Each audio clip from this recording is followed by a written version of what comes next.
Danful offers unparalleled, curated, and bespoke tours across Africa for travelers seeking genuine cultural experiences, enriched with magnificent sights, sounds, and flavors found on the continent. Each trip is reliably curated to ensure visitors are gifted with an immersive and authentic adventure. Whether you find yourself strolling along the charming white sand beaches of Sierra Leone, feasting on the mouth-watering delicious foods in Senegal, observing or partaking in various aspects of the Isheshi traditional system Ifa native to Yoruba land, Nigeria, with Danful, you will rediscover a fulfilling sense of kinship to the true heart of the motherland, her communities. Our core values focus on integrity, quality, safety, and sustainability. We are uniquely committed to assisting with the advancement of African infrastructure and promoting African businesses, so both travelers and the communities they visit receive beneficial exchanges. At Danful, we understand the importance of connectivity, and we have created a model which provides bespoke experiences based on your passions or hobbies. With us, expect a long-lasting spiritual bond between you and your destinations. Live, love, Danful, Africa. To learn more, visit danful.africa.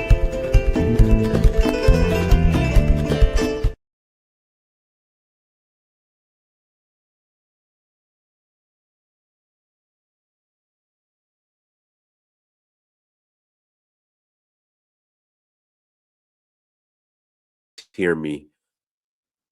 Dave, can you hear me? I can hear you. All right, do I sound how do I sound? Am I low? Am I Nah, you sound normal to me. sound Hang normal? on. Okay, cool. Okay, Yeah, go again. let me run through the announcements real quick, and I'll bring you back on. Give me like 2 minutes, 3 minutes. Yeah, sure thing. Sure. Okay. All right, everyone. We are live again. Dynasty Mirror Search for Huru. Thank you all. Thanks so much for joining. Make sure you hit that like button again. Please hit that like button. Also, make sure you share and make sure you subscribe. I would greatly appreciate it. Got a couple of announcements. Just got back from Nigeria. Had a great time. Y'all, Nigeria is my favorite country. I'm just gonna put it out there. I love Nigeria. Again, I absolutely love Nigeria. Nigeria is my favorite country. I'm going to put it out there. I know I've been torn between Nigeria, Sierra Leone, and Senegal.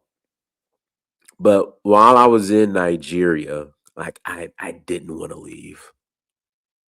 Like and this is often the case when I'm in Africa, period. But I really didn't want to leave. I was like, Dynus, we got to get you an apartment. We got to find you a home. Like, I did not want to leave. And I sometimes feel like this when I'm in Senegal, at times when I'm in Sierra Leone, but I don't know what it is about Nigeria this time during this last trip. I was like, oh man, I don't want to go. I'm not ready to go. I'm not ready to go. But Mansa is here in America, my son, and my son needs me. And I got to be there for my son.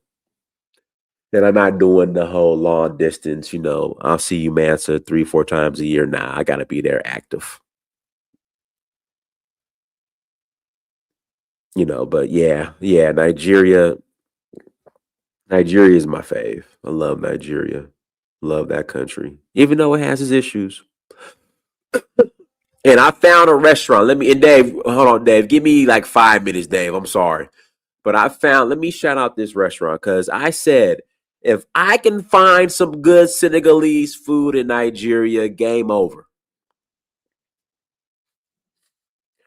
Again, I said, if I could find some good Senegalese food in Nigeria, game over. And I found this restaurant. It's called Alara. It's Knock by Alara. And when I say they had their rendition of Yassa, I didn't try the Mafe, but I tried the Yasha. Excuse me. When I say their rendition was so good, Oh man, it was so good. Now it's pricey. That's the thing. You ain't gonna get the cheap, you know, like when I'm in Senegal, you can get you some good yassa. You know, I eat local. So you can get you some good yassa, some good mafe, all that stuff for equivalent to about $4-5, if even that. So it's not cheap, but their rendition of yassa, they used it was beef short ribs, and their yassa sauce was so good. I said if they could find a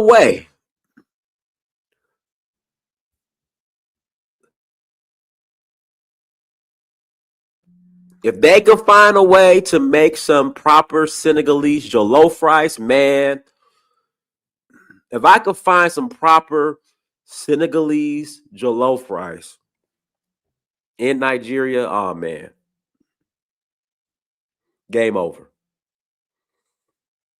Game over. But this spot is fly.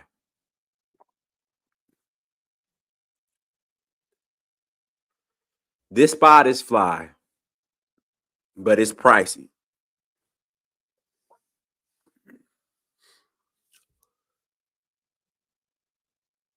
But I love Nigeria and miss it. Guys, hit that like button. Make sure you share. Make sure you subscribe. If you have not bought my documentary, again, if you have not bought my documentary, please go to documentary.searchforhuru.com. Again, please go to documentary. Oh, Senegalese Jollof by far. Not even close.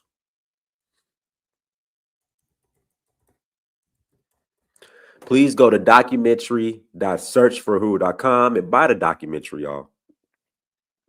Please buy the documentary. I would greatly appreciate it.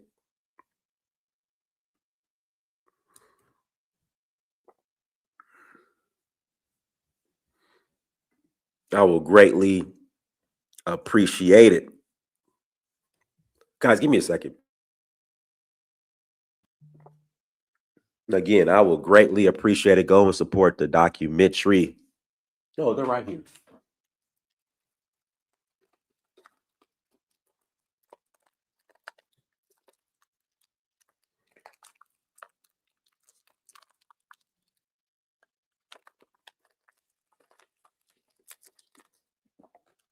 Again, go and support the documentary In Search of Uhuru. I'll greatly appreciate it. Next month, we are going to Zanzibar in Kenya.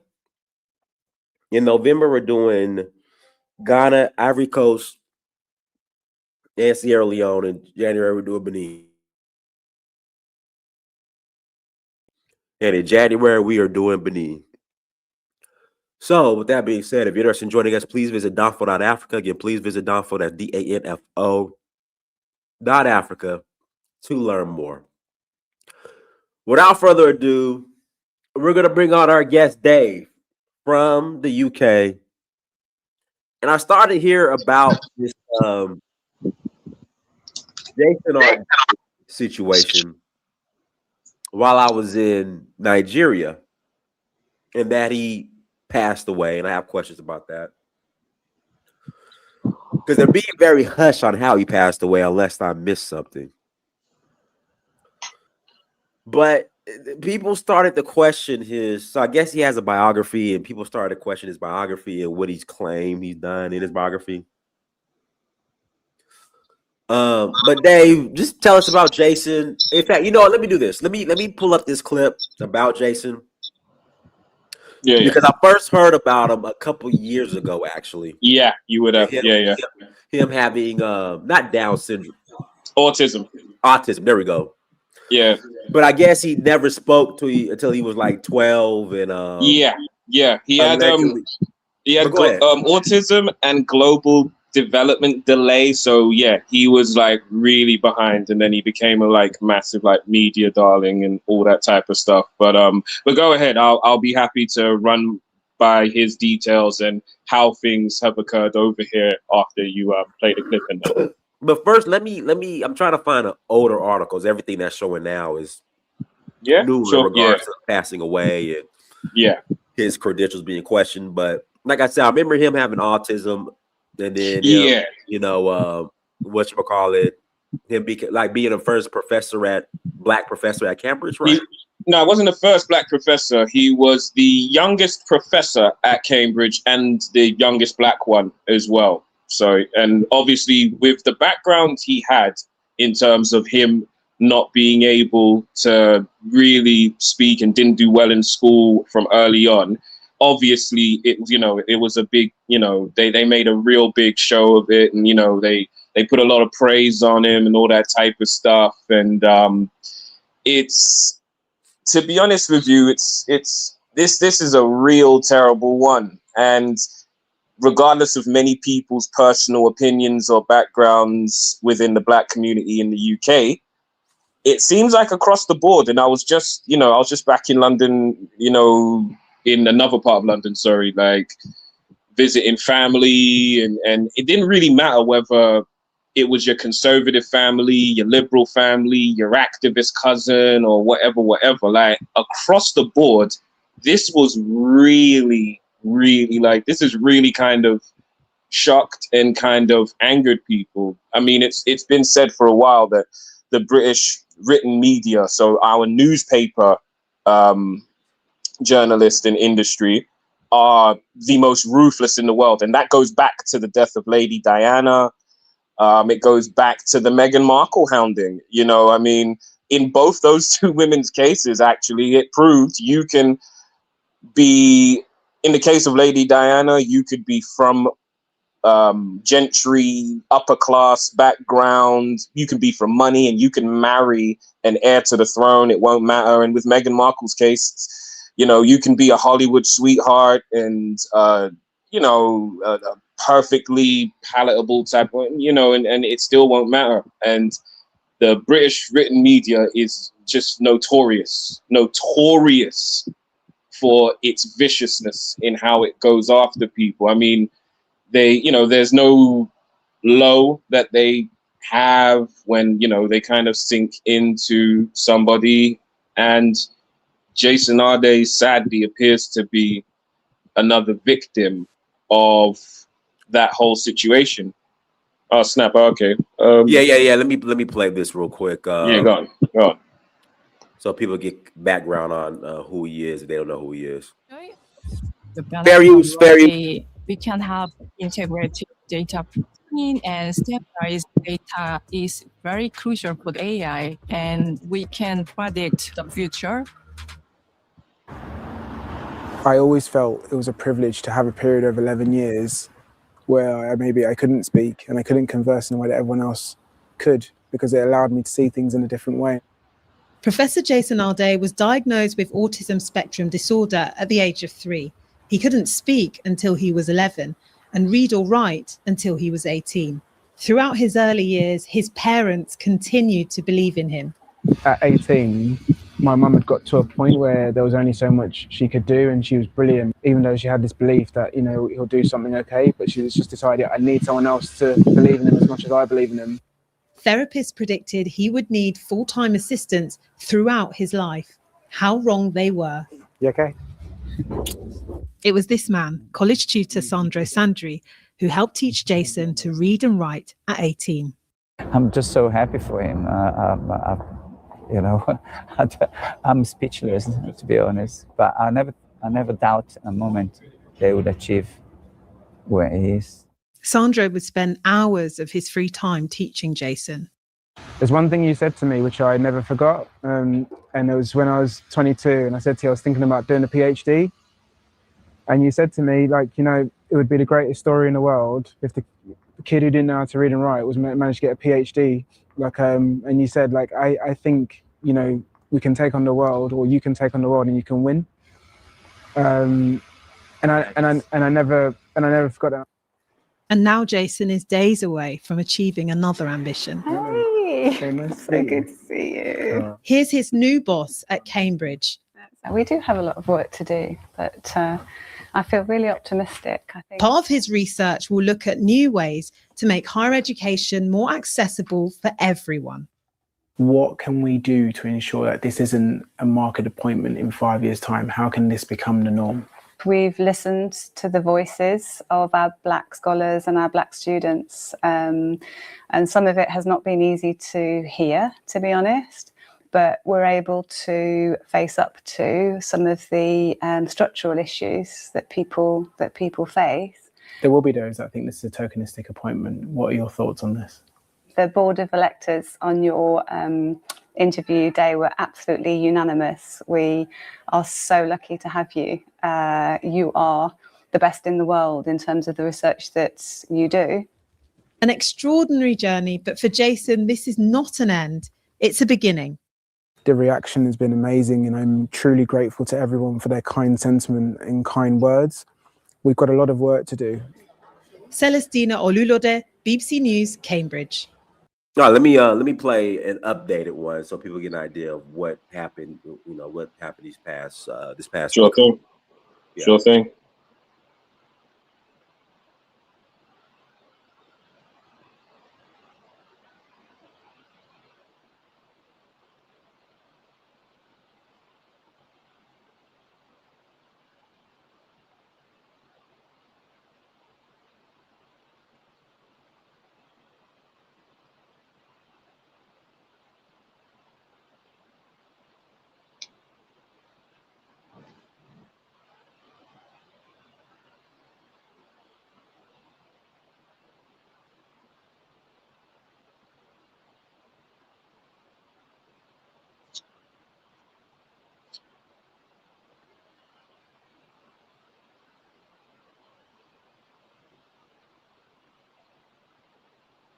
So our mission is to enable the one-person billion-dollar company and enable anybody to start. The Prime Minister has described the death of former Cambridge professor Jason Arday as a tragedy on so many levels. Jason Arday resigned from his role at the university after allegations of plagiarism and questions were raised over some of his achievements. He had denied the claims. Police say they're not treating his death as suspicious. Helena Wilkinson has the latest. 3 years ago, Jason Arday made history, becoming Cambridge University's youngest ever Black professor. But earlier this month, he was at the centre of a plagiarism row, and last week he quit his role with immediate effect. Last night, it was confirmed that Jason Arday had been found dead.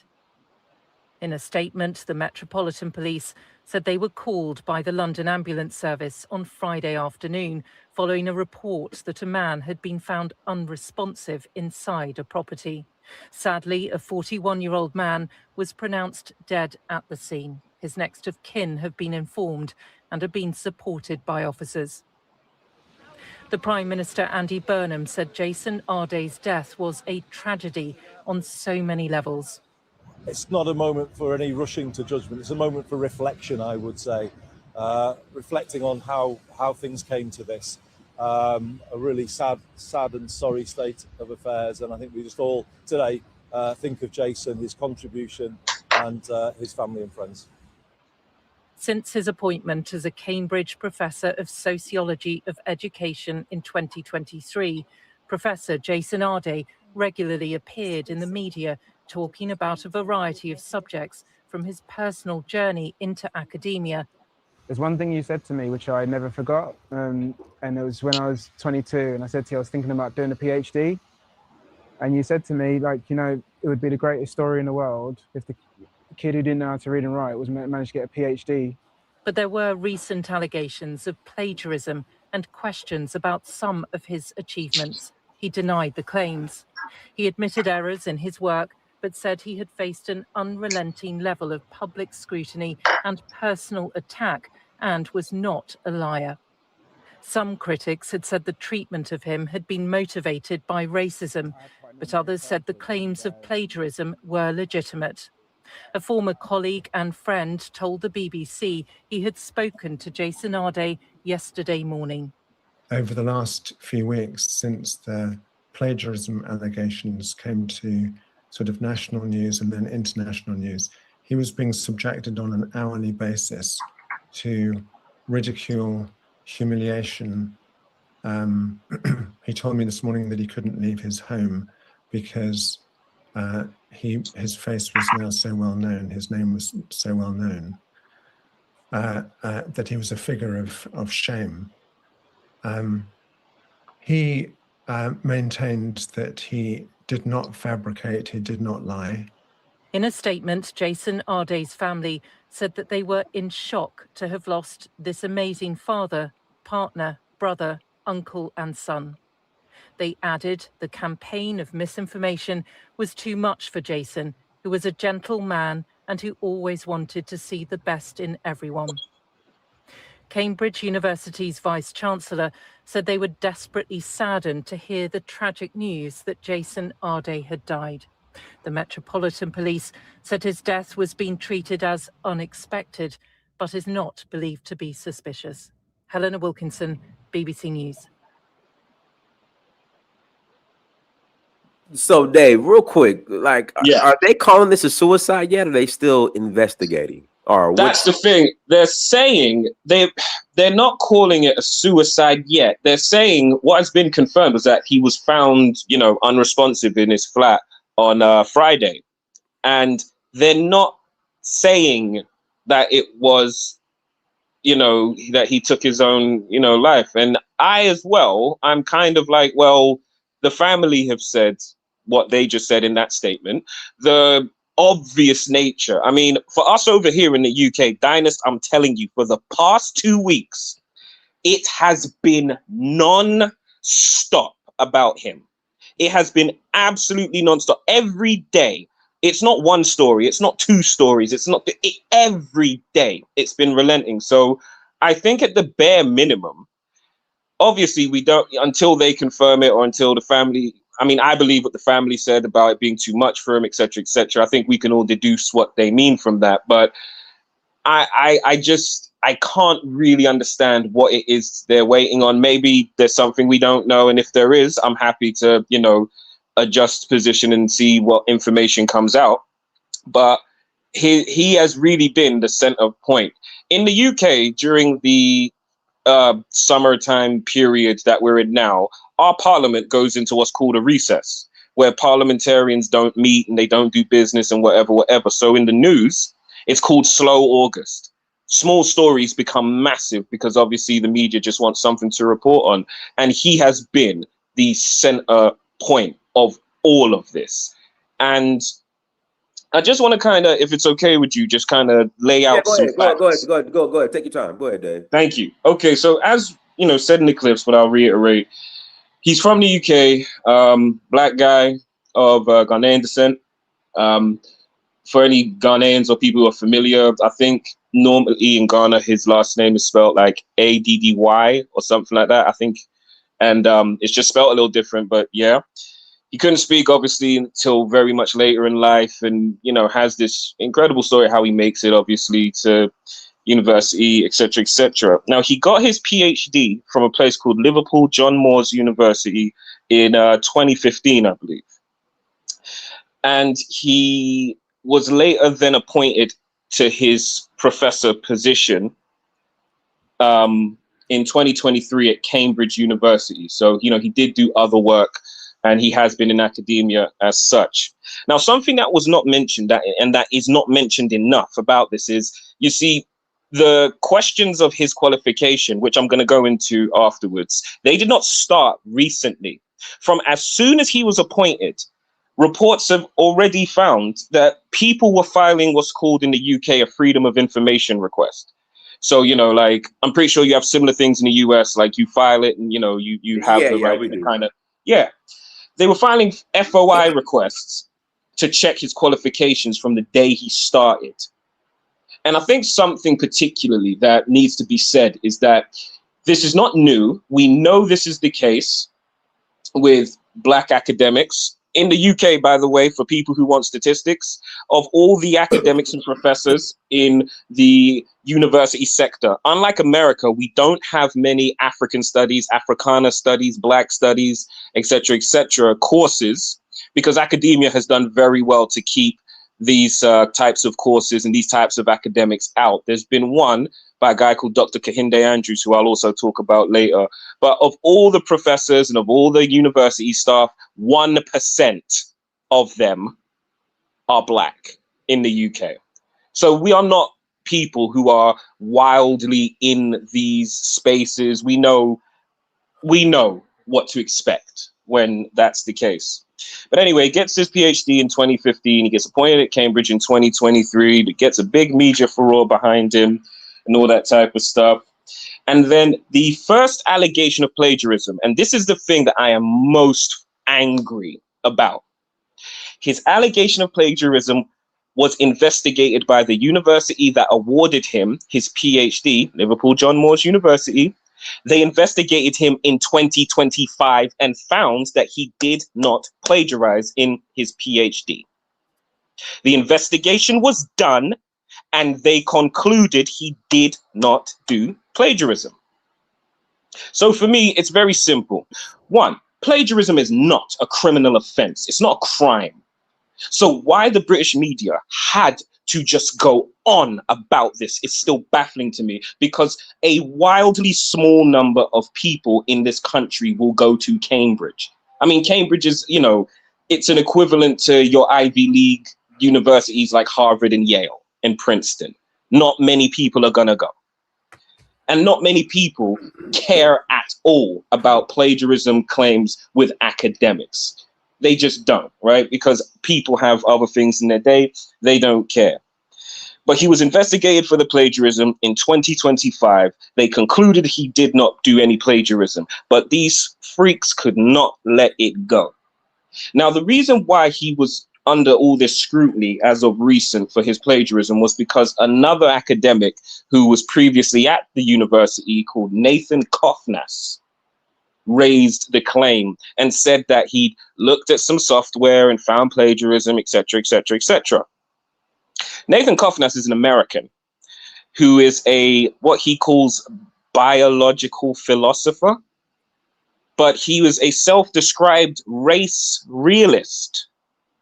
And one of his quotes that actually was a big part of, if I'm correct, or a contributing part of why he was released or fired by Cambridge University, was that he said that if DEI didn't exist, no Black man or Black woman could be a lecturer at Harvard or any American universities. So I'm guessing he's referring obviously to the Black American people who have worked hard, got qualified against all the odds, and got to those high positions. And you know how it goes. You get into some of those spaces, they call you a DEI hire, and they ignore whether you actually do or don't deserve to be there.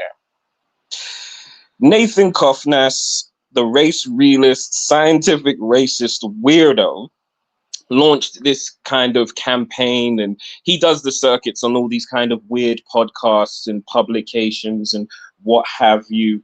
And then it started with Jason Arday. They kept doing articles. Now, they also go on to talk about his book. He recently did a book deal. He signed some deals worth, I don't know, some money or whatever.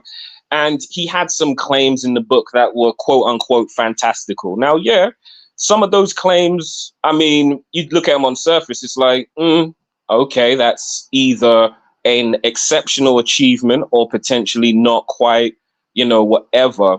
But for me personally, I look at it like in the case, I look more at the academic case. He was a professor. He resigned from his position a couple weeks ago due to the pressure. Now, if he did or didn't do all of those things he said, and the thing is he has other interviews where people try and bring these things up, and yeah, he says like, you know, no, this wasn't the case, da-da-da-da-da, like actually it was, and he, you know, he spoke to it. I don't know whether he was quote unquote amending the truth or something like that, or whether, to be honest with you, the British press media love a good story. They took it, ran with it. I don't know if they're misquoting him as such. I haven't read his book yet, and what have you. Now, at the end of the day, when they start talking about the racism in this, there's some interesting things to consider. He was subjected over the last 22 days to over 249 articles. 249 articles about him. And the majority at every publication, whether it's the Telegraph, the Times, the Daily Mail, all these other rags, the Guardian, all of them, right? The majority of his articles were all done after his resignation, which to me raises a question. If he's a plagiarizer and you say that he shouldn't have been in that position and he's resigned, there's no crime that he has committed and he's out of a position. Why do you still care? It's not even like they switched to target Cambridge University and say, how could you hire him? Which they did, but they didn't, do it exclusively. They still stayed on him. And they just kept mocking him and mocking him and mocking him. Like they just kept going at this guy. Now you can kind of tell when you see pictures of him, like, okay, fine. He looks, maybe a little bit somewhat kind of maybe like effeminate, if you will, or he's soft spoken. And, sometimes, people look at him and you can kind of say like, okay, he's vulnerable. So, be respectful and, like you don't just kind of hound somebody who, famously, does have autism and may not be able to process things the same way. But none of these, I feel like these disability charities and these disability people, they didn't come and stand up for him like that. They just targeted this man over and over and over. They mocked and just mocked and they mocked him. And, I had a comment on like an Instagram comment that I put like a week ago. And I was like, they're not going to stop until this guy, God forbid, loses his life to this. And in the end, it turns out that that's the case. 249 articles in 22 days, majority of them post his resignation, and then found unresponsive and dead in his flat. Cambridge academics like William O'Reilly are still teaching at Cambridge, despite being found less than 5 years ago to have been plagiarizing off of his own students and publishing their work as his own. There was no media furor. Anna Laura Wainwright, David Latchman, Ross Holmes, Fiona Lill, Nicola Morrison, Neil Wynne, all the names of academics and people at Cambridge who have got spotty records that were never subjected to what Jason Arday was subjected to. This is like just been the biggest hatchet hit job ever. And even amongst all of this, there's a guy called Dr. Kehinde Andrews, who I mentioned earlier. He ran the only Black Studies master's course at Birmingham City University until they cancelled his funding and shut his course down.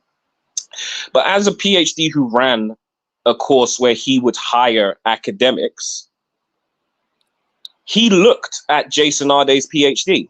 Jason Arday went to him about a year ago and said, can you look at it for me and just double check?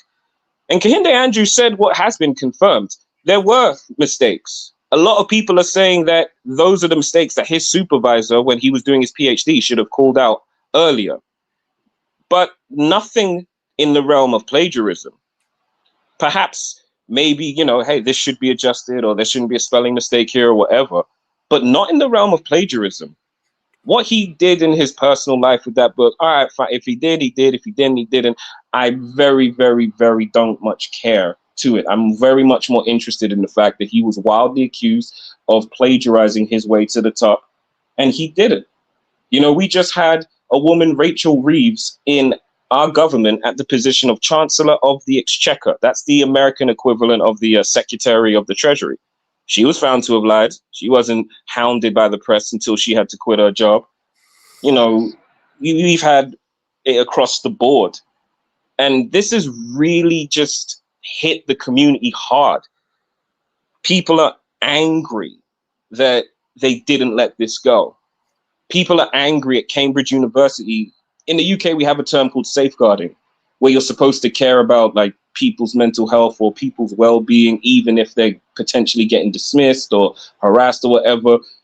There's no safeguarding that was done to protect this man. Cambridge University were very much in the business of washing their hands. And this was across the board. Like, I want to make as well a point that this isn't a political left and right thing, although obviously the political right were the ones who took it to the max. But those in the political left and the political left of center also just did the same thing. Nobody did original like journalism to actually double check any of some of these complaints and claims. I mean, it's sad, but and Kehinde Andrews is not a man to do fantastical claims, but I saw him on BBC the other day, and he was like, this is a media lynching. You went after him, and you wouldn't stop. Even this weekend, after he was found unresponsive on Friday, they were harassing his family all throughout the weekend. And we know what the press media are going to do. We know that that's going to happen, but it doesn't stop it from being wrong. It was absolutely disgusting what they've done, even within the Black community. And this is something on this platform I feel glad to be able to call this out, right?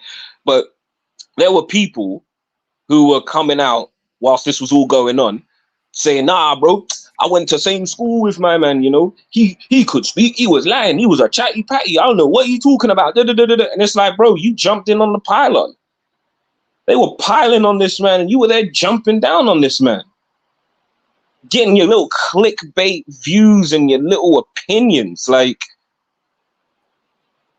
a lack of unity. And a lot of people are starting to comment and say, do you know what? Because he wasn't your typical bad man, he wasn't your typical road G running around smacking up people and punching up Fed police, like, oh, he wasn't what? Worthy of our support, worthy of our whatever.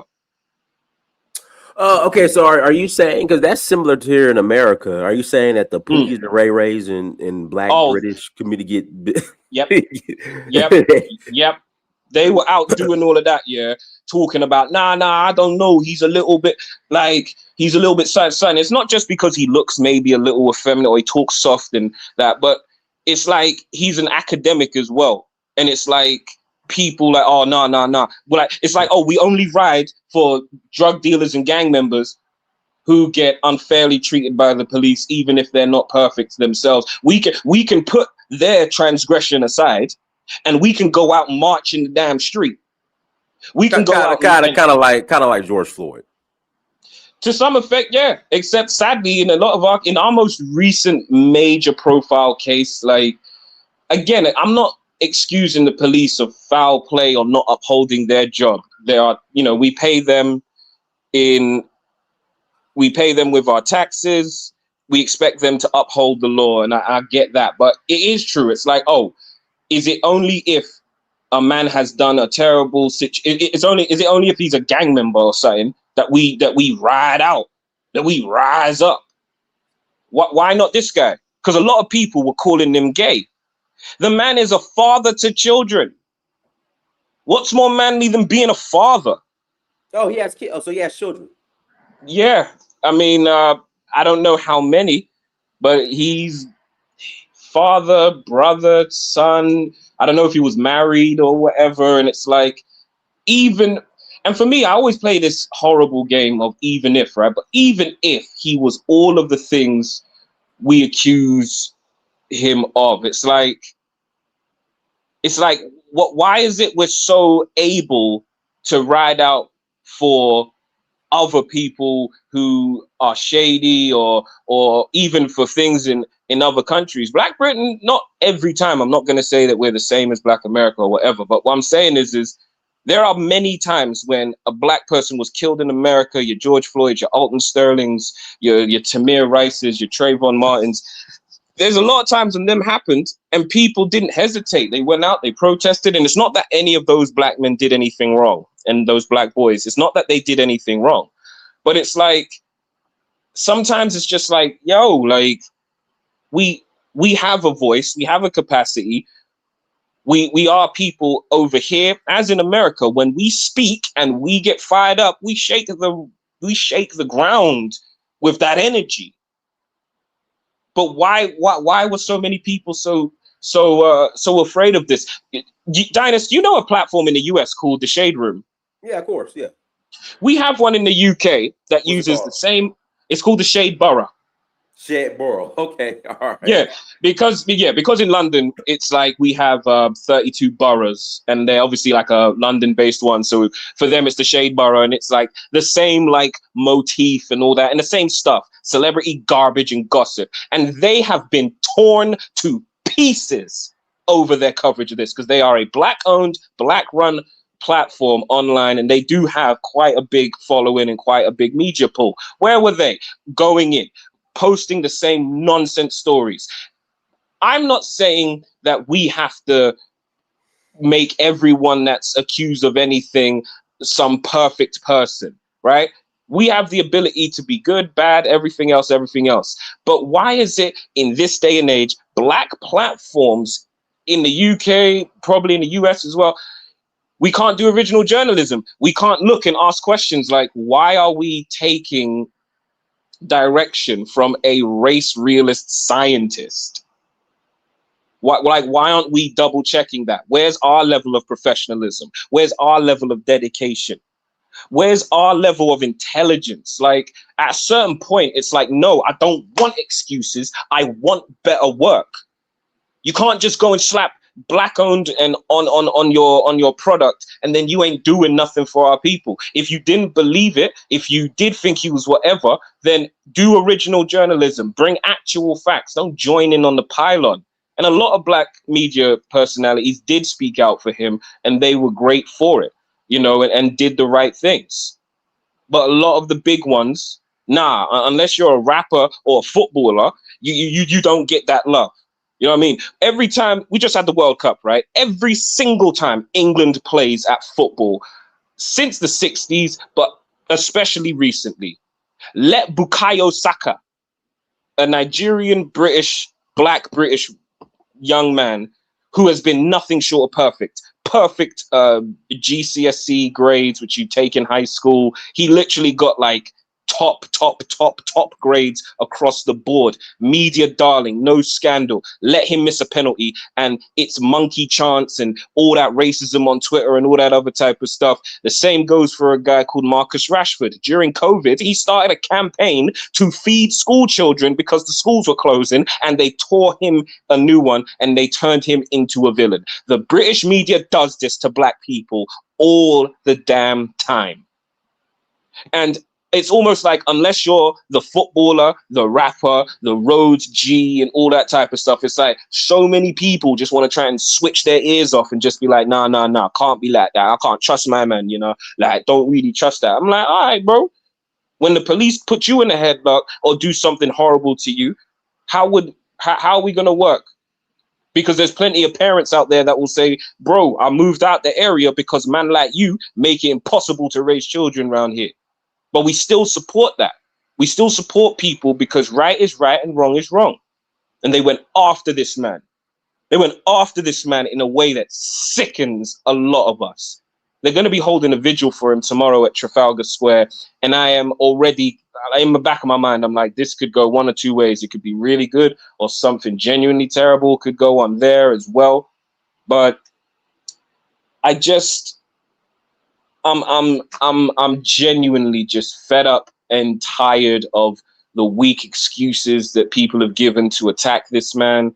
If he plagiarized academically in his life and in his career, then fine. I don't understand why it didn't show up the first time, but okay. But and that's my point. It didn't. Had he been proven guilty of plagiarism, then I wouldn't be sat here saying otherwise. I'd be like, okay, fine. They investigated him. They found out. But it's disgusting what they've done. And it has really put a battery in the back of a lot of Black British people. And again, I've spoken to a lot of people and said, this is a time for thinking about institution building. We need to be building institutions in America, in Britain, in Ghana, in France, in Nigeria, in Togo. It doesn't matter. We need stronger institutions, especially for those of us outside of Africa that can incubate our talent. And there's a really sad point, actually, I want to put out to this, Dinus. In the UK, if you want to go to university, you have to take these exams called A-levels, right? When you get to 16, you'll choose your subjects. So some people do, you know, maths, English, science, or, well, typically it's like biology, chemistry, physics, or whatever. A levels are hard. Like, they are genuinely high level, and it's tough. This week, the A level results came out. So all of those kids who want to go to uni, they were getting their results, opening up them papers. And there's a school in East London called Brampton Manor. This school is notorious for being the best school in the UK. They outcompete the private schools that produce all the prime ministers and all that other type of stuff. It's a majority black school in a somewhat rough area, East London.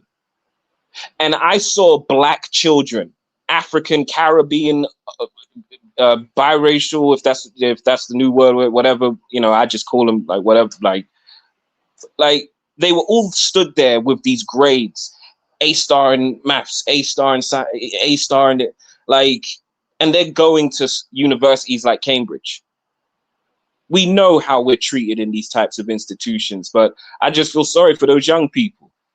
You go and collect your results on Tuesday, you're going to go to Cambridge to do medicine. I mean, Dinus, if you are a person who's immigrated from Nigeria, you've given up everything, and your daughter goes to Cambridge for medicine, how sad is that to have that ruined by the fact that, despite the fact that your kid is still going to go, but they get to see quite aggressively what these institutions think about people. Yeah, like but Dave, why do we value these institutions so much? You see, and there you go. I was saying this to a friend of mine. I am so sick of us putting such a premium on going to these places. Sometimes when uncle and auntie, when they've come here and they've given up everything, and uncle drives a cab, all the time at nighttime, and mum's working the night shift, as a nurse and all that. Like, yeah, we get it. We want to see our people. For the parents' struggle, we want to see them rewarded for it. And I get it. These are high achieving institutions and all of that. But we do not need to keep giving our talent to these people. We don't have HBCUs. And shout out to Black America for that. It's genuinely something which a lot of Black British people are very admirable of Black American culture. Like, shout out to the HBU system. We don't have that. But we do have universities that are informally like the Black universities, like we can go to other places. We can, and especially give me an example of like a Black university. And okay, I'll give you 5. Right, what? Brunel University is probably the number 1 if you want to go and see Black people at uni. And a lot of like in the early 2000s and that, a lot of like Afrobeats artists, UK grime and drill artists, all of that. If they're doing the performance circuit at the universities, Brunel is definitely up there. So you got Brunel University, that's in Southwest London near Heathrow Airport. Northampton University, Coventry University, the University of East London, Birmingham City University. Like, that is a very, very like that. The University of these universities are the types of places where if you grow up in certain cities and you go there, you're going to see people that like, it is there. Like, we didn't have it, but if Freaknik ever went international, these are the types of places that they would be hosting it. Like, this is where you go for that type of stuff. Loughborough University is primarily a engineering university and does quite well with like design, engineering, and physics. And they do have a population, particularly of Black athletes. It's essentially the Oxford, Cambridge of sports. So if you play internationally at any sport, you probably will go to Loughborough. And then even if you go up north, places like Manchester Metropolitan or the University of Manchester have strong Black communities. Same in Liverpool as well. Like, they exist. And quite frankly, this idea that we have to keep sending our kids to Cambridge and Oxford for validation, it's bogus. University degrees in the UK are up for question right now. A lot of people are questioning whether the debt is worth the qualifications, but obviously same thing here in America too. Yeah, same thing. Like, I mean, the debt we get is much smaller than that in America, but we do still get into tens of thousands of pounds of debt. And a lot of people are saying, like, is this really worth it? Is this really like what we need? And I think that with that in mind, we need to, as Black people, we need to very much understand we're the damn product. Because when we're the best, because if you can get into Cambridge, you can objectively get into any university in the country. And if you take your exam transcript international, you can be getting scholarships in other countries and go there. We need to stop thinking that this is the mountaintop and that this is the sole thing that we can do. Go and teach or go and study at Cambridge and Oxford. Why? All they did was go and take their little black professor and Jason Arday, shove him up front and say, look how diverse we are. When the heat came, you didn't defend him. When the heat came, you had nothing to say. You failed to safeguard him entirely. And for what? A lot of Cambridge black graduates are coming out and saying, this is not a surprise. This was my experience there. We have to change. And it's the truth. We have to start going to places and start valuing ourselves and say, no, I'm capable of doing this. Not what can you offer me? Not the other way around. Absolutely disgusting. And I just really lament the fact that I just lament the fact that we just don't have good organizational structure anymore as Black Brits. In the 80s and the 70s, we had something called the Pan-African Saturday School movement. You didn't have to be a political Pan-Africanist. They were black Saturday schools started by black teachers and black parents. Every Saturday morning, it was maths, English, science, black history, and black culture. But in those environments, you were taught by black people. Hey, when you get into these spaces, you look out for this. You were taught from young. If people know the name Akala, that's A-K-A-L-A, they will know he is the perfect example of the Saturday school movement. Articulate, intelligent, but independent, not into that nonsense. We lost that Saturday school movement, and we have lost mechanisms to mentor our young people effectively. We have failed. And we must, in the name of this man who has lost his life, we must look for far better and far more effective ways to protect our children. Because a bunch of 18-year-olds are going to walk into that devilish hellhole in Cambridge in September and October. And what have we got in place for them? But I yield the mic for now, Dinus. Thank you. No problem. Go ahead, Elvis. All right. Thank you, Dinus. Are you back in the States? Yeah, I'm back in Atlanta. I got back yesterday evening. Okay, welcome. All right. Thank you. And thank you to Dave. Well-spoken, brother. And hello to you and the panel in the chat. I want to ask some quick questions because I've been looking into this case. Is this guy, does he have Ghanaian background? Yes. He's allegedly, if the people I spoke to were correct, he's of the Ga people, which you mainly get in Accra. Yeah, because I know that name from Liberia. We have the Ades, they're Ghanaians, that live in Liberia. So I just wanted to check that. And then secondly, it's a bit, because I didn't find any information in it, but he looked that way. Was he part of the LGBT community? I mean, he has children. I don't know. Oh, he has children. Okay. Yeah, I don't know, because obviously sometimes people have children and then they transition into that lifestyle. Well, but you look at him and he looks like he's okay. Yeah, he looks like, he's got like eye makeup on and stuff like that. And you know what? If they come out and say like he had these kids and he then changed to that community, or he was part of that community, he adopted them, like, okay, fine, that will come out. I've not seen anything. And then lastly, was it confirmed that he committed, or how did he pass? Well, that's the thing me and Dinus will point out at the start. They haven't said that what they keep saying is that he was found unresponsive in his flat. I don't know if foul play is gone and someone's done something to him, or they haven't said he took his own life yet. But the conversation, media-wise, is very much directed in the realm of, he took his own, Okay. All right. Let me just get to the point. All right. Thank you, brother. I just want to get some information. Go. As Black men, right? The image that we project, or that a lot of people seems to project upon Black men, is strength. Black men are strong. They can be violent if they have to. They defend themselves. So for me, why it's a tragedy that we lost his brother? He seemed to be a brilliant black man. He wrote and defended a dissertation. That's one of the hardest things you can do. You have to have the mental capacity to do such a thing in front of very qualified people who are, you know, judging your work and scrutinizing your work. And he did that successfully.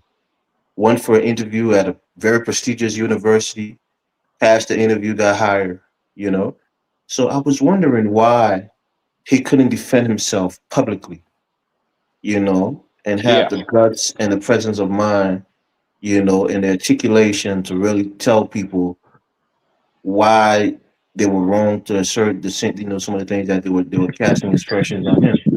So I find it suspicious, and I'm kind of disappointed in the brother. And again, we don't know the situation behind his death, but if he took his own, you know, life, that would be very disappointing for me because as a black man of high mental capacity, like he was, he could have defended himself, and he had the capacity definitely to defend himself. So I don't know why he would do such a thing, you know, because I saw some things online. There were other professors, you know, some very smart people, PhD holders, who said that already they looked at his work and it wasn't plagiarism. There was maybe some mistake and some things that anybody in that, you know, uh, uh, in that realm could have made a similar mistake on a dissertation. But that was something that should have been caught. And the people who, you know, graded his work and scrutinized his work, they didn't catch those things. So it wasn't his fault. People do dissertation all the time. You have a, you know, a person who is like your mentor and help you, you know, walk you through the dissertation. They kind of fact checked everything, they proofread everything, and make sure that you're not plagiarizing any, you know, work that came before you. So I just don't get it. I don't know if I don't know how the racism is in Britain. If they hate black people anytime a black person gets to a position, if they look at like what we have in America with affirmative action or DI, they think that they're hired because they're black rather than their intellectual capacity, you know. So I don't understand it. But then because I saw his death almost like real time because I was reading it, and then I saw, oh, he was found dead. I thought it was like a, you know, a skit or somebody was making a, you know, joke about it. But then if I, you know, I went on Google, did a quick search, and he died literally that same day. You know, his death was out like a few minutes, you know, before. I was shocked. So I'm trying to understand. Perhaps you can elucidate me. Why didn't he defend himself? Is he really a shy person? Is he not outspoken? Is he not a combative intellectual? Why would he do such a thing? And as black men, do we have to have thicker skin in this world that we live in? For a person of his mental capacity, he's had the experience of going to school and really going to the highest level in his field. Did he not have the fortitude to defend himself intellectually against critics? You know, that's the question I have, and I'm wondering. But I pass the mic down. All right, let me pack. Dave, you want to respond? Go ahead, then I'll pass it to Maya. Yeah, I would say, Elvis, that yes, he was, you know, definitely performing at a high level. And, you know, he definitely, obviously would have had to have defended his dissertation, right, and all that type of stuff. The thing which a lot of people are particularly angry about with regards to this is that he was known for his autism and global development delay. Now, obviously, autism is a broad spectrum, and it can be, you know, various. Some people might be slower, some people might be high functioning or what have you. I think in particular with him, it's only a suspicion. I'm not a psychologist and I haven't got it confirmed, but he may have been somebody who, because of his condition, wasn't as able to maybe express himself under such pressure. He may not have been able to manage his emotions in the same way that people who don't have the condition may be able to. But I'll also genuinely put it up there and say, this is what I mean when I say people, particularly outside of Britain, do not understand the power of our written press. All of those media platforms, the Daily Mail, the Telegraph, the Times, all of that, it's the way they hounded him. Follow you, find your, they do all of that. We all know how paparazzi and press are going to be, but I think that if anything, that's kind of what it is. And I would finish by saying this. I agree that we as black men in these particular situations definitely need to have strength and to have things. But in particular, and it goes back to the Saturday school thing, which is we also need to teach our young Black men and women, look, you can pass the tests, you can get into the room, but you have to be able to know, and you have to be taught quite effectively and quite robustly that when you get into these spaces, they are going to question you. They're going to doubt your capacity. They're going to doubt your skill, and they will not stop. And this started when he got appointed. It did not start just when that Nathan Koffnash recently re-brought it back up. So I don't know if years and years of this has gotten too much for him. I don't know, really what, I don't have any confirmation, but I do think that if we're going to see this not happen, again in this way, we have to teach very directly that, look, you don't have to see yourself as any kind of victim, but you have to be prepared. We wouldn't put you in a boxing match without gloves, and we wouldn't send you into a gunfight with a knife. You have to be mentally strengthened to know this is what they think of you, and this is what they're going to say to you.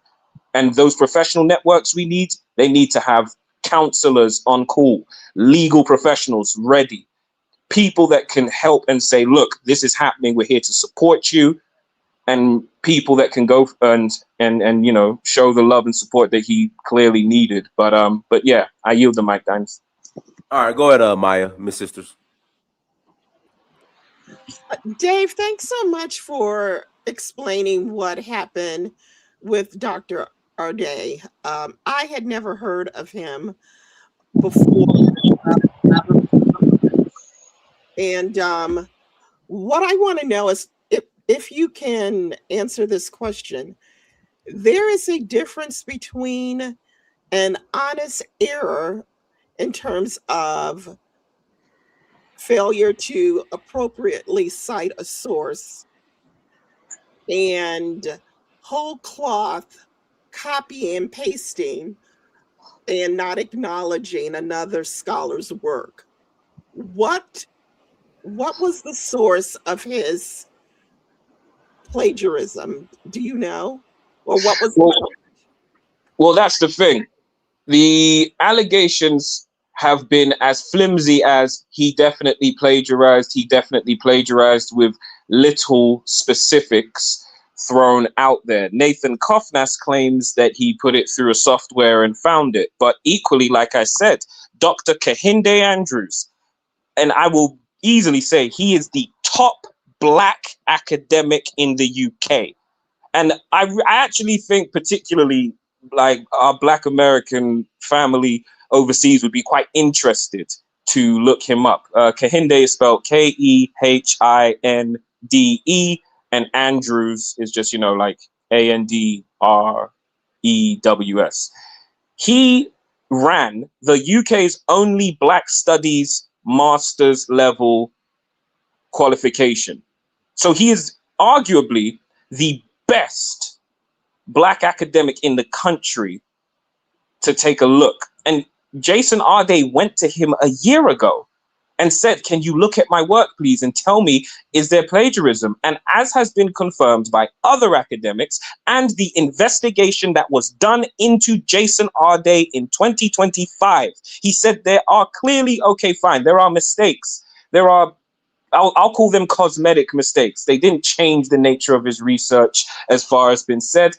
He was investigated by the university that gave him his PhD, Liverpool John Moores University. They investigated him and they said there is no evidence of plagiarism. And it wasn't a case that he did plagiarism in that regard because he had the investigation and it proved him innocent of that. The problem was as in America, Miss Maya, when they see a Black man or a Black woman not being a rapper, not being an actor, not being a singer, and not being an athlete, they don't know how to handle that, and they damn sure know that they do not like it. And it's funny, right? Because in the UK, we don't have DEI. Technically, the phrase we use here is called EDI, Equality, Diversity, and Inclusion. And it is not something where if you submit subpar work, you can just get a job. It's small things. In the UK, we are very behind the US in terms of actually providing Black people academic spaces and academic things of that nature. But the immediate response from media and from his detractors was, he's a DEI hire. He's a DEI hire. Why are you using American ideological terms in the UK? We don't have those mechanisms in place. We never had any of those things that were put in place to even the odds for Black Americans coming out of the civil rights era and Reconstruction and and such a history as such. We don't have that. The Yeah. UK is very behind, and it fails its Black community tremendously often. And it was just a simple case of, do you know what, Mr. Black man, I don't believe that you're good enough to be here.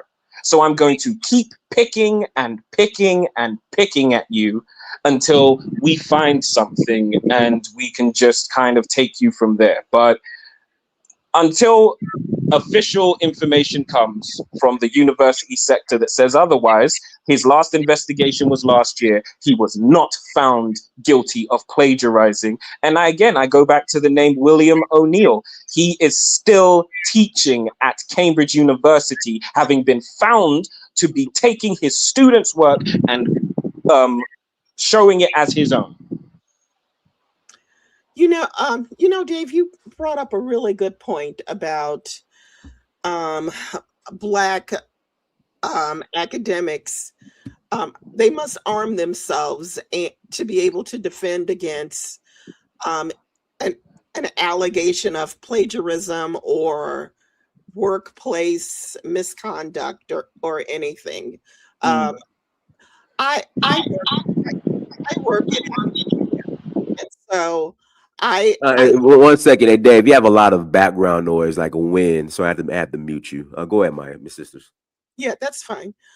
So my heart just goes out to Dr. O'Day and his family, because whenever someone and I have to say, there is more racial resentment against Blacks moving into these coveted spaces than there are other minority groups. If I had to select another minority group that I find whites just as resentful, it would be when Asians are appointed to some of these positions. But there is a feeling among many of these white academics that they own these slots, and that Blacks should not be put in them. So Dave, I agree with just about everything you said there. No, thank you very much. And it's interesting you mentioned about like other groups as well, because in the UK, the closest equivalent would be what we call Asians. You guys would call maybe South Asian. So like Indians, Pakistanis, Sri Lankans, Bangladeshis. And although some of them as well do at times receive some discrimination, sure, members of their community also have no problem discriminating against us. And there's even been a recent thing within their community about they won't date women from their community that go to Black music events and things like that. But I have to admit, the scrutiny for let's say an Indian academic going into that space is less than that of a Black one, because they often carry this model minority position in the UK of, they came, they study, they're good, they're this, they're that. And it can mean that although some Asian people obviously do, particularly Muslims, do get discriminated against and do take a lot of grief, they don't, it's not the same as us. With us, it's just, again, unless you rap, act, play football or some kind of athlete, then the minute you start setting foot, particularly, I mean, people have to remember, Cambridge is a very old institution. I mean, I'm it's not even any kind of slight dig or anything, but I'm almost certain that it's even older than the United States itself. It's been going for hundreds of years. Yeah. I think it was one of like in 1200s or the 1300s. It's Yeah, very, very yeah, old. like deep back into like them ancient times. So these are institutions that do not like the idea of seeing up, because even like, for example, in Black History Month in the UK, which is in it's in October in the UK as opposed to February, we often have the reminding that Cambridge University was also like Harvard and other Ivy Leagues in that they sold and profited from slavery. They have, even for us as for Africans, right? These universities have statues of people like Cecil Rhodes still at their institutions. They have never been comfortable. One second, let me just chime in. Yeah, you know they have the Rhodes Scholarship, right? And that is something that is sought after here in the United States. I guess it's global. Yeah, But if you're a Rhodes Scholar, you get to go to a place like Cambridge, you know, or Oxford, and study. Like Bill Clinton, our past president, he was a Rhodes Scholar. He got a scholarship to go to Cambridge. Or I think it was Oxford, one of those schools. And that's where he studied. So Cecil Rhodes is notorious for what he did in Southern Africa, right? Yeah, And he's a avowed racist and a hater of Black people. And we've had this Black doctor. His name is, I think, Marlon Rhodanis. You would know him. He played for Florida he State. played for Florida State. Yeah. Yeah. And he was a Rhodes Scholar. He went to, I think, Oxford, one of those big schools. He's a doctor now. You know, very smart guy. But again, the legacy of Cecil Rhodes, you know, and his racism and hatred of Black people, you know, is still being honored by, you know, the United Kingdom. So just to give you a little tidbit. But go ahead, bro. No, you're dead right. And these are still the places where, and you know, this is rumor, but the sad thing is that these types of rumors have often been proven correct. But these are places that still hold the skulls of African people that they took in enslavement. When they were doing phrenology and all of this nonsense and things like that, they hold our artifacts. When we say we want our artifacts back, it's not just the museums. It is these institutions like the universities that also have them. And again, it's sad to say it, but as much as I respect when uncle and auntie sell everything back home in Liberia or in Senegal, and they come to the UK, and, you know, it doesn't get expressed enough sometimes. Like our people, and it same goes for the islands, by the way, for the Caribbean islands. When our people come and sacrifice everything, some of them, you know, when their kids make it and they get there, like, I can understand why we covet these institutions so much, because they're prestigious, and we think that if we just get the education, the problems will stop. If we can just get the education, we can protect our individual families and children. But at what cost? What? So we go there and we keep adding value to these institutions. We go there, they don't protect our children, they don't protect our academics.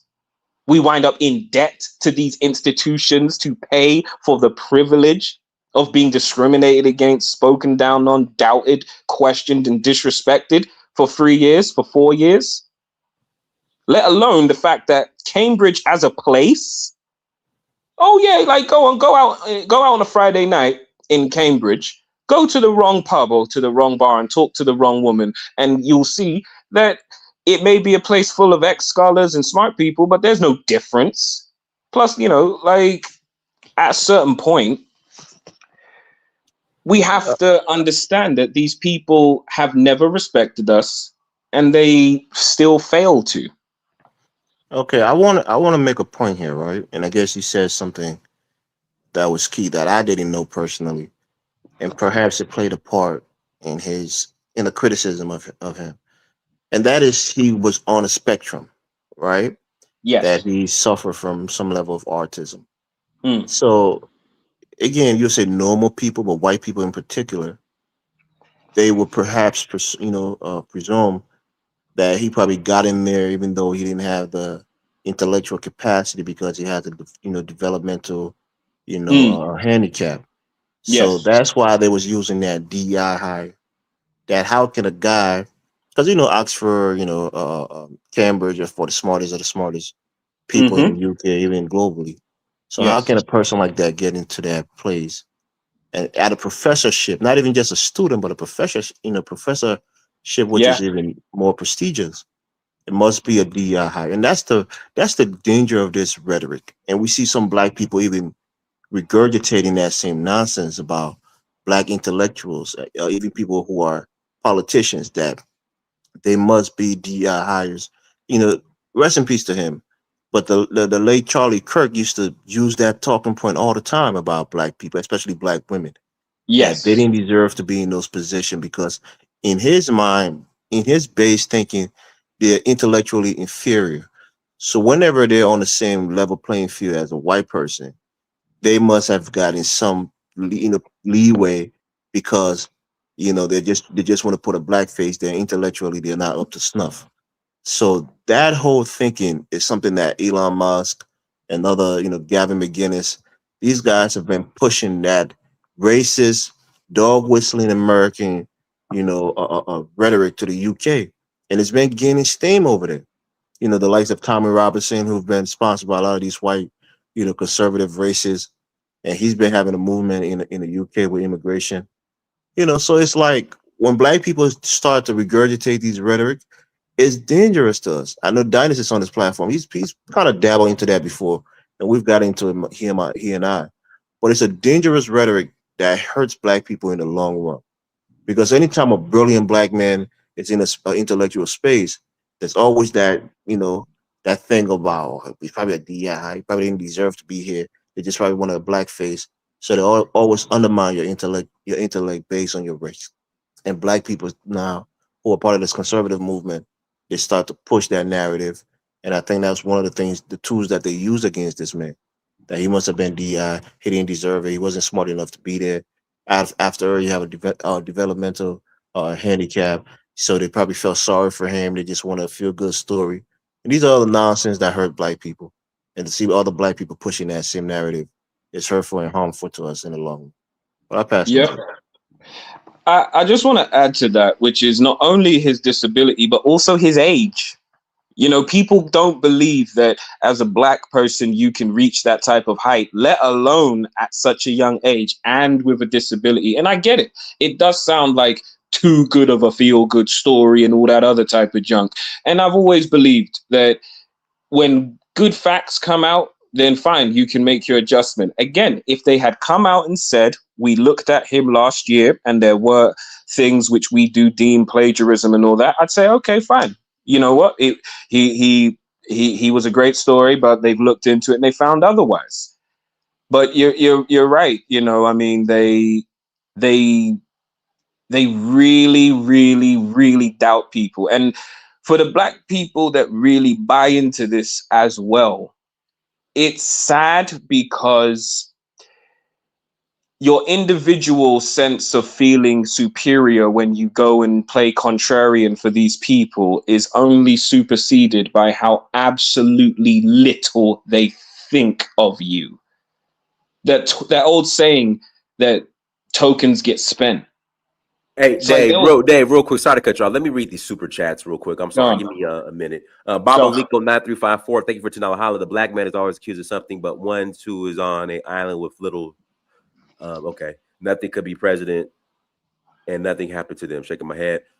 Ray Rade Ndungu. Thank you for $19.99 holla. Nish Shama News. Thank you for $5 holla. Can we analyze what if he was wrong and plagiarized? How do we manage that? All right, go ahead, Dave.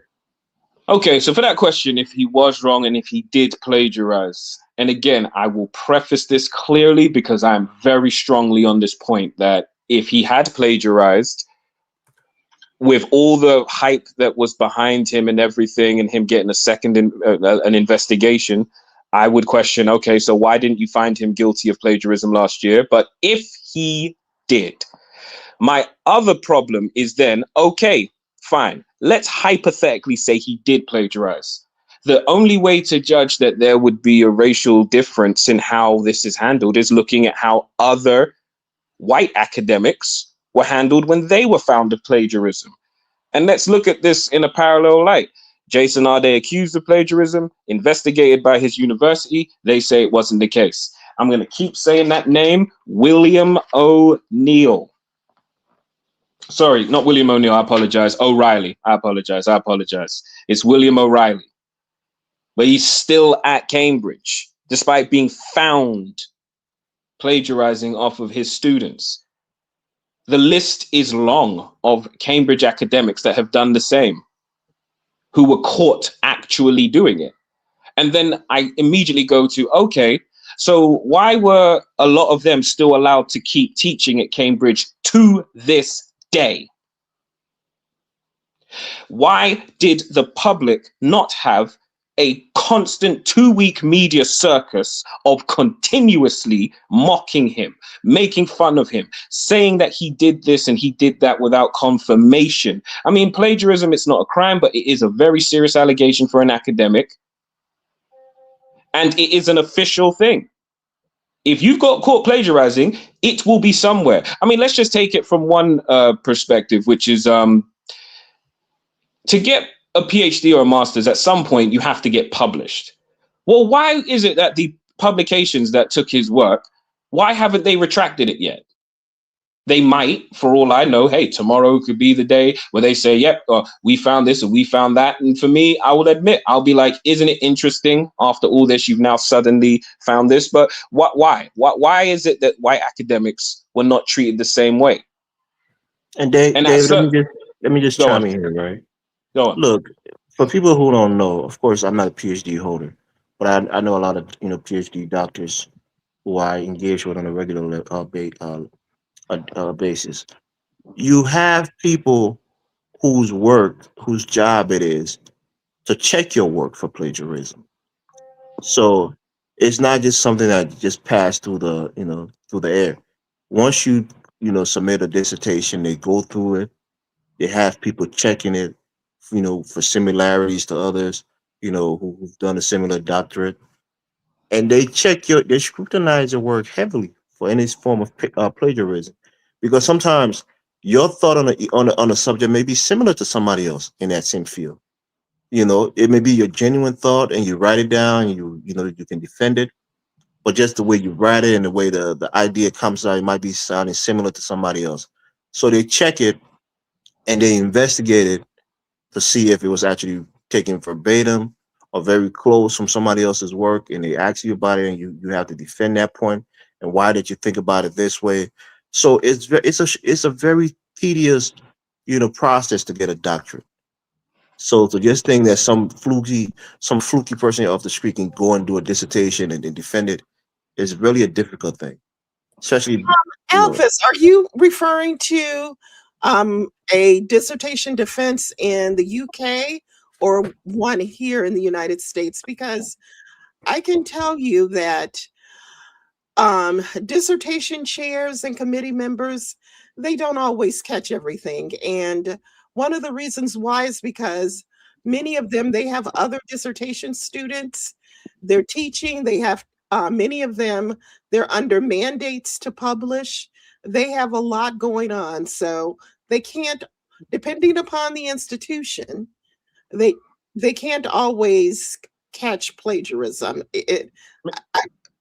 So I'm speaking from the American educational system. I don't know what happens in the UK. Maybe Dave can shed light on that, about the workload of the dissertation committee. Right. Well, I've not completed study to that higher level, so I don't have firsthand experience, but I've been through the university system, and I do know like other Black masters and PhD graduates. Yes, the work level, obviously, for academics, there's quite a few similarities with the US system. Yes, they are overworked, they are heavily pushed. I'm not sure about quotas to pass or anything like that, but what I do know is this, Miss Maya, which is, I'll say your point is very much correct up until the point where he's investigated again. And that's the thing. See, when he goes for his original PhD submission, yeah, at that point, maybe there's a bunch of different, his supervisors or what have you, have a bunch of different things. Maybe they're overworked, underpaid, and under-equipped. But when it comes back and they say, nope, there's an accusation of plagiarism, take a look. The process is extremely robust. And Elvis, the way Elvis described it was very much to the truth. The defense of your dissertation is fierce. Even an undergraduate dissertation at a bachelor's level, again, I don't know if it's, you know, I haven't been in uni for however long or whatever, but when I was at uni, you bring your poster, you bring a copy of your dissertation that's already been submitted, and you sit there and they pick at everything relentlessly and they look for those details. And I'm very suspicious of how he could be investigated in 2025 again as a singular like instance, and they didn't find anything. The first thing I would say is, well, how could you have missed it when you went the second time? Again, if they come out and they say, hey, you know, it is what it is, then okay, fine, sure. But then I also look and I say, okay, well, plagiarism is wrong. It would undermine him and it undermines academia, we know. But why in God's name are there still academics in Cambridge University teaching people to this day, having been proven the first time round to have plagiarized from their students and their work in general? So my presumption, until there comes some giant smoking gun of evidence that says otherwise, which I highly, highly doubt is going to come forward. I believe in the media furor of youngest Black professor and, you know, very bougie old people who don't like us being in those space. I'm very, very interested if they suddenly pop up and say, oh yeah, he was plagiarizing, da da da da da. Because in my mind, I'm like, well, none of you have any restraint or reason to have said nothing, but we'll have to simply wait and see. I do not believe for 1 second that they would have investigated him a second time and they would have looked at his dissertation the first time when he submitted, and he got a fellow Black academic who actually does this for a living in hiring, you know, staff and that. Dr. Kehinde Andrews, he said he looked, and yes, he did find, you know, mistakes here or there, but PhDs are as well students as are anybody at any level. Students make mistakes, and I get that.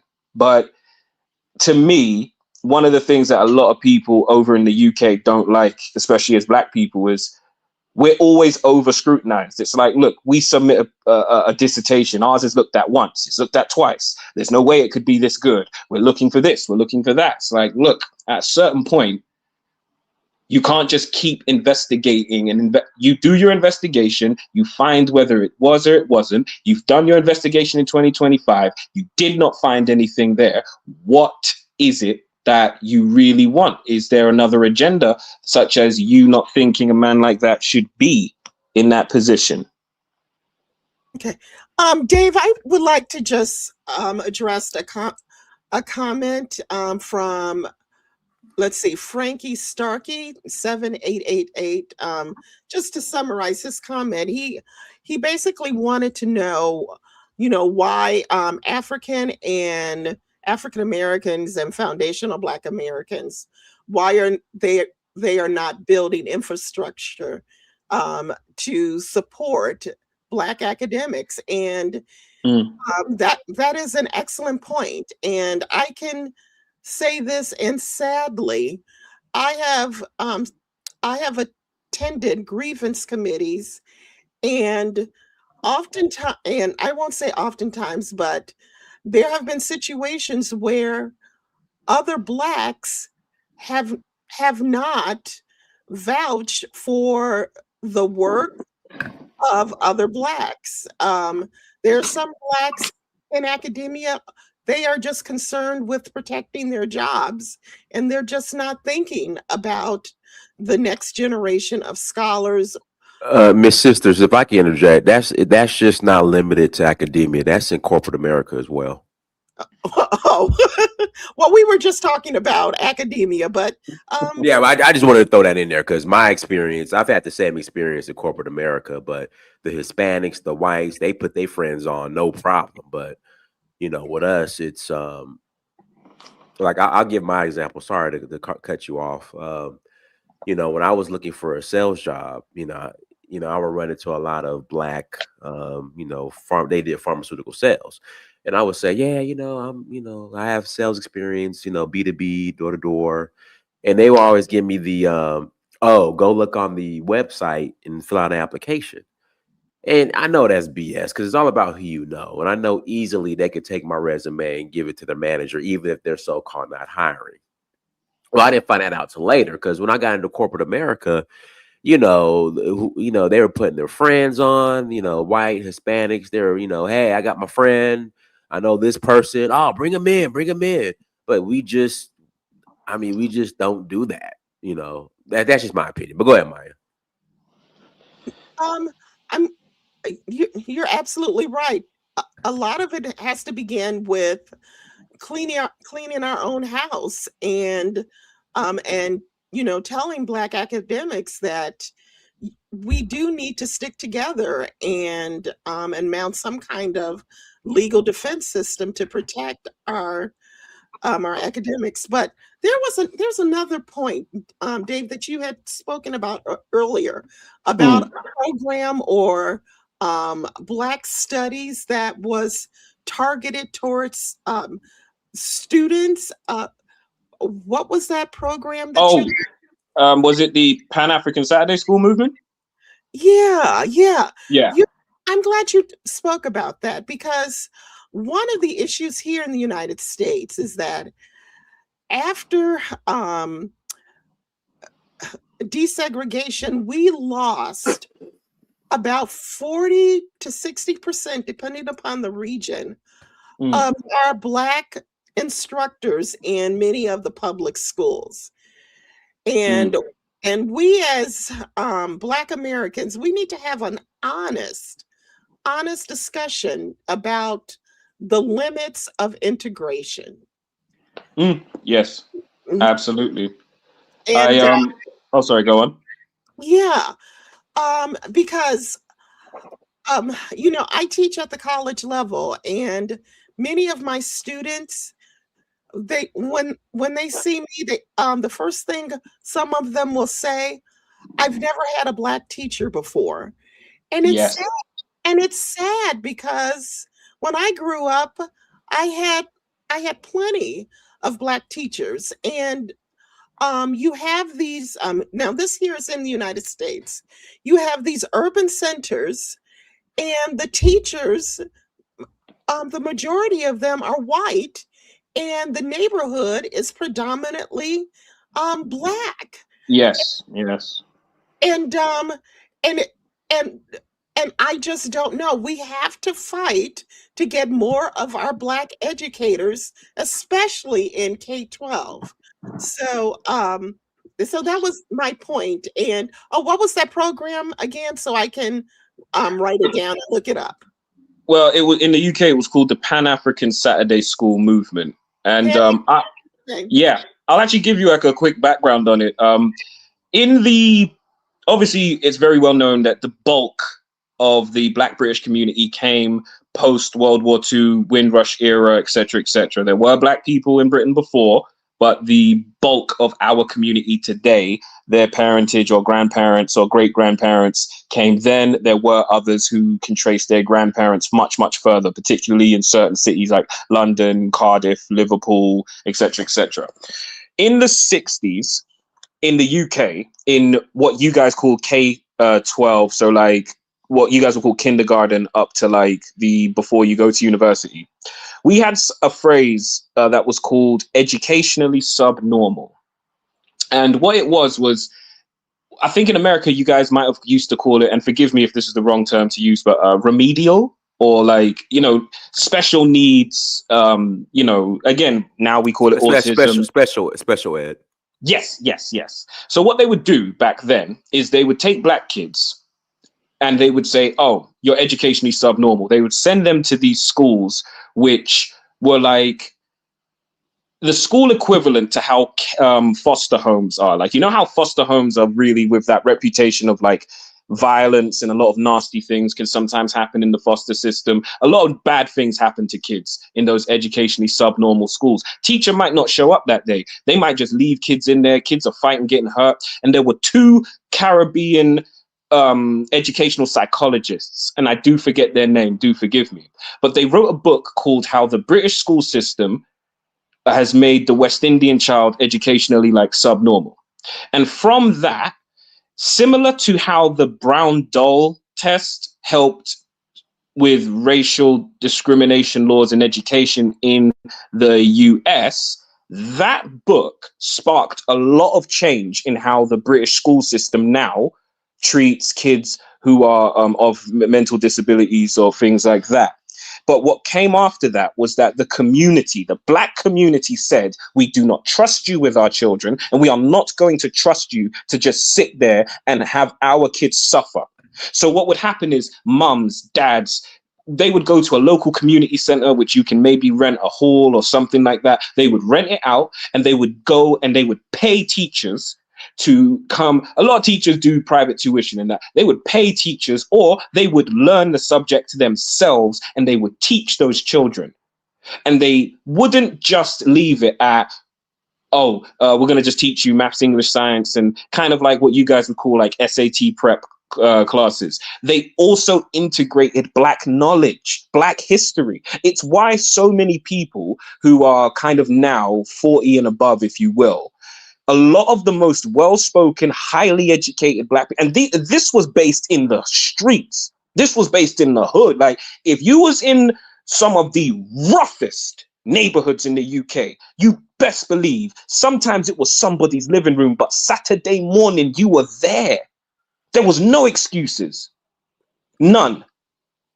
And they would teach you the core subjects, and they would teach you Black history. They would teach you Black culture. And it leads into your question about why aren't we protecting, or why don't our Black academics stand up for each other and all that type of jazz? In this day and age, particularly in the UK, a lot of our people have become selfish. I need to take care of me, me, me, me, me.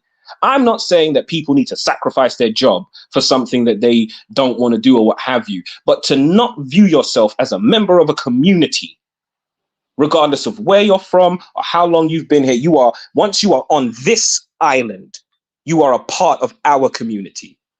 And so those schools used to teach our people those lessons about not how to just get into those spaces, but how to stay in those places, what to expect, how to defend yourself, how to be well spoken in your defense, and not just some wild shouting whatever.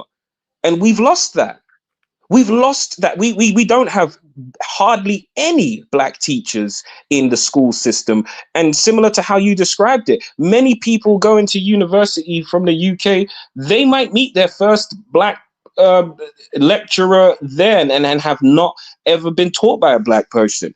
So many cultural nuances are needed to teach our kids not just how to be good academically, but how to navigate these horrific conditions that they will come under. And us thinking that, oh, I can be my community, or, oh, I can do it my way, and I don't have to do this, and, oh, I just want to take care of me. The problem is I look at our older generations and parents and I say, what are you leaving for your children? If you have to suffer, then suffer in a way that your children can take a bit of that suffrage off of their shoulders. We do not need to sit and compete against each other like crabs in a barrel, fighting for everything. We need to learn how to say, look, you might compete against the person sat next to you for a job, but my God, look out for each other. Even if it's shaky ground, defend each other. You don't have to automatically believe someone who might actually be lying or whatever, but don't jump in and pile on with other people. Learn how to walk up to someone and say, hey, brother, are you okay? Hey, sister, are you all right? I saw what happened in there. I just want to make sure I'm checking in on you.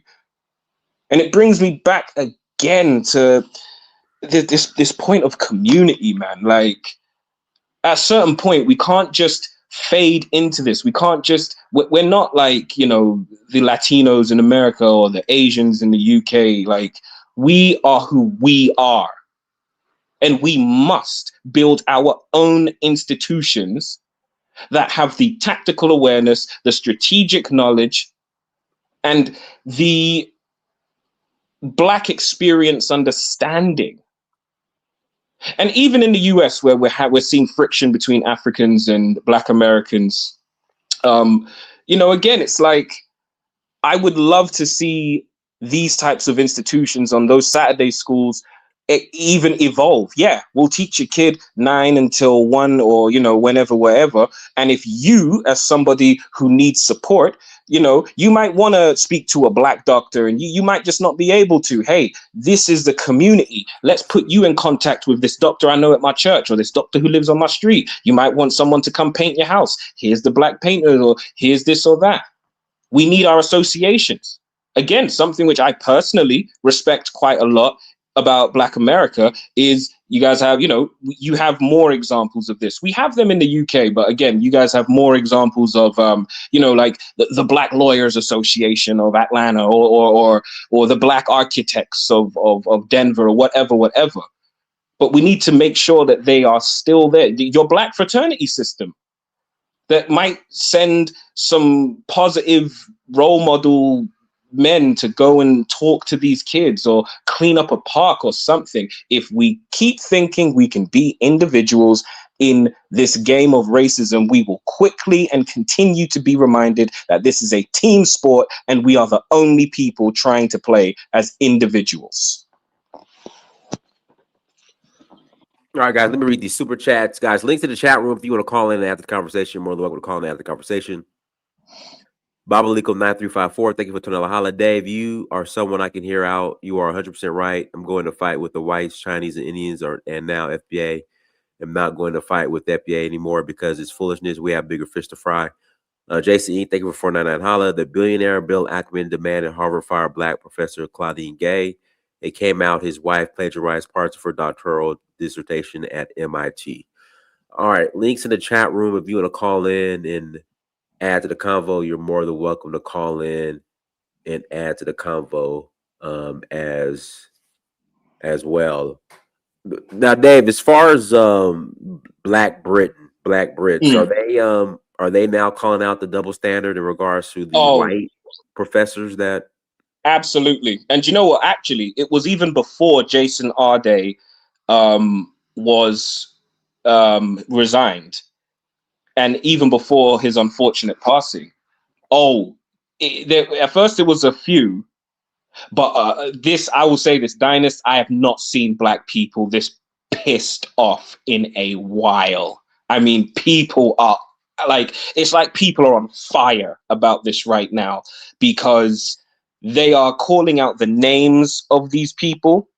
They're calling out the volume of news articles. They're following up on, people are now picking away at every single one of these academics. And they are saying that ultimately, you people did not treat him the exact same way you treat these other substandard white academics who got caught doing what you accused Jason Arday of doing. There's already been, GoFundMe for his family, raised a bunch of money.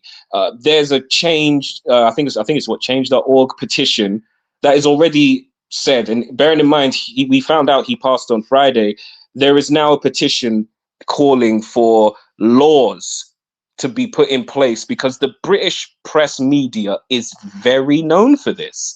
They are very, very known for this abuse. And a lot of people, I mean, it's sad to say, but in the UK, every time something like this happens, people do like to say and remind, like, oh, Shadeborough, you didn't help us, you did it. But this, I mean, people are saying that their followers have dropped significantly. People are unfollowing. People have named and shamed the owners of the platform and said, you people are happy to use Black culture to make your money. But when Black culture needs Black voices and Black media power to inject some logic and some decency into a media storm, you are nowhere to be seen. And I like to see that we are even at a point now where it's like, no, everybody who went against this man and acted in this shameful manner, no, you're all getting called out. We're not stopping. We want laws on the books to protect our people, because when I can't remember his name, the N-word at BAFTA's white man when he and his disability caused him to insult Michael B. Jordan and Delroy Lindo in front of the whole. Yeah. When that was there, you people used his disability in this exact same platforms. You people came out and defended him. You said, oh, it's not his fault. You should get over it. Oh, stop playing the race card. All of those things. But Jason Arday's disability didn't stop you from going after him. It didn't stop you from tearing him to pieces day after day after day. So yeah, black people in the UK, I will say this. The last time, there's 2 times I can distinctly remember black people in the UK being this angry. The most recent was the George Floyd protests. And again, for those black Americans who don't know, there was a very, very, very big protest movement over George Floyd when it happened. I think that was all over the black world, period. Yeah, across the, And in London, there was people, they was getting arrested. And they was black out people there. was 100% wrong for they're protesting. All right, but let him finish. Go ahead, Dave. 30 seconds. I'm fast. Yeah. I'll finish it up by saying this. The other time was the killing of a man in a place called Tottenham. In London, Tottenham is the hood. Like, if I drop you in Tottenham, you better walk correct and know where you at, because them boys got them things, and people don't think we got them in the UK. Them boys, yeah. But there was a killing of a young black man called Mark Duggan, and that sparked riots in 2011.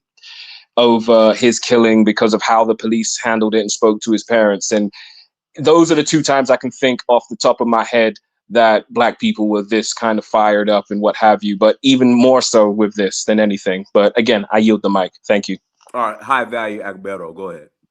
First things first, man, salute to your platform. Heard you just got back from Nigeria. Heard that it's less begging at the airport than it used to be, and I heard they opened up the new airport in the Nugu State. So they run a little professional out there.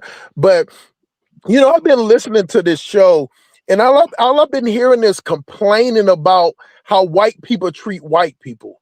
You get what I'm saying? Like, for Miss Maya, she tried to say what we all know is that black people, we don't support each other, but we sit up there and have all this passion for why white people, which are the majority, that went over there on these boats and got us from Africa, worked the shit out of us, had us sleeping with the pigs, come in there and snatch your daughter at 2 or 3 o'clock in the morning, snatch your wife up, and we wonder why these people look out for their people and don't give us the same courtesy. Why would they? Let me tell you something, Dinah. If I was in white people's shoes, I wouldn't give a damn about black people. You get what I'm saying? I wouldn't care if they eat or survive. I would only care about my people. We're the dominant. We're the dominant. We're the dominant ones. We're the majority. We're the one that keep the lights on. We're the one that keep the ships going. You get what I'm saying? We're the one that's building the aircraft carriers and all this, doing all this stuff. We do this, good or bad. When they went over there and got slaves from Africa, they went over there to build themselves up. You get what I'm saying?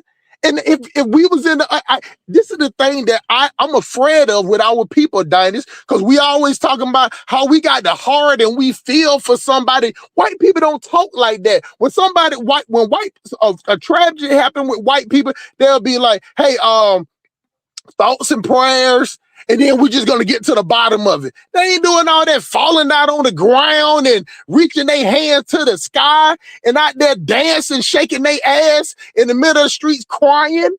White people are not emotional like that. You get what I'm saying? It's black people with emotion. So I'm afraid that if it was the other way around, we wouldn't do the same thing for us to be the top and the dominant and continue to be the top and to subjugate another group of people. I don't think we'll do that, because even today, you still have black people sitting up here crying and having feelings and caring about every other group of people except for themselves. Now, Miss Maya said, so let's get back to that. She was talking about how the intellectuals don't look out for other intellectuals. And same thing with you, Diners. But let me tell you something, Diners. When I was growing up, I grew up in the hood. You know I'm from the gutter. Now, it was guys in our neighborhood that were smart. So therefore, You know, I don't know. Maybe that's a curse we have as Black people. It's rare that you super intellectual and ghetto at the same time. Just because you stay in the ghetto don't mean you ghetto. You know, I got size on me. So when I seen these brothers, you know what I'm saying, that was getting picked on, I'm telling them, I'm like, hey, okay, listen, I'm going to tell you like this. Don't go around people you don't like, but if somebody bought it, you can walk with me. And I would tell people in our neighborhood, like, hey, man, why we picking on this dude because he like to read books? I'm telling females, why y'all calling these dudes lame and squares because they speak correct English and they making good grades? I always had a forward thinking way of being about myself. And like, we're gonna need these people. These people gonna get in high position or whatever, we're gonna need it. But Black people don't think about they don't think about 6 chess moves ahead. Black people play checkers. And that's the thing that we always say. Black people play checkers, white people play chess, 3-dimensional chess. And we pick on our intellectuals. We shun our brothers that's smart. We shun the Black women. We call them weird. We make up every single type of name for people that are smart. And I took up for them because I ain't understand that. And anybody hung out with me or around me. And in that neighborhood, I'm like, they're part of our neighborhood too. Why are we sitting up here picking on people like that?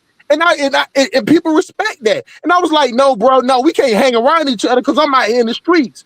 But what I'm saying is, if I get a chance to look out for you, I'll look out for you. But if you hanging around people that don't like you, then you deserve what you get. Now, let's bring it forward. Diners, when I got locked up, every dude that I was hung out with, oh man, hey, shout out to Hustle, shout out to Hustle, shout out to Hustle. But guess who sent me money? Those dudes that ain't even talked to. I'm talking about years I ain't seen them go. They found out I was locked up.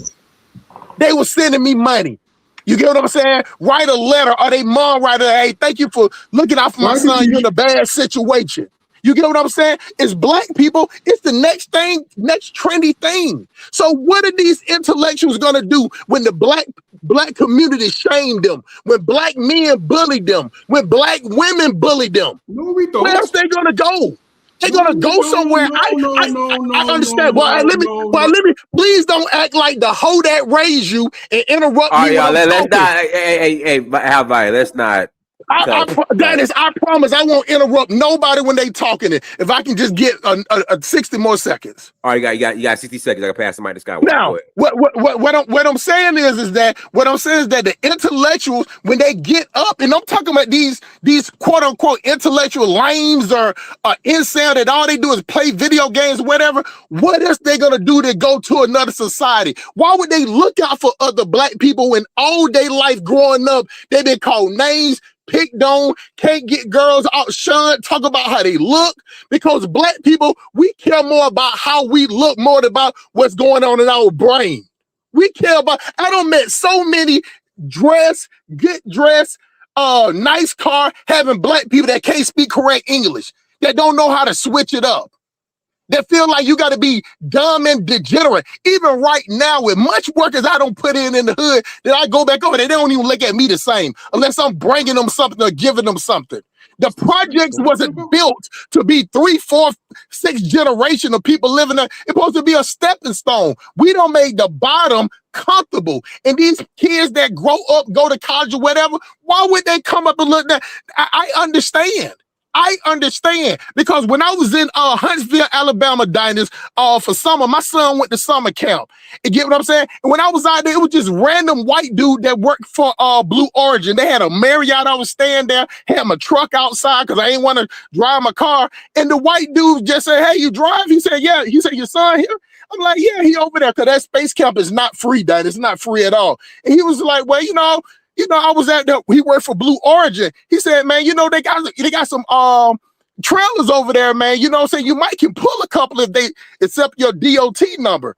You know what I'm saying? He said, man, you might want to try it out. So I'm like, damn, I can't go Blue Origin, but they got an offsite where they got the warehousing.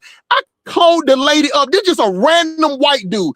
Called them up, called the people. They say, yeah, we'll see, we accept your DOT number. That is, most of my trailer weight is 39,000 pounds. Man, they had like 6 trailers over there where 8,000 pounds. Goddamn, while I was sitting there, just wait for my son to get out of the coop, I done made like $3,000-$4,000. Just a random conversation. Nobody talking about the game is to be sold, not told. Hey, man, let me get a cut. Hey, man, then I look out for you. Can I get somebody to do something? It was none of that. It was just, he had the conversation with me so random as if he was telling me where the nearest Dollar General was. And you know what that taught me? In his level where he's at as a white person, he don't even know another truck driver to have that conversation with. It wasn't like we made no eye contact or shook hands after that shit over with. But while I was there for those 3 days while my son there, that is, I made $8,000. $8,000 renting Blue Origin freight for like 200 miles. Where the point, if I dealt with black people, I got to whine and cry to them and won't even get it.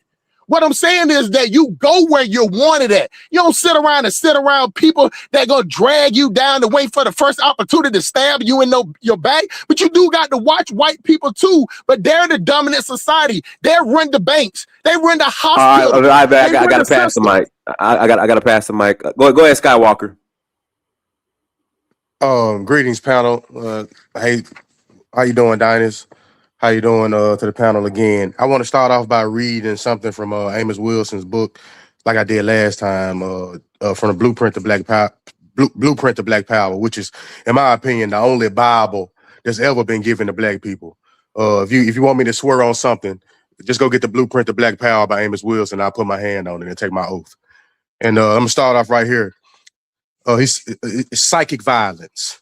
The most powerful obstacle against the liberation of African peoples from white domination and exploitation is not the ability of whites to use superior military or police firepower or their threat to use it against African insurgency, but it is their ability to engage in unrelenting psycho-political violence against the collective African psyche. It is the white monopoly on psychic violence and their devastatingly ingenious use of it against the minds of African peoples, which represent the greatest threat to African survival.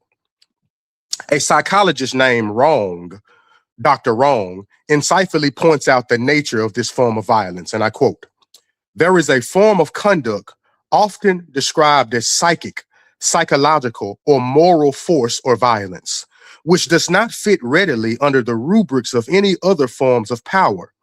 If physical violence involves inflicting damages on the body of a person, how is one to classify the deliberate effort to affect adversely a person's emotions or his feelings and ideas about himself by verbally or in other symbolic ways insulting or degrading him?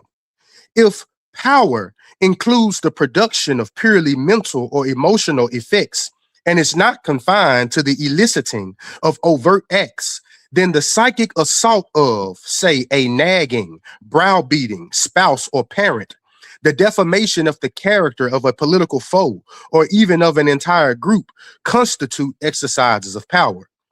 Damage to the psyche is surely as real as damage to the body.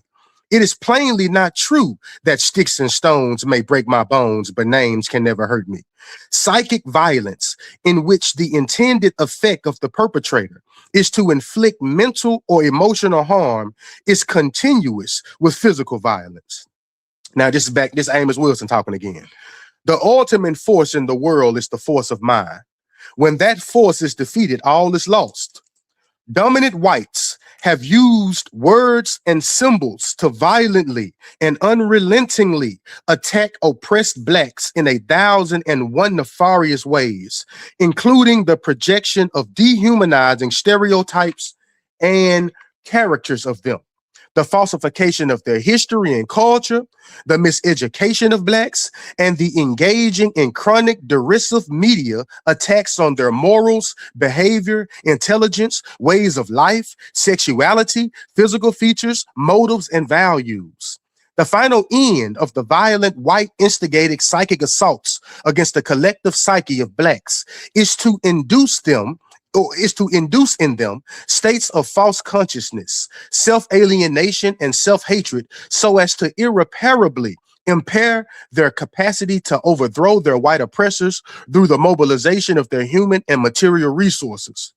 False consciousness, self-alienation, and self-hatred are conjoining states of mind which motivate oppressed Blacks to engage in continuing self-defeating, self-destructive assaults against their own interests and against themselves.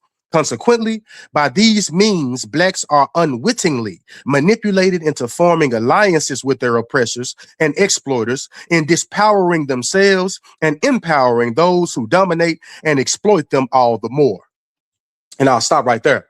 And I think everything that Amos Wilson is talking about, you know, illustrates what's going on in our community. As my brother who talked before me, you know, just spent a good deal of time talking about effects. I think everything that the brother talked about was an effect. But one of the things that I've noticed about Black people is that we're real good at talking about the effects. In philosophy, we call it descriptive statements. We're real good at talking about descriptive or making descriptive statements, but we have problems fashioning normative statements. And in philosophy, a descriptive statement is something that talks about the way something is. In other words, it talks about an effect. And a normative statement is a statement that talks about the way things ought to be, the way things should be, right?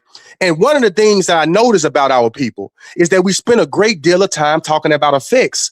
And in talking about effects, we fly by the cause, and we never talk about the causes. And something else, as a result of this miseducation of Black people, because like everything that the brother said was spot on. I'm not, saying that the brother wasn't wrong about what he was saying, but I would like to hear more about the roots to these issues, because these issues can be changed if we talk about the roots of these issues and the causes of these problems. And when we start talking about the causes of these problems, we will always end up in the classroom, because that is where involuntary servants are made. They're made in the classroom. And so all of the effects that the brother was talking about, that the brother stated, I mean, our inability to come together, our backstabbing tendencies, our envious emotions, all of that, believe it or not, begins in the classroom. It's having a lack of self-identity, causing to an education that is centered on Eurocentric values, Eurocentric people, white events, Magna Carta, all type of stuff. We don't know nothing about the Haitian Revolution, the Haitian Constitution, or any of the players of our race, but we know about the players of other races. So as a result, everything that we do almost very little that we do suits our interests, because of the way that we're viewing the world. And I think one of the brothers, one of the Caribbean brothers who was speaking, I think that was a magnificent way to solve the education problem that he talked about. The way that the Black Britons came together, and started to educate the Black community, sometimes even in living rooms, to make sure that they was producing conscious people in our community. But we cannot say that that's happening in the African American community. African Americans are unconscious. And they don't know it, right? I mean, matter of fact, if I walk up to an African American and tell him that he's unconscious, the fact that he's an involuntary servant demands that he argues with me that he's not an involuntary servant. Man, the characteristics of an involuntary servant is such. If I was to walk up to him and say, "Hey, brother, why you value Louis Vuitton over, some type of African fabric, or why you choose to work with these people instead of work with them?" The very characteristic of involuntary servitude, the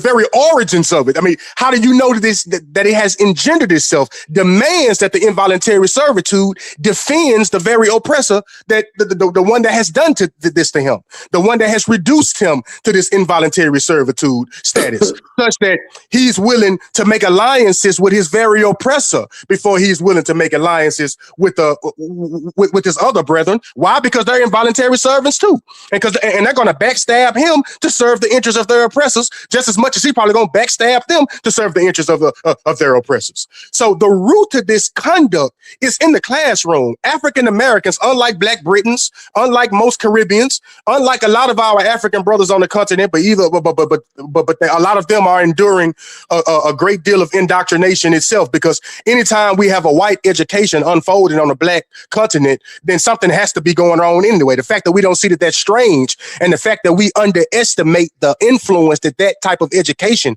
is having on our conduct, on our behavior patterns, on what we value and what we don't value, is an extreme underestimation, and it will be the root to our demise. So I think that that Black people need to make sure that they get control of their education and curriculum wherever they are. If not, then we would continue to breed involuntary servants. We would continue to think that there's nothing wrong with driving miles and miles and miles of road for white people. I'm gonna tell you one thing.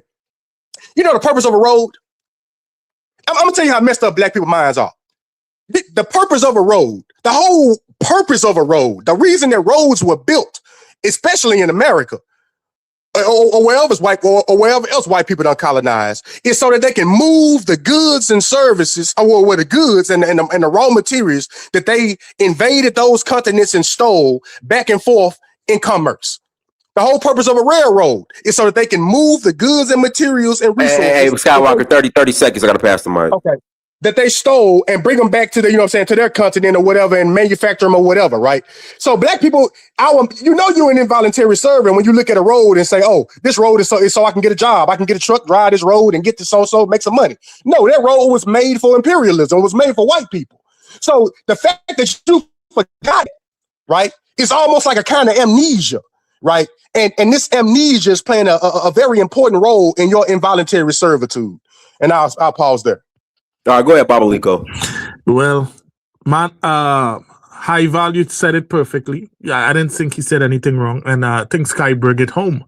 How could you go back to the hood to help your people when you run from there? When you run and you said I don't want to go back there. I want to go to a better community. How can you go back to help those same community you come from when you run from it? There's a problem there. There's a big problem.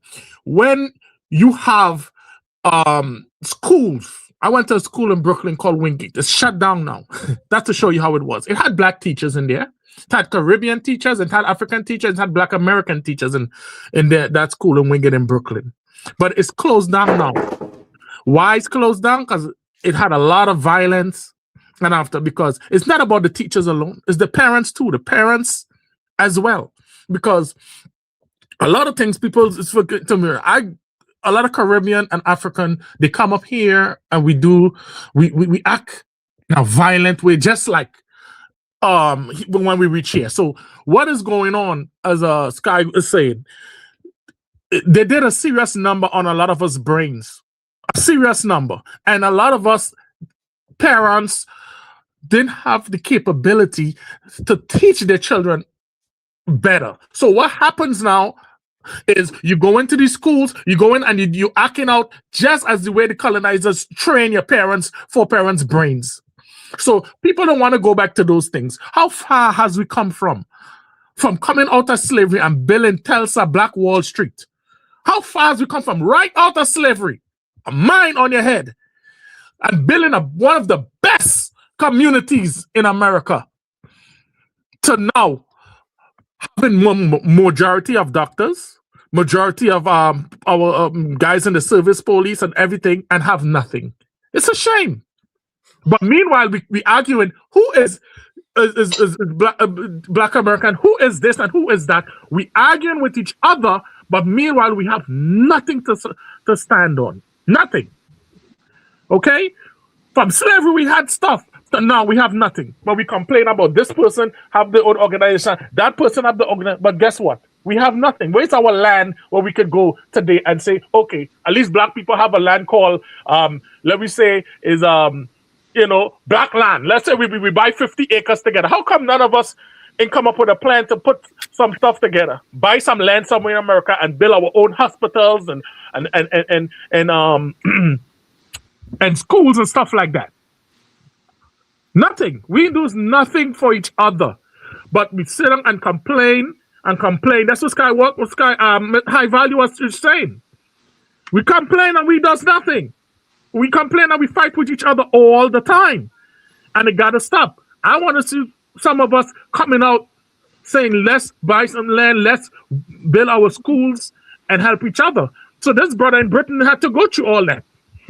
You know, and the next thing, a lot of us, when we become doctors and we move, we got to keep it real. If we're going to keep it real on this show, we move to white neighborhoods. Okay? So how can we go back to the hoods and stuff and help if we move to these white neighborhoods and we don't want to go back to these neighborhoods? We don't want to go back there.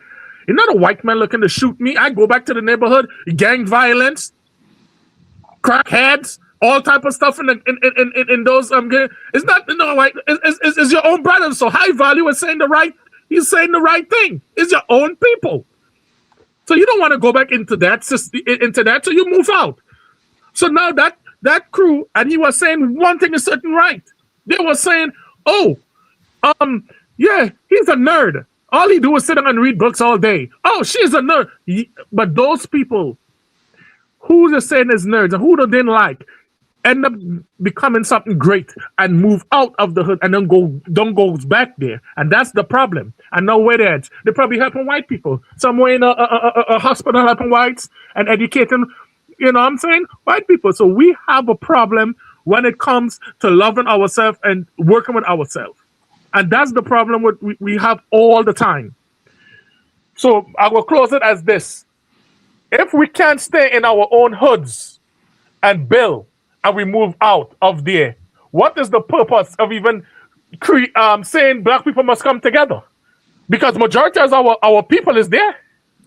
Majority of people is there and they're waiting for help. They're looking for help. So what can we do? As the brother said, you know what I'm saying? Come together and buy some land and do something. That's what we should do. I got one short point just to add to that very quickly. Go ahead, Dave. Then after Dave is gift of God Star North. Go ahead, Dave. In Akala's, he wrote a book about his life, and he speaks about his time in the Pan-African Saturday School quite effectively. So one point I want to build on there is it's true. It's the same here. If you read books, if you're smart at school, you're seen as a nerd, you're seen as weak. You come out the school gate, them man are box you in your face. They might pull something out on you. They rob you. Girls call you nerd, all of that. One thing that those Pan-African Saturday schools were very effective at was that because they were in our communities, because they was in the hood, in the places where them other people don't come around there, it was like it made it acceptable and cool amongst our people and our youth to be smart. And Akala wrote about this, and he said that Akala's family are very like gangster, like straight up, like he witnessed very vicious crimes. His people was, like we know he's a rapper and he speaks about it, but yeah. And one thing he always spoke about was how the people that were older than him, the gangsters at them parties and all them things. I think about that movie Menace to Society at the start with the character Kane as a little boy, and he's at the party and he sees all of that badness and all of that. Akala was talking about how them people, they would give him like £10 and they'd be like, talk about Einstein or talk about the theory of evolution or whatever. They made it cool to be smart because it was still considered black to be intelligent. And we have allowed this nonsense idea that being black means being this way or that way. No, being black can be any which way we do it. We have our style and our swag. And I just hope to God that in the future, whether in the States or in the UK or wherever, we build up those academic or those youth support networks so that we can help shape the ideals of our young people and have them feel like, nah, I can be cool. I can get grades. I can get girls or guys or whatever and be black. But thank you. I yield the mic. All right. Gift of God Star North. Go ahead. Yeah. I think what they done to Jason Arday was that was horrendous, absolutely unacceptable. For him to endure such pain, for his work to be stigmatized. And, the problem with the UK is heavily racially institutionalized. It's heavily racially institutionalized. And I mean, the problems that we face here is phenomenal. The problems we face in the system. What we've got here is a imperial service, imperial academic service, and an imperial political service, where, you know, because we don't have like a strong grassroots foundation. You know, once most of these academias, you know, reach a certain level, it's like they are put forward to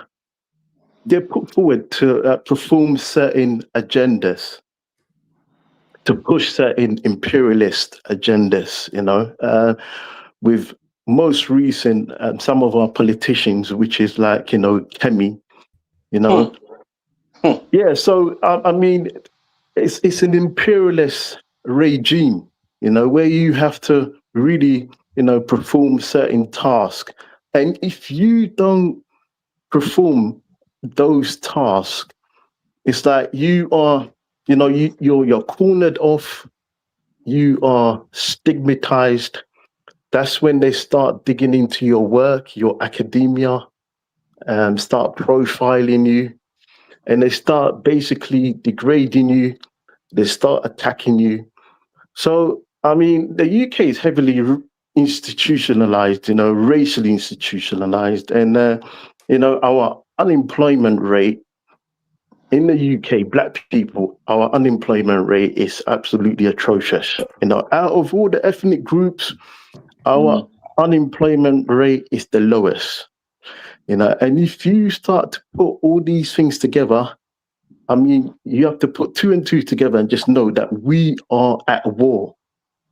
Do you understand? We are at war with the system, because this system does not really, it doesn't favor us. It doesn't favor us. All we've got here is a few puppets, yeah? A few puppets who are on strings, who are just performing agendas. That's what we've got here. So this is why I say, I've always said this, we have to start advocating for grassroots foundational systems where we can have more control over our destiny, you know, because at the moment, when, you know, you get a few Blacks that come through academia and, you know, they don't perform for Black people. They don't perform for Black people in the UK. You know, they're just doing completely something different, you know. And I mean, my heart goes out to Jason and his family, you know, because that was absolutely unacceptable what they put this young man through, and we have to do better, you know. I've seen a few figures, a few political figures who are starting to come out from the woodwork, you know, and basically it's for clout, you know. It's for clout. You've got all these political figures in the UK. They rarely come out and speak out when, you know, things are going wrong in the Black community, when atrocities are happening in the Black community. They only do it when it serves them, right, when they can get a bit of clout, you know. So that's what's happening right now. You know, you've got a few politicians that are coming out, chasing clout and trying to make themselves look good, which is absolutely appalling. You know, we should be doing better than that. You know, we should be doing better in the UK, you know, to like solidify our institutions and, you know, to protect our academia, professors, and protect our politicians as well. You know, we need to do better than what we're doing. So I rest the mic. All right, let me pass the mic to Sonia. Go ahead, Sonia. Unmute yourself, Sonia. Sonia Cotton, you're up. Unmute yourself. All right, let me read these super chats while I guess she gets it together. Summer None, Other Baddie, thank you for $2 holla. How is math and science miseducation? Rade Ondugu, thank you for 499. Holla, finally we speak on progression. Someone please answer Skywalker. Bartholomew 3956, thank you for the 5 jewels. All right, go ahead, Sonia. Sonia, we can't hear you. Call, leave, and I'll remove you and call back in. All right, Ola, go ahead, Ola. Oh, hello. Good evening. Can you hear me?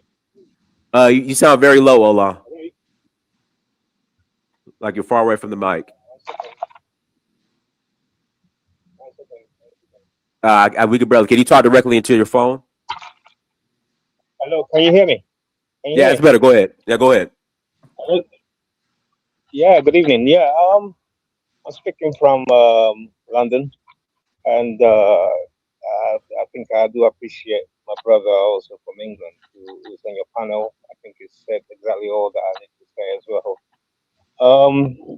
We've got a big problem over here, seriously. After McGugan was killed, I think the system decided to quieten down Black people because that was a devastating riot. I mean, I don't know whether you heard about it over there, but it was serious. I mean, the whole country was rioting. Even Jews were stealing fridges from supermarkets. It was that bad everywhere. Manchester, London, Glasgow, everywhere. And after that, the gentrification kicked off. Most Black clubs and what do you call it, where Black people gather, most of it, once your license expire, they hardly renew it. So if you look at places like most of London, like Hackney, Tottenham, Willesden, Brixton, Brixton still got a few Black clubs, but other Black areas like Hackney, you hardly see white clubs. I mean, Hackney is now being heavily gentrified. But that's not the main reason why I rang. The reason why I rang is because of our brother Arday, and RIP to him. The education system here, I remember when my kids were, well, they're now in their 30s, but when my kids were young, they used to have extracurriculum classes. Black teachers used to volunteer to teach children in the neighborhood. I mean, we have the hood just like in America, but it's not like, it's slightly different. But as I said, teachers used to go into homes and teach, children. And also they learn cultural events as well, like Afro-Caribbean stuff, like African drumming and all that stuff. Today, you hardly see any of that. I don't know why, but that seems to have disappeared all over the city.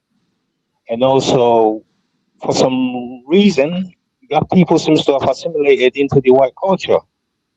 It's unbelievable. I mean, what I'm seeing, because I travel around the country and I've seen what the Asians are doing. If you look at places like Onslow and what do you call that other place, where Asians are, the reason why they're there is because they've taken control of Heathrow Airport. The baggages, the service staff in the airports, most of them are done by Asians, and they allow their people in. So all the surrounding areas is 80% Asians, and they've taken over the whole area. We don't do that. We more or less disperse into the wider community, which is pretty scary to me because I hardly see any Black community like we used to have 30, 40 years ago. So I mean, what my brother's been saying over there is true. It's not very good for us over here. Most of our little communal thing, the government has quashed a lot of this stuff. We hardly have places where even older generations go to play, like games and stuff. Our people are stuck in the house. When they die, they just pick them up and go throw them away. We're living in dire straits over here. Yeah, so that's all I got. Pure systematic oppression. That's what we're thinking. Hey guys, let me get to this panel. I got to get to this panel first because there's people waiting. Ola, are you done? Yeah, I'm done. All right, go ahead, Africa. Yeah, greetings, brother Diners, the panel and the chat. Please like, share, subscribe, and also please support the channel. And I hope you're having a great time in Motherland. Look, I'm back in Atlanta now. Oh, you're back. Okay, nice. I hope you had a good time though. Definitely. I hope you had a good time. Yeah. So look, the UK. I got to pause for now. It's a sad story. This is what I keep saying to you guys. Leave this drama that we've been having here for the last few months about the separation. This is exactly what happened. Ola that spoke just now, you're right. Around the time of McDougall, but what you missed out is when the conservative government came to power. Okay? When the conservative came to power, we had the riots. That is the biggest riot in the UK, over centuries. The black people came out and rioted, and for the first time, they saw the black and the white working class are coming together because they've been living together in peace and harmony for over years since Windrush. They're building together into marriage and building community and creating good culture under the Labour government.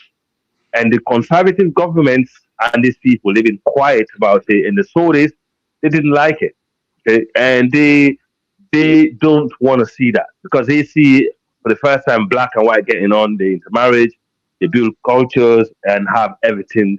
They build this country and make the UK to a point one of the best times to live. But thank God to the civil rights movements in the UK, thank God to the high IQ Caribbeans who early settled in the UK, who made that possible, okay? Because it was minority Africans, majority Caribbeans, and heavily Caribbean influence under the Labour government, to be precise, okay? And then we have the Conservatives came in, and then not long we had what they call Brexit, and all these people who was lying, the white people who were quiet about what they seen that they did not like that integration. No, basically, we integrated too fast, too much, and that is a bad thing. All the other communities that came here, they refused to integrate. Okay, they built their community, but we had the community that we had. We did not kept it. We integrated. We allow other people come in. We didn't keep their properties. We sold them out. And we didn't sell it to our own. We sell it out to the other people who obviously came in with their own mission because black people didn't hold on to their own stuff, as we always know globally, right? For some reason, we don't know how to practice, group economics. Okay, so we didn't know how to do it, and so basically now we had the conservative government. They came in with the sellout. The conservative came in with black African politicians in their government. Okay. Now these black African politicians, I could name a few of them. Okay. And they were ready. Yeah. One of them was Kwatu Kwaten. Billy Afulami. What was the name? The other one was Billy Afulami, Kwatu Kwate. As I go through, maybe God gives to remind me. You can be bad enough. She's already there, but she came in later. So basically, what they did is they used the Africans to undermine the Caribbeans who actually been here, who know how. And just be quiet for a minute. I'm saying this as an African. So they use them to undermine the group of people who've been here longer, who managed to build this system, even though it wasn't perfect. Then they use Africans to undermine other African descents. Okay, they use black against black, and they use Asians against Asian. Okay, but the Asian did not play it into that game. The Asian play into the game as black and white, Asian and white versus black. They did not play black on black. Well, when you put a black person there, he would do the dirty job for them, or she would do the dirty job for them, but the Asian politician will do the dirty job for the white with the Asians against the black. This is what happened in the UK. And this is why I said, when you want to, in America, if you want to keep away from these people that call themselves African coming over there trying to be a buffer class closer to the white man against your people in America, why I support you guys, I'm telling you, I know why I did it. I know why I'm supporting it. And the only person, and that's one of the errors. At the middle of this fight, we elected the first black mayor in the middle of a conservative government, in the middle of Brexit, in the middle of the most racist times, in the middle of the most racist time in the UK, me as a black person, we and the group of people I know around here in my city, yeah, they elect the first. I know him very well. Okay, he's became the first black mayor in the entire Europe. Okay, while the other black people in the UK were sitting in the corner crying, and also going through the same victimhood. Like this guy that killed himself. I'm sorry, but this guy, I don't think he suffered from racism. He did not suffer from racism. He basically lied about his CV. If you lie about your CV, you know what you're putting yourself into. You're gonna get into trouble. You have to be careful. You have to be careful because you do know. Look, there is imperialist service. Like these people, they're crafty. I understand, but look, he knew where he got himself into. He knew where he got himself into. He knew what he got himself into. That's what I'm saying. That's what, there because is you no know that institution. We know that institution. We know institution is what it's like. We know exactly what this institution are built upon. We know how they were built. Okay, what I'm trying to tell you. No, but I'm speaking. You decide to put yourself in there. Yeah, you know that lie that you tell one day is gonna come and hunt you down. And when he did, it's not necessarily that he told a lie. No. When he did, and he expects black people to come out in this heat of a time to come and defend him. And when they didn't, he took his life. And that's wrong. Let's stand to the truth. That's what I'm saying. Well, they didn't have a problem with him. They didn't have a problem with him in like, you know, when he was first coming through the academia put himself system. In the fire and he got burned. Hold on. I understand what you're saying. I understand your point of view. But what I'm trying to say to you, at first they didn't have a problem with him when he was coming through the academia service. So basically, I'm trying to tell you, there's an imperialist agenda. We know that. We know that, brother. I haven't finished speaking. If you don't perform, hold on. If you don't perform, you get attacked. You're getting attacked through all institutions. Yeah, they pick on little things. Yeah, just to demonize you and to destroy you. He knew what he got himself into. And rest in peace to the brother and his family. I feel sorry for him. You know, everything that went. You know, I totally, 100%. You know, feel sorry for him for everything that happened and his family. But he put himself in a situation where he knows one day it's gonna come down to hunt him down. And now he knows exactly what happened. And he obviously had himself, you know. Brother, my man effed it up, bro. Let's be real. He effed it up for himself, and now he's putting back people. Did you hear what I said? Cambridge has not finished its investigation. They haven't finished it. Just because he didn't, but we know he lied about his CV. But he lied about your CV. No, he didn't. He got investigated in 2025 for plagiarism by the university that gave him his PhD. If the people that gave him his PhD investigated him and said that he did not undergo plagiarism until they or whoever go again and investigate him, then until then, there is no proof that he cheated at anything. There you go. All right, guys. Let me pass the mic to Lewis. Go ahead, Lewis. Yeah. Hello, everybody. Nice show, Dinus. I didn't know you was up to date with Britain's affairs like this. A little bit, done, yeah. Brother. Yeah. Hello, House of Smart and everybody else, Africa, and the new guys I'm not familiar with. Shout out my brother, most high. Respect, man, respect. As the Bible says, thou shalt not lie. This brother, okay, before we go any further, I have a lot of people in the academia. My younger brother is a lecturer at the London School of Economics. Right now, I got an in-law who just passed away, who's been there. He was there as a lecturer. In fact, his son is Kwesi Kwarteng, Africa. Right? Now, I have a lot of academic circles. It's not new. The former leader of Ghana, Nado, his father was the first black person to read pure mathematics and physics at Oxford. Black people being in high position ain't new in the academic circle. They don't like to, generally from that, they don't like to show off and things like that. That's how that world is, okay?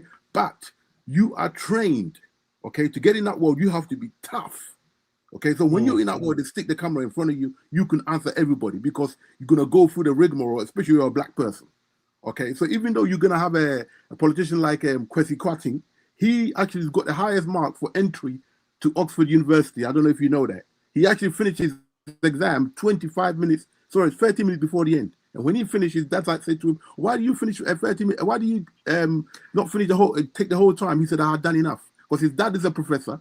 Okay, he was. Yeah, he's a smart guy. I respect him. I respect him. No, I respect him. The point I'm saying, what's your point? He's What's your point? And the point I'm making is this, okay? The credentials of this brother is questionable, so there's an investigation being done. Fair enough.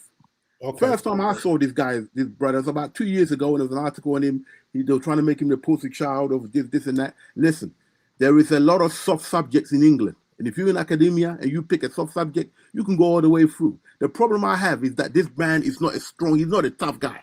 You ain't not going to work that hard to be a professor, right? One of the most profiled ones coming up in the black world. And then because of some racist and he was a racist guy trying to expose him, because they're trying to expose black people anyway because they're jealous of them. His expose come out, things gets around, and then all of a sudden you go and take your life. When I did hear that, I wasn't 100% too surprised. I tell you why. So the minute I saw a picture of this guy, this guy is LGBT. Any of you can check it out. The minute I saw this guy, you got a problem. This exactly. Well, guys, hold on. That hasn't been confirmed, and also too, he's not here to defend himself. So yeah, I understand. But the Bible says, by the countenance of a man, you can tell by his character. Okay, but I'll say this. Okay, there is a particular type of blacks. If they're gonna have blacks in UK in high society, that they want to push, and this guy was fitting that bill. Okay, they ain't gonna have a tough guy like a Paul Boateng down there. So Lewis, I would say this, Lewis, it's the same here in America. It's the same here. So I understand. Go ahead. Exactly the same dog that bites America bites Britain. That's it. If they're gonna have black people, they want a particular type of black person. That's not a threat. This man ain't a threat. Of course, you're not going to. They're not going to have. They're not going to have a silverback. They're not going to have a silverback. Hear me out. I've run the show, brother. Let me just quickly land. I know the point you're making. Listen, I think there should be a full investigation, and whoever should face it should face. But I know that in England it's a racist society. Okay, right? So what I'm telling you is that all the academics, listen, right? All the academics that I've come across, whether I agree with them or not agree with them, they're all tough people. You got to be pretty tough-skinned. And I'm disappointed that the man literally took his life because of a spotlight being put up on him. Because this is why we're looking for an excuse to say, I think he's deeper than that, Lewis. You chump. He's deeper than that. But hear me out, right? I know he's going to be deeper than that. We'll know, right? Because it's still unfolding. But what seems to be happening to me is that all the academics I've come across, they ain't none of them going to be weak enough just because of a few headlines. They're going to give up their professorship and take their life. There's something underlining right there. And from what I can see so far, we shouldn't get too carried away with the political this and political that. We know they don't want black people here, but we're here, and there's lots and lots of black professors being produced. I don't know why we're obsessed with this one man, because they're pushing him in particular. I don't know why. Because it was Cambridge. 1% of lecturers are black in the UK. That's why. I understand that, bro. With all due respect, you know they don't want us up there, so they're going to put the scrutiny on you anyway. I'm surprised of his. I mean, all the black people I know, your parents going to be tougher than that for you to get up there. Something's gone wrong somewhere in this man's life. Okay, the pressure is on. I don't see what the pressure is on. It's a chance for you to prove yourself. No, I got to disagree. I'm sorry. I do not. Let me finish my point. That's you. My bad. But 30 seconds. I gotta pass the mic. This brother, he was not strong enough. 2, he looked LGBT to me, and they're pushing a particular type of weak black man, and that's why I don't want to see. So I'm not 100% going to jump behind the guy. I'm so sorry for him that he's passed away and all that is sad, but you got to be a man in this world. Can't be pussy. And that's what I saw. LGBTism, they're pushing that black. You can't judge a brother like that. You can't judge people like that. Yes, you can. No, you can't, bro. Until he's proven. You can't say he's LGBT. He's not. Hello. Has it been proven? Hello, is my point. Let me just line my point. Yeah, he ticks all the boxes. Talking a lot of just coming. Hello, bro. This I wouldn't defend his brother, even when he was alive. He just looked dodgy to me. Okay, right. So that's why I like my plane. Oh God. All right, I let Dave. You got 30 seconds to retort. I'm gonna pass the high. But that's stereotyping, man. Right. Here's my problem with what has just been said. It goes exactly back to what I said earlier, right? If you're not hard, if you're not one of them and them, if you're not looking like somebody who's going to come and take your flipping head off your shoulders, then we don't go and back our own people. This is the exact thing I'm saying, right? Yes, he did look a little bit different, all right? But let's remember as well, yeah? The guy, no matter what he looks like, no matter how he comes across to us, until we have actual proof that he was LGBT, we shouldn't just go and assume that. If he is, okay, fine. If we don't, if an individual don't like that, they have the right to feel how they want to feel about that. But at the end of it, hold on. And the point is this, right? If we as a black community, and I'm going to end it with this point, right? If we as a black community in this country and even across the world, right? If we're only going to come out and ride out for killers, thugs, homeboys who will come and take your life for everything. But that's not true. Then what exactly are we going to do? What are we going to do? That's not true. No, but it's the truth. What you saying, yeah? Listen, because we're constantly questioning him just because of how he came across, rather than the actual facts of what happened to him. Listen, the nerdy Harry Potter guys got just as much respect as the hood guys. Nerdy Harry Potter, I live in Liverpool. Those nerdy Harry Potter guys, when they came around, they were told to go away. They were told to, you're book smart, you're going to go to university. The Harry Potter black guys, they got just as much respect, if not more. The hood guys say, listen, get off the street. We don't want to see you around here. You know what I mean?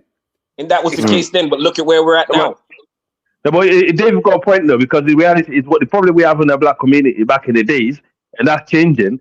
Like the average bookman who looked like a geek or doing the right thing, going to university and things like that, they used to get looked down on by the roadman them, and they used to get chased. Bro, they used to get punched, roadies who come and jack you Where do you grow up in England, bro? That's a Where in white England do you talking grow up, point. man? That's just a white No, man, talking point. you grew up in Liverpool, man. If you grew up in my city in the south, bro, you know what I'm talking about. Yeah, black brothers used to chase man them that actually go to university, and they get looked down on, and they're like, oh, you're a bookman, you look, they see you like a waste man. And this like, this is what we think we are doing. It's a fact. Then we let the gangsters. No, but listen. This is what gave the conservative, the loophole to come into the black neighborhood, because they started seeing all these gangsters. Bro, come on, let me just talk, man. They start letting all this. You've been in Britain. They start letting all this. That's not true at all. No, but listen, I'm sorry to say it, but roadman used to run the ends. It's not true. They used to run our neighborhood. All these roadman used to run the neighborhood. And guess what? When Judge, you know what? In my city, you know why in my city, when we lost respect for roadman, it's when George Floyd got killed. What part of There's different generations here. There's different generations. Listen, what part of London are you from? Listen, bro. I grew up in the most white region in England. My city is the most populated region in the entire Southwest. I live in the Southwest. I grew up, I'm in the belly of the beast. I come from a city that invaded. What part of London? What part? Yeah, tell him. I'm from North London, bro. I'm from West. I'm from Southwest of England. What part? I know London quite well. What part? Be specific. I grew up in. I lived in Peckham. Yeah, my man. Talking like he. Get out of here, man. Listen, you got to Liverpool. Liverpool is a white man. Liverpool is an Irish dock city anyway. To start. So Liverpool culture. Liverpool's got the oldest black population in Europe. That's true. Nobody denied that.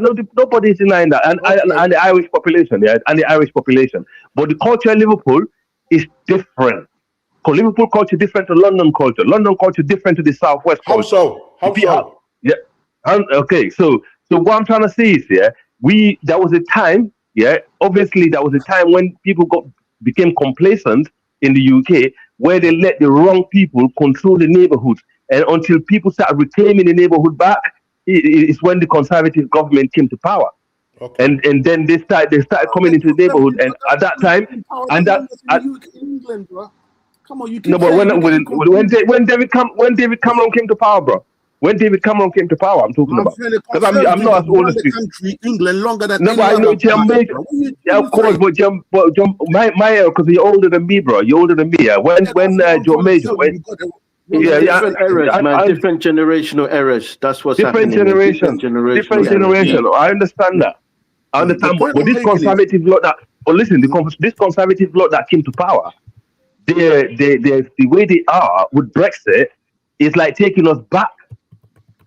They took us Listen, back. I agree You know with that. We Brexit. all know that. They You know, took us back. I agree Okay. with Brexit. Anyway, I'm not a native Briton anyway, but I agree with Brexit, right? Well, that's the Why reason I why agree with you're going through what you're going. yeah, right. Because I tell you what, as a when I was working in the furniture business, okay, we were working at that time. I was earning about £15 an hour doing stair stringing. Boy, European girl will come and do it for £7-8 an hour, bro. Within 2 years, if you came in and you spoke good English, you won't even get that job.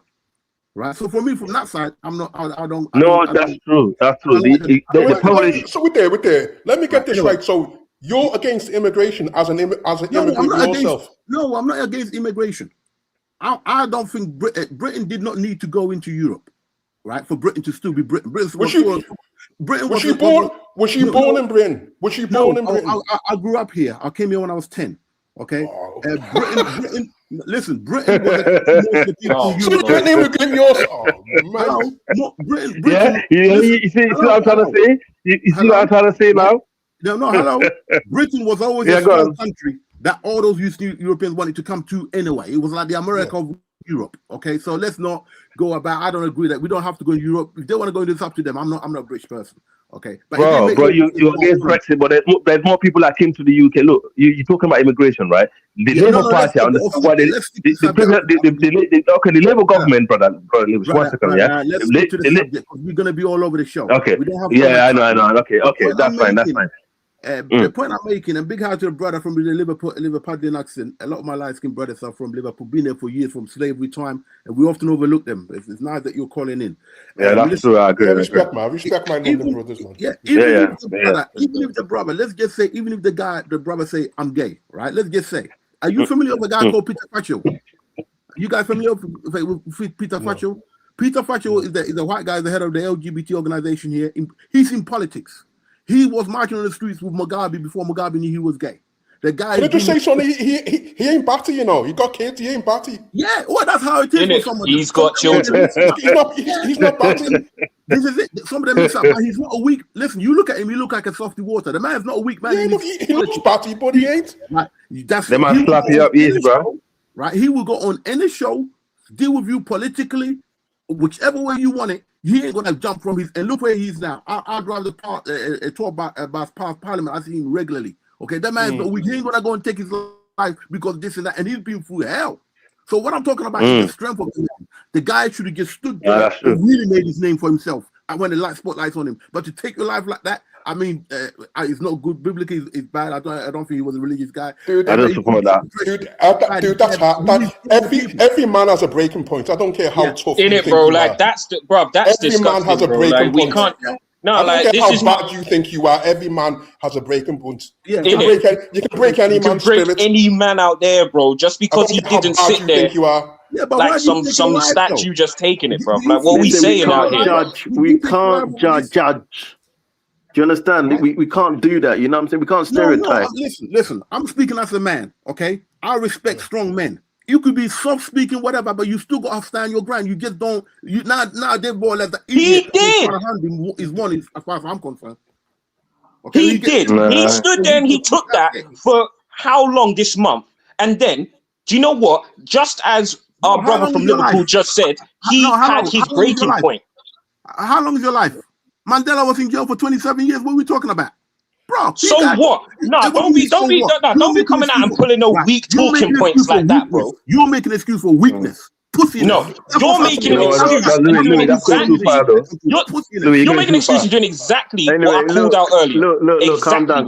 You lot, calm down. Look, all I've got to say is that for the past 20 years or so, there has been a underemployment with black youth and black people within the UK. Yeah.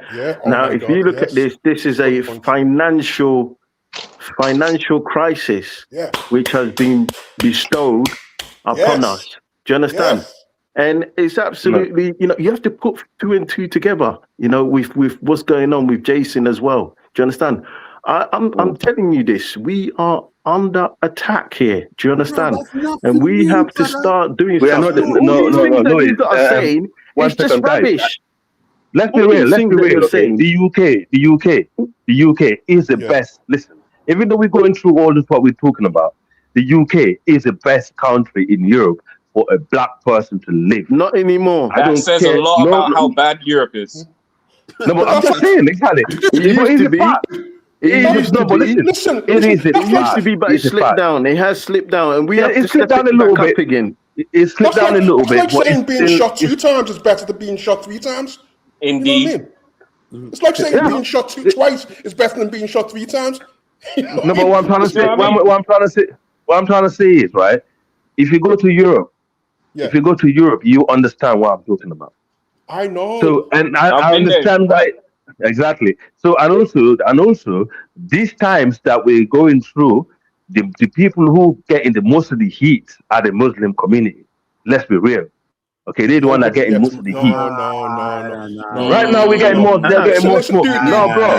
They are the one that getting most of the Let's smoke, not bro. do that. Race, Let's not telling do that. you, Let's bro. not do that. Oh, dude, name me one area in England that's not poor where black people live. Name me one area in the whole of Britain where black people live that's not poor. The poorest, most deprived community in England are the majority communities in Exactly. North of There were England. many. The There were north of many. England.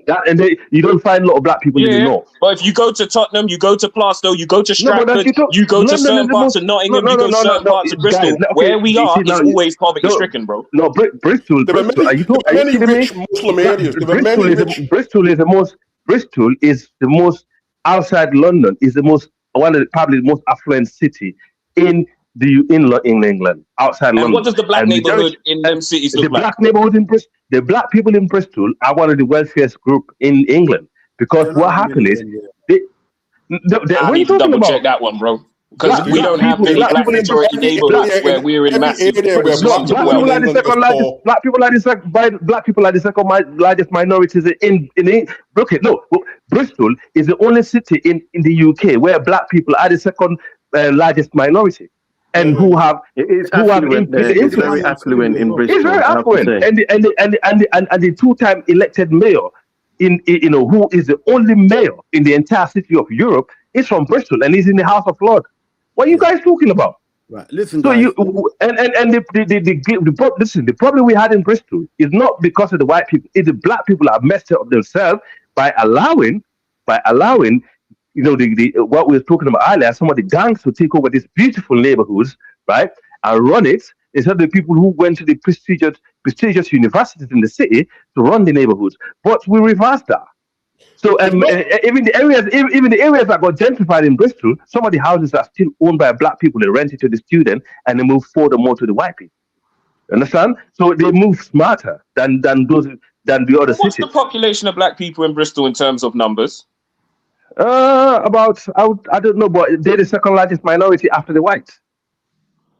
All right, I've got a question I want to just throw out to everyone, right? Thank you. Especially off the back of us saying like he looked a certain type of way, he might have been effeminate or this, that, and the other, blah, blah, blah. I've got one question, right? Because we're questioning this man's manhood as a prerequisite of him having life. Here's my question. As black men, what are we doing to build institutions instead of looking at our What people? are we doing locally in our local communities to start with? Politics starts with local. Politics is local. Okay, what are you doing locally to start with? From the local councillor that's been elected. How many councillors meeting that black people attend in their neighborhoods? How many of those? That's the question. If you cannot True, answer but we that need to question, be able what to are you exist talking about outside of the politics? political system as well, Africa. It can't just be us electing mayors and electing councillors. One of the reasons why it works for Asians is because when they build businesses, they go and they finance their businesses by going and supporting their community, and they have their Saturday schools, they have their institutions, so that if the Labour government changes to reform or the Conservatives or whoever, it will not shake them. Because at the end of the day, they still have their Saturday schools, they still have their institutions, they still have their tutoring networks. It's not by accident that Indians are so highly represented in medicine. It's because they foster that, because the men in their community, as well as some of the women, but the men in their community, they put their money behind their rhetoric. They're collective. They are a collective. I said that from the beginning. I said that from the beginning of my intro, the conversation. We don't practice group economics. That's the problem. We don't practice group economics. And most of our neighborhoods, the shops in our neighborhoods are run by Indians and Pakistani. But And that comes from trust. we in the city that I live in now, as I said to you, it used to be a war between the Jamaicans and the Somalis. Okay, so when we had to, I'm one of the people who actually helped to stop that beef. And today, most of the shops most of the black people that own those shops are actually Somalis community. Okay, so and some Africans are actually going into this business now. So basically, we used to fight one another instead of like what the FBA and Black Americans are doing. Yeah, instead of actually working together. That's the problem. We lack group economics. We don't do it. Our money goes out just like what you're going to in America. Yeah, go on. That's true. It's very true. Are you guys aware of the trade deal that has been struck by India? India is a superpower. People forget this. Are you aware of the trade deal that's been done by England and India? You're going to see more Indians than you've ever seen. Okay, they've got a large population, some quite well education, and they've educated them technically. So they don't just become professors. They go on the ground and fix your phone to your iPhone, everything. They manufacture it because India is strong. Okay, if we forget that we come from the Caribbean and Africa and we don't connect there and use our knowledge here to build the businesses back home instead of letting the Chinese and the Indians do it, we're going to be in this perpetual going back and forth because you cannot build a kingdom in another man's kingdom. Our people came in the 60s. I disagree. They knew they were only here for a certain time to go, but we've lost that. We want to fit into England, be like the England football team. You ain't never going to be accepted, Negroes. So you better start connecting back home, doing business back home. Then you can connect to the people here in thing. But apart from that, the Indian community does well because India is strong. That's where they're getting their base from. You guys have got it mistaken, bro. The community ain't going to do that. No, I'm sorry. Like, I disagree. I think to some effect, will do a lot. We have to build ourselves up here. Yes, we have to have those links between back home in the islands and the continent, but we also have to set up and we have to show our strength here as well. You forget your kids. Lewis, have you got kids? I got no kids. I wouldn't have kids. That's what I'm saying. You need a foundation. You need to work foundation for future generations. For future generations, bro. Listen, I would not raise kids in England if I can't whoop their ass. So I ain't gonna have no kids in England. Bix, you're gonna be back in Africa. You're gonna get your ass kicked. You're gonna be disciplined, and in it, when you grow up a bit, you can come here and see what the world is like. But my aim is not to be staying here in England and have my foundation in England. I'm not an Englishman. Bro, are you drinking? What is this? No, I'm not. Am I dreaming? This guy's off his head. Bro, you're drinking palm wine and Hennessy and spouting garbage. Listen, trying to be some tough guy to your kids. You're gonna let me speak. Right? If you think I'm gonna have kids who are gonna grow up in this country, I can't even discipline them properly and have the system teach them how to be a homosexual and how to have sex up a man's backside when they're 8 years of age. You're mad. I'm not going to chill out. Hello. No, when they're fully grown, they can come here like elder cousins did and down quite well. But I ain't never really no damn kids here. It's gonna be some hell of a love for me to do that. No way. I will discipline my kids in this country. Discipline your kids. That's why you got professors like this Ardy guy looking gay and shit coming out there. Yeah, but this is the part that you all great. But he had 2 kids and you don't. Huh? You got kids and you don't. All you're doing is just coming up here and attacking a man who ain't here to defend himself. I mean, hey, bro, that guy's not gay, bro. He's got 2 kids, man. You can't do that. My dick is not in control of me. Okay? Best believe he was banging some of them rich white girls in Cambridge. Visually pure stereotype. He was banging some of them white girls in Cambridge. You know exactly when you look at this man what you're looking at. The sort of black people they want a weak. Yeah, well, let's Louis, let's louder, bro. Right? There are some black people who have lost their way. They want to bring Britain forever. Good luck to you. I'm not knocking you. Okay, but my foundation is going to be linked back home from where I'm from.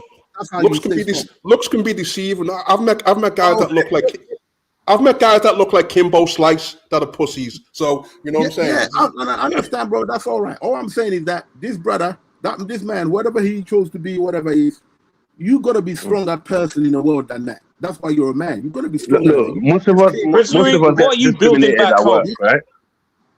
Most of us got discrimination at work, but I mean to go and take your life. But maybe it's because of the public route about it. Remember, there's a lot of ranting about it in the media, and you know, so you know, he. To be honest with you, I think I I had a funny feeling that guy is gonna do something silly because when I look at him, he looked like a fragile brother. The brother looked fragile. Okay, he looked quite fragile, and Bro, for he the was fact that vulnerable. He had autism and he global was, and he had development delay. autism. That's right. Like he's not. He got autism. It's not to say that all autistic people are bad or whatever, but how he regulates himself might be different from us. Yeah, he was going through a lot. You could tell he was going through a lot. Like he so that's like the reason why I won't. That's why I won't put heavy on him because he got problems. What was he going through? That's a lot. He's getting big money. He's getting profiled up. What was he going through? That's a lot. That guy was loaded. He's money doesn't mean mental health. Oh, here we go. Money does not mean mental health. You can have money and still have problems. Yeah, even the richest man, Bill Gates, or even Jeff Bezos, they all have problems. Yeah. Even the richest people have problems. So money doesn't equate to mental health. To be honest with you, I mean, things start going wrong when your CV wasn't 100%. And I think he knew the system would catch up on him. Like what actually tangibly on his not CV being funny, was but he not was dismissed. Listen, a university like Cambridge will not dismiss someone, on a false pretenses. Come on, they know the law. He didn't get dismissed by Cambridge. He resigned because of the media pylon. Yeah. He resigned of his own choice. He was not dismissed. Okay. He resigned of his own choice. If he's wrong, and the evidence comes out to say so, so be it. But he resigned of his own choice because of that pylon. The pylon that they did not put on his white counterpart. If the investigation comes out and that he was, he wasn't at the wrong, I think the University of Cambridge, they're gonna get like a big backlash with the population because of that, and it's gonna go really bad for them. Yeah, of course, because. To me, that's just, it's not acceptable what they've done. No, I hear you, Dave. Dave, I hear you, bro. I hear you. No safeguarding. MFG, speak, man. Yeah, I hear you. Yeah, someone new on the panel. Is Dan here? MFG, you there? Yeah. Okay, go on, brother, please. Yeah, welcome to the UK. Welcome to the UK FBA conversation. I was following his case for like a week when they first exposed him, talking about he plagiarized the person's dissertation and his life story, how he allegedly was autistic and couldn't speak until he was 11, and he couldn't read until he was 18, and it was like all this fantastical and the storyline, unbelievable things that happened. And all of his accolades was just so extraordinary. And his words was he thought they'd just believe him when they actually looked into it. And when they found out in his dissertation that it was plagiarized, they didn't. Exposed it. He resigned. You say what? He resigned because he was getting piled on by the media. He was investigated in 2025. He didn't have to resign. He chose to resign. He chose to. And then they found them dead or found them stinking. I'm looking like my first thoughts was, don't even, bro. I swear down, yeah.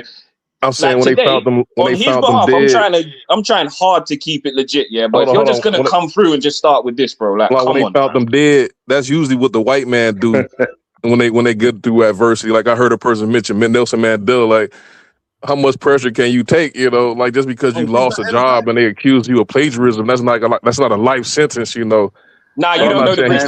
I'll say that you don't know how our press work over here, bro. Respectfully, mental issues. Right, like I'm looking like and then they mentioned him on the news. They say a black professor ended up being found dead after being called plagiarism. I'm like, isn't he an African? Isn't he Ghanaian? Why are they gonna try to call him black, like as if he's like to hide his identity or his origin? Here he goes. Here he goes. I'm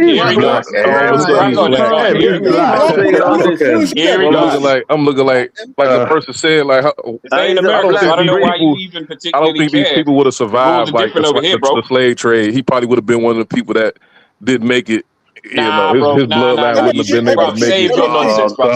Save your nonsense, bro. No one want to hear from you right now on this subject, bro. You don't know what you're talking about. You just coming up here and saying something. No one's trying to hear you. To survive something like that, you're on the F FBB platform today, you know, FBB, What I'm Foundational saying, Black what I'm Brotherhood. saying, like y'all, everybody, somebody Foundational even Black mentioned it. British, Like yeah, a you're person was there, you get arguing, me? like, how come this dude would take himself out like that? And it was another guy, and I think at ATL was scamming Yo, football but players. if I can interject, I think mental health and suicide sees no color, sees no ethnic group. So Yes, let Dynas. just Thank you, say brother that Dynas. it's The man with the Yes. high IQ.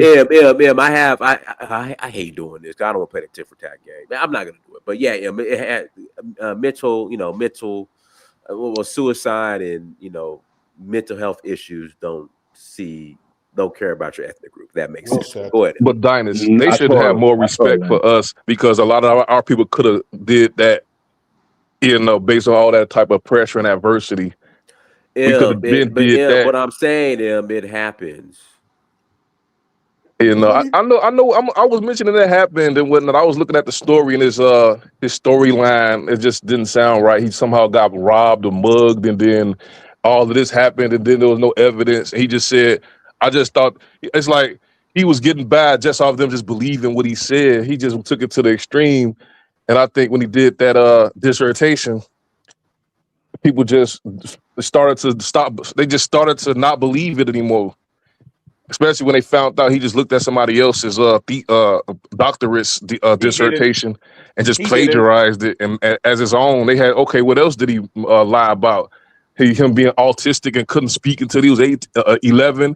Him being not able to read till he How was you gonna lie about 18. being autistic in the British school system when they're the ones who test you and go and do all that stuff, bro? I mean, And on he top said, of that, I think he said this happened when he was in Africa. When he no, was in he ain't Ghana. never grow up in no Africa. That's how I know you're not even serious about this conversation, bro. You're just saying things just to get a rise out of people. But a lot You're of the just talking things to he hear your said own in his voice, life bro. story, they couldn't Nah, bro, substantiate it. So No, but when he I don't resigned, think you know a lot about this, man.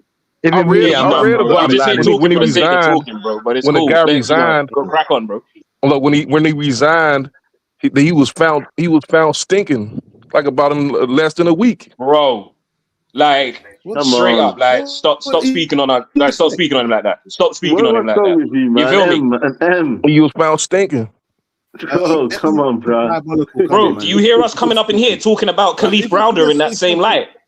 And see, I didn't want to go there. Nolan Wells. Exactly, bro. Like, have some respect for him, Say, bro. for instance, But say, like, go I'm ahead, not go ahead, talking, go ahead. Nolan Wells. Hold on, I'm talking. And see, and that's why I didn't want to go there, because that's the point. I think, like I said, mental health problems and suicide don't see ethnicity. Yes. So I think what you're doing is just, like I said, I let M Wrong. talk because I'm saying, Dynas, the I'm platform's saying for though, everybody. I'm nobody. saying, he brought up Khalif Browder. I mean, so again, we're gonna move on. Okay. If I could just say something about that plagiarism quickly, Dynas. No. I gotta move on. Let me pass the mic to Only. Go ahead, Only. Hi, thanks. Greetings to everybody on the panel. I just want to be quick, and I just want to say that if I'm sure you've all noticed, the world is changing, and I think everyone is doing a money grab. Everyone is grabbing as much assets as they can, as much land, as much stocks, and I hope we're all doing the same. Yeah. And the ones who are, from what I hear, the most successful are the ones who have international power. Like okay. They have international power. They're all over the world and they work together. So that's the small hats. Also the Jesuits, or however you pronounce it. But Black people can also be that. We're all over the world. If we can just work together, I mean, this is, it can easily be done if we can just control our emotions and focus on a goal. That's What all. it is that Very true. Black people, we don't have that evil spirit to dominate other people. We don't have that evil spirit to colonize other This people. is not about dominating. This But is that's about what power making takes. for ourselves. Black people, we just don't. We could never treat others how others have treated us. We just don't have it. God just didn't make us that way. This is not even about dominating anybody.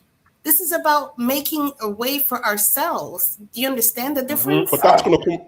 Okay, I'm listening. Go on. No, well, let her finish her point. Go on. Carry on. Sorry. No, like for example, if we make a schools for ourselves, is that dominating somebody? No. If we have business and we do business with each other, is that dominating somebody? No. No. Yeah, fair point. Fair point. Yeah, I'm trying to. They would Well, I just turn agree up with and what say you're you're segregating. saying. Hey, Ola, we can't hear you, Ola. You got to talk directly into your device. Oh yeah, Yeah, let sorry. only finish Yeah, first, though, because I think she's Well, still speaking. hold on, Oli. Are you yeah, I done, Oli? agree. Oh, hold on, Ola. Oli, are you done, Oli? Yes, I'm done. Someone's at my door. I have to go. All right, go ahead, Ola. Okay. Yeah, I do. Oh, we lost him. All right, guys. Links to the chat room. If you want to call in after the conversation, you're more than welcome to call in after the conversation. Link is in the chat room. I mean, if there's a one thing that we're really good at is working against one another and be individualistic, and I think that's what Black people are, and that's why I think we don't have that mindset to dominate other people because we're too It's about selfish time we change that, though. to think Don't you think it's collective. about time we start We don't think. making them steps? Indeed. But what fascinates me, right? When it comes to like tribalism, we're very good at thinking collectively. But when it comes to group, that's why I don't think Black people are really Pan-African as we making up to be, especially Africans. I'm not saying all Black people, Africans in general. And I think this is where we fall, where we fall when we come here. We're trying to make make success out of, because you know what, first of all, I was watching a documentary about all this stuff that happened in America between the Africans and the Black Americans. I did not realize the African that went there not long ago trying to be like a bit more superior race above the Black Americans No, because they they have a bit weren't, more man. You're qualification. sucking up. No, but they was trying to. They was trying to. You're trying to suck up too much, bro. No, Stop I'm not. bullshit. Louis, You're trying to stir the shit telling up. the truth. There's no such thing, bro. No, Louis, telling the truth is not sucking up. Bro, So it's basically, Louis, shut up for a minute. So basically, what they're trying to do, it was instead of working together, they were trying to be, look, I'm better than you because I have better education now. I can be closer to the white man. So the How reality you gonna is, prove that? instead of having to deal with this sort of problems, which I don't think they're major. I think all we need is to be collective for once and look at what is our real enemy out there. I don't think it's just white. We should stop blaming white people for our problems to start with. We should start No, blaming we ourselves. can't do that. We can't do that because Until we blame ourselves. No, but listen, look, until we start, we need to blame our. Listen, But we can't need ignore to it. start We blaming can't ignore it. ourselves. No, we can't ignore it. That's He's a true. Muslim But we speaking. need to start. We Do you don't believe blame this? ourselves enough. We don't blame ourselves enough.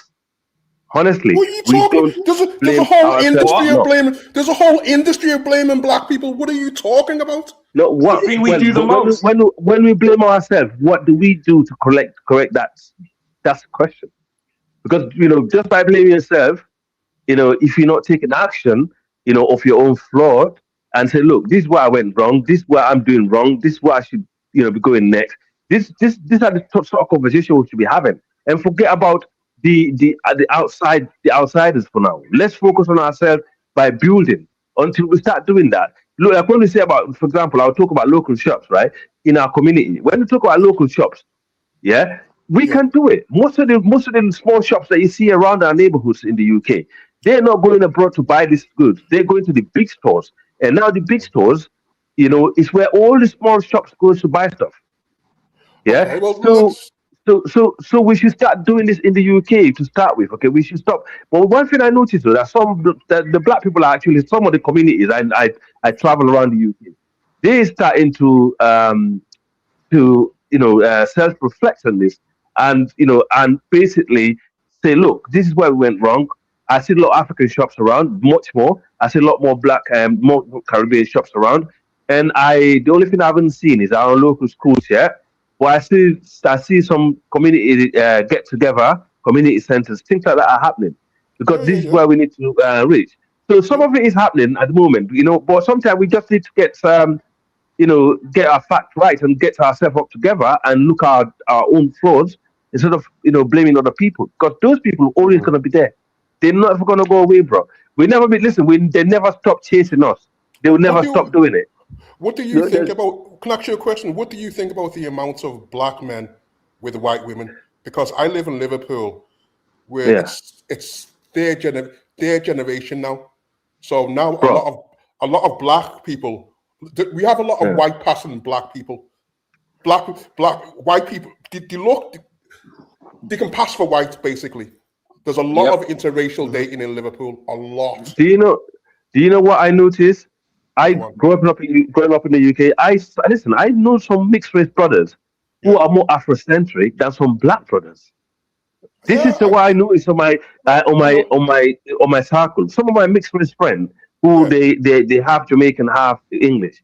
These people are very Afrocentric, and they than the Africans who actually born here or Jamaican who are born here without any mixed admixture.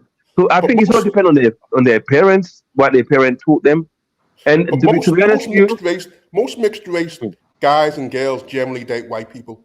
Generally, let's be honest about it. Depends. No, the women date black men. Majority of the women date black men. The mixed race guys, yes. Mixed race guys date white women. Maybe it's different in Liverpool. Maybe it's different. Yes, because Can I throw in about Liverpool? Yeah, Liverpool is a different place though. Liverpool has been known for decades and even beyond for exactly what you've just described. Yeah. There's a very old communities. Liverpool's one of the few places in the UK where you can get a very light-skinned person, some of them white person, and they will tell you, I am a 4th or 5th or 6th generation, and they're proud of that. And as much as I agree, that Cole Palmer. Stuff like that, right? Tony Bellew, as well. Tony Bellew. There's a lot of guys that look like that. Sorry, Here's my point I want to land it on. That question about who's dating who, okay, fine, have it, but I'm way more interested in institution building, because ultimately, if we have those Saturday schools for our kids or the mentorship scheme for our kids or other things like that, it will do far more to foster our community than it will then sitting and taking a look at who's bringing who to the barbecue, who's dating who, etc., etc. Yes, I'm not going to say that it doesn't mean anything or whatever, but I'm saying, like, bro, we need to be focused on building the things that will outlive us all, serve our children, and help us regardless of if we got one white grandma or if both our parents are black and from like Nigeria or whatever. It doesn't matter. Like, we need something that protects and works to develop our people and to make sure that when our people are here, they recognize they're a part of a community. They recognize why we must shop with each other, we must respect each other, and that we cannot just jump up on any opportunity to suddenly throw doubt on other people that look like us, especially when official things are done and prove them to be innocent of some of the claims that are being laid in front of them until actual data and actual investigations are completed and we know what is actually the fact. I yield the mic. Africa, let me get this in quickly. If I can just say whether further concerning when we talk about the plagiarism. And the plagiarism you can point to, because obviously when the paperwork he submitted when he was going up for professorships, so on, there's lots of plagiarism that goes on in the academic world. Okay, that what you're supposed to basically, you're supposed to add a little something to it so we can see what you're bringing to the table. That's not really the main thing. It is the students that sat in his class. There's many other things, okay, that brought into question what he was about. Anyway, I'm hoping this, when they finish the investigation, we get to see, but it's not just about plagiarism, because there's a lot of plagiarism that goes on in the academic world. It's not just that. Yeah, can I ask this question, please? I'm trying to find out. There's this Africa Free Trade Area where Africans are trading amongst themselves, and this month or this week, I'm not too sure. I think the Ghana president was in Jamaica somewhere, and he's saying that he wants to bring the Caribbean into the Africa Free Trade Area. Now, since we are all in the African diaspora, how is the British black gonna benefit or trying to get into this thing which will benefit us and our children? That's a question I'm throwing to you all. I think if we have large free trade areas then people in our community that are trying to and are successfully running businesses in the Caribbean and in Africa have a bigger market to play in. Yeah. And one thing about us as Black Brits is because so many of us are, you know, we like going back to Africa or to the Caribbean islands on holiday and this and that, etc., etc. I think that the more successful that free trade area and the harder, and we have to do the work here as Black British people, we have to press our governments, we have to press, you know, these organizational bodies that are involved with this and say, look, we're glad to see Caribbeans able to freely trade in Africa, Africa able to freely trade in the Caribbean, but make sure that you carve out that space and you remember us as well, because London, Manchester, Bristol, Brighton, whatever, the UK, that's another market that we need to be making sure, That like, won't no, happen, there's though. money on the table there. We need to be That's not collecting going to that. happen, though. Look, let me come in. That's not going to happen because you know what we're dealing with. Hold on, look, Lewis, hold on. You know the institutions that we're dealing with, you know, they do not want our unity. So, you know, you saying that the government, the UK government has to carve out. That's just No, not that's the UK government. I'm talking about us talking to our governments, Ghana, Nigeria, Sierra Leone, Jamaica, Barbados, whatever it is. I'm talking about us as a community directly dealing with these people, not the British government. All right, you phrased it better. You phrased it better. So I was thinking more like you was talking about, you know, maybe us, you know, going to the UK government for. I'm just thinking to myself. Obviously, that's far fetched, you know, and that's not gonna. We can't see that happening. No, brother. Even that one is not as hard as you think. That's quite easy, actually. Okay, That's right. Do you know what? A lot we can achieve a lot. That's quite easy. It's already. Listen, why do you think when I came here? Okay. Look, the foundation is built on colonialism. It's built on colonialism and supremacy. Brother. It's not going to happen. No, brother. It's not going to happen. Yeah, brother. The world is built on trade. Okay. If you've got something to sell, you can get it to Britain. I've bought in a 40-foot container full of furniture that I got made in Ghana that I brought here. I've still got my catalog here. You'd be surprised. Yeah, when I get back to Ghana, okay. There are a lot of Sierra Leoneans who bring in food from Sierra Leone to the UK every day. Yeah, loads of them. Loads of the food that you buy in the Indian shop and Pakistani shop, like palm oil, peanuts. Most of these things are labeled from Sierra Leone and Ghana and Nigeria. Yeah. So we're letting other people. We're letting other people take the wholesale of this market instead of us doing it. That's the problem. Right. We've got to do it on a scale that's to world standard because a lot of our food, the white people love it if they can get because it's organic. Why do you think they sought after our cocoa so much? Right. Okay. Right. So what we've got to get involved in these businesses, okay? And we shouldn't be afraid to get our hands dirty like the Indians do. Indians will be sweeping the back road, they'll sell you whatever. Let me Louis, sorry, I'm making my point, but you're cutting me too much, bro. Okay. Sorry, man, go on. Food product is not one of the things that we got an advantage of in growing in tropical climates. From everything, from palm oil to mangoes, we've been given a gift. The white man don't have that. He's got to do all fertilizer in his on his land through winter time and all that. He just got to throw it on the ground. So we need to get involved in businesses that requires manufacturing. That's agriculture. I'm a furniture maker by trade. Can you make the clothes you're wearing, the panties we're gonna do what the Chinese are doing. But we got an advantage over them. We got hot tropical climate, full of minerals. So we need to get involved in business. I love the professors and all that, but we don't need them. They're cool. We need manufacturers, people, technical people. Okay, so when it's a free trade between the Caribbean and West Africa, that's brilliant. That's going to open up the market so our black brothers and sisters who got expertise above some of us in West Africa can come over. That's right. That's brilliant. That is brilliant. I would always say, you know, it's best to obviously link with someone on the continent or in the Caribbean, you know, to get a better, connection and networking. All right, let me pass the mic. Let me pass the mic back to Dave, then to Babaliko. Go ahead, Dave. Oh, Dave fell off. Go ahead, Babaliko.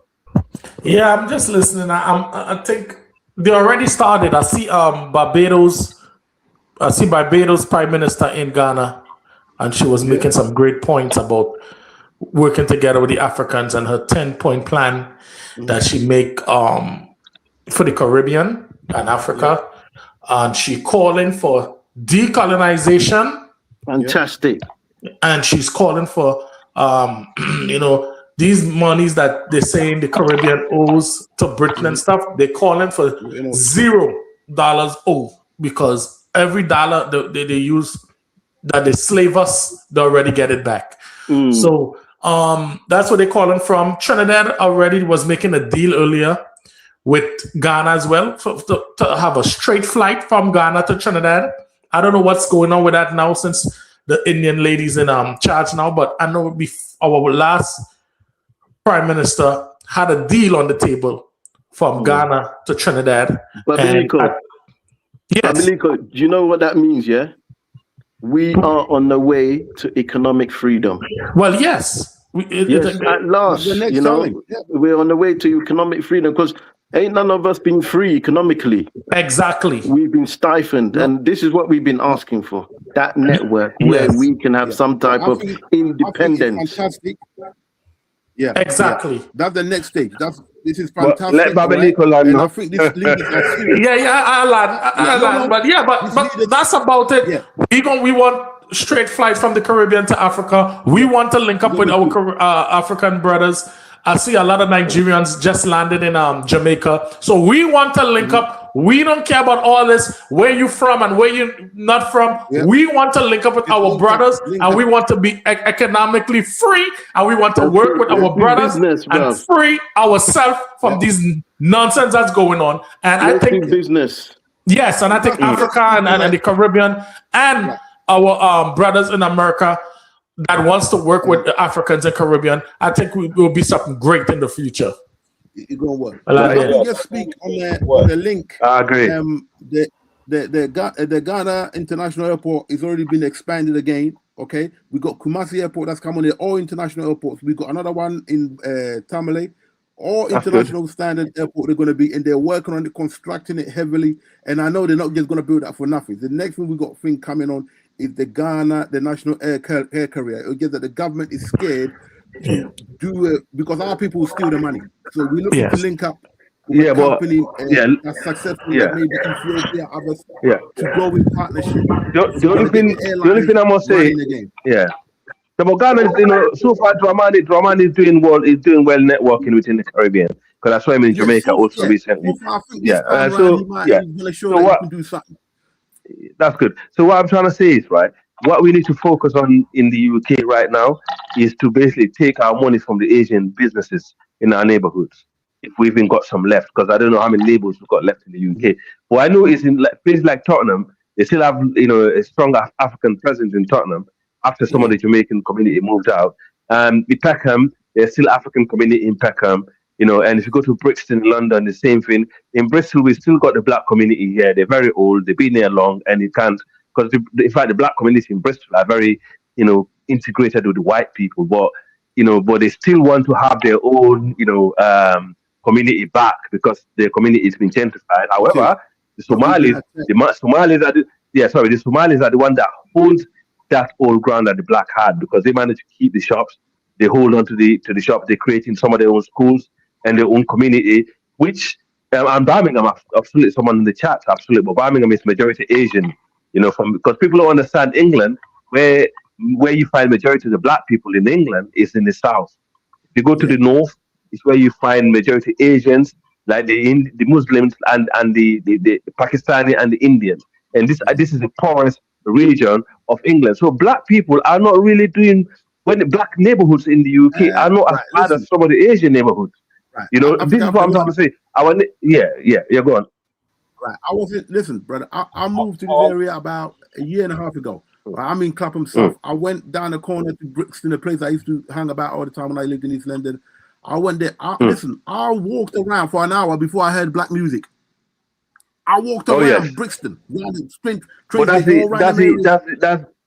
the effect of when the Conservative came to power. What Dave was saying earlier, when the licenses were taken off, and majority. Bro, it don't matter. Conservative people don't live there. Is the Labour white people who used to live in Clapham? People don't understand. Listen, look. No, but it's true. It's true. That's it. The majority of the hippies, the hippies are coming in. Okay, this is true. All right. The ones that are taking black neighborhoods are not the conservative. Louis, let you spoke. Yeah, 1 second. The people who are taking black communities in the UK are not the what you call the conservative or the right. These are the people in the left. Okay, like the hippies, you know, and those lefties. They're the one that come in to help you. Okay, but then when they settle down, they tend to change a little bit. So for me, I see them as a chameleon liberals. You know, they tend to be lefty. Oh yeah, we're all black. You know, we all know there's no such thing as black and white. We love curry goats. We love the African food. We love your culture. Just let us buy the houses for cheap. Let us build a community. And then they start bringing their people in and they start changing the neighborhoods. They start buying everything that you had that was good. And then what happens is they get gentrified by the class who are higher than them, who are the liberals. And when the liberals come in, they started fighting with the hippies. Okay? And they started fighting against the hippies. So you're the black man. By the time by the time the black people realize they're already been pushed to the suburbia to the racist white. So this is what happened. But I understand all this that we've gone through. We've been through this before. Remember when the black people came to the UK, they were tiny minority. And today we are like 4 to 5%. Okay? We can do this again. The UK black people are very resilient. We are one of the most resilient. What did you say? 4 to 5%? 4 to 5%? No, 4 to 5%. 4 to 5. I'll say 4%. We're 4%. Yeah. I had a cousin that lived in Britain and she moved back to Trinidad. She was a nurse. She said she had to fight with white people in those hospitals. They sabotaged her. She moved back to Trinidad. So I want to know. She said it's very expensive in England to own anything. Very expensive place. You got to pay TV tax and all that. Is that true? Yes. Yeah. Look. In my neighborhood. Look, in my neighborhood where I live, right? I live in the most. I live in the most like expensive place in the city I live, and I live in one of the most expensive city in the UK. All right, you know, outside Bristol is more expensive than London. People don't understand that. In London, you get the London wage. In Bristol, you don't, and the house prices are the same. The rent are the same. Yeah, let's make it clear. Even the white affluents that move in my area, they don't last for 2 years. Okay, you see them. I see new neighbors moving in and out every 2 years or a year. If you're lucky, and these are people that are on good money, you know, they're not. These are people who are on good money. Just few days, even today, a junior doctor just moved out. That been here just less than 2 years. So this is not a cheap place to live. If you want to come to the UK, it's not cheap. The only cheap place to live in the UK is in the north, and the north there is no job. Jobs. Okay, there's no job in the north. If you go to the north, it's full of poor white people. Yes, there's full of white people who actually are nothing on job income, like job center money, job seekers, and the Asians. Okay, and these are the poorest of the poorest in the UK. So black people don't want to go live there. Right. Let me tell you. Andy's gonna change that though. Africa. Andy's gonna change it. Ain't gonna change it. Well, let's hope so. Let's hope so. Can I just say, right? Andy's taking it all up north. Right. Listen. Yeah, no, the north is poor. I drive a bus around London. Brixton, I know very well that Brixton was a heartbeat of black UK. Second place for a long time, Forest Gate, just East London Rider. People forget this stuff. The statistics out there, I'm talking about the 80s, then obviously it went down. A lot of us moved out and so on. Places that black people should have been rich, especially like Notting Hill. That's where we have the carnival and all that. Notting Hill is nice. In the early days, it was the rich middle class whites who were buying us out. Listen, now what's happening is that big companies from America, from United Arab Emirates, oil money, dirty money from oil company, Arabian countries, rich mega companies are coming in and buying these houses. So you're not competing against a regular Joe Blogg who bought a couple of houses. You're competing against the Barclays Bank who own most of the Britain. Okay, this is a big corporate thing. So black people need to think ahead. To me, the only options I see us doing, we're not ever really going to have power here as such, right? Okay, even if we do it collectively, eventually it will be deterred because you cannot compete with these people's money. You compete with big corporate, whole country's money coming Yeah, in. the UK is like that. If it's That's how corporate money, that's how that's the the banking problem. system is. The royal Corporate family know money. this. Okay, it's corporate money. Our chances is when we're back home, we can invest, build, and we can make sure that we got the stability. Yeah. Then we can join it with whatever's here. But whatever's here, we can only make it so solid.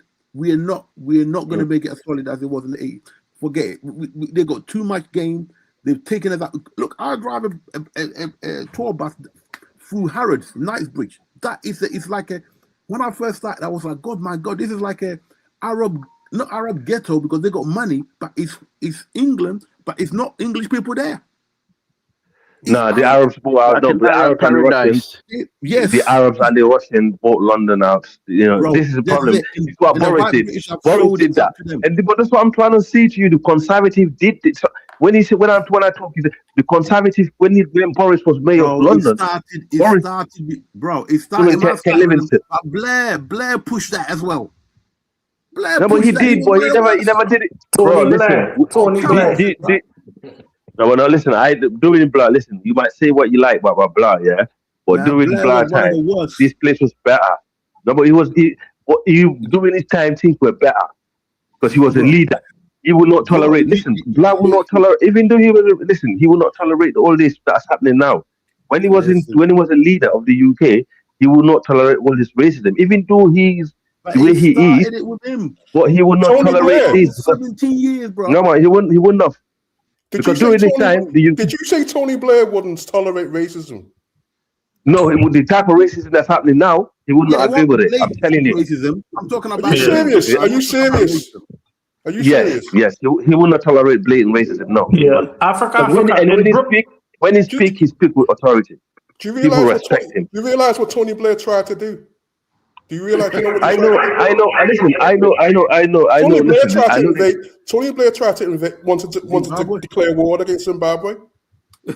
I know that. Come on, man. Listen. I understand all of that. He was a friend of Gaddafi, and also he turned against him. I understand this. Listen, Tony Blair. You just said I know. You just said he cares about racism. But he's not listening to what I'm saying. He will not agree with the blatant. He will not agree with the blatant racism because he have family people in Africa. See, listen, Tony Blair's father was in Freetown as a lecturer in the university. Bro. He was working for. No, but don't listen. I understand.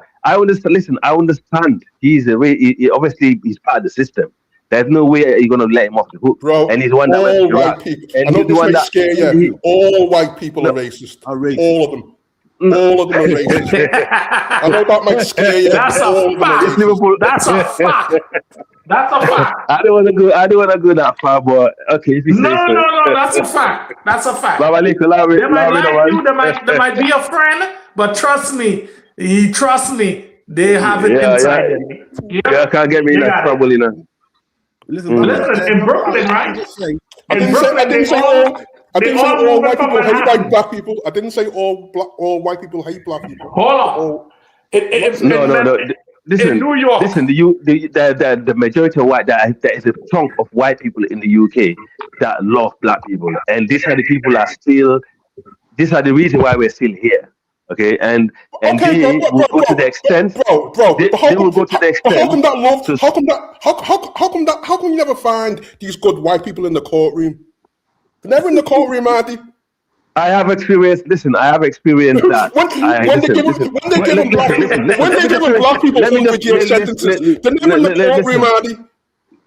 Let me listen.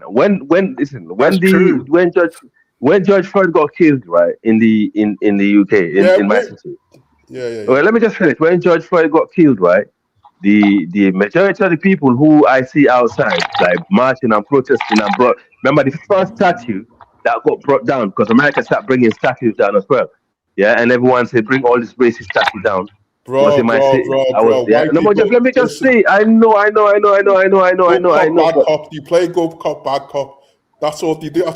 They play good cop, bad cop. They get the signs, and then they go back to their white area that no black people lives. That's what they do. I know. I got that, bro. But you can't. We have no evidence of that. So even during slavery, there was white people who were actually fighting against slavery. So let's just not generalize the entire race. This guy, right?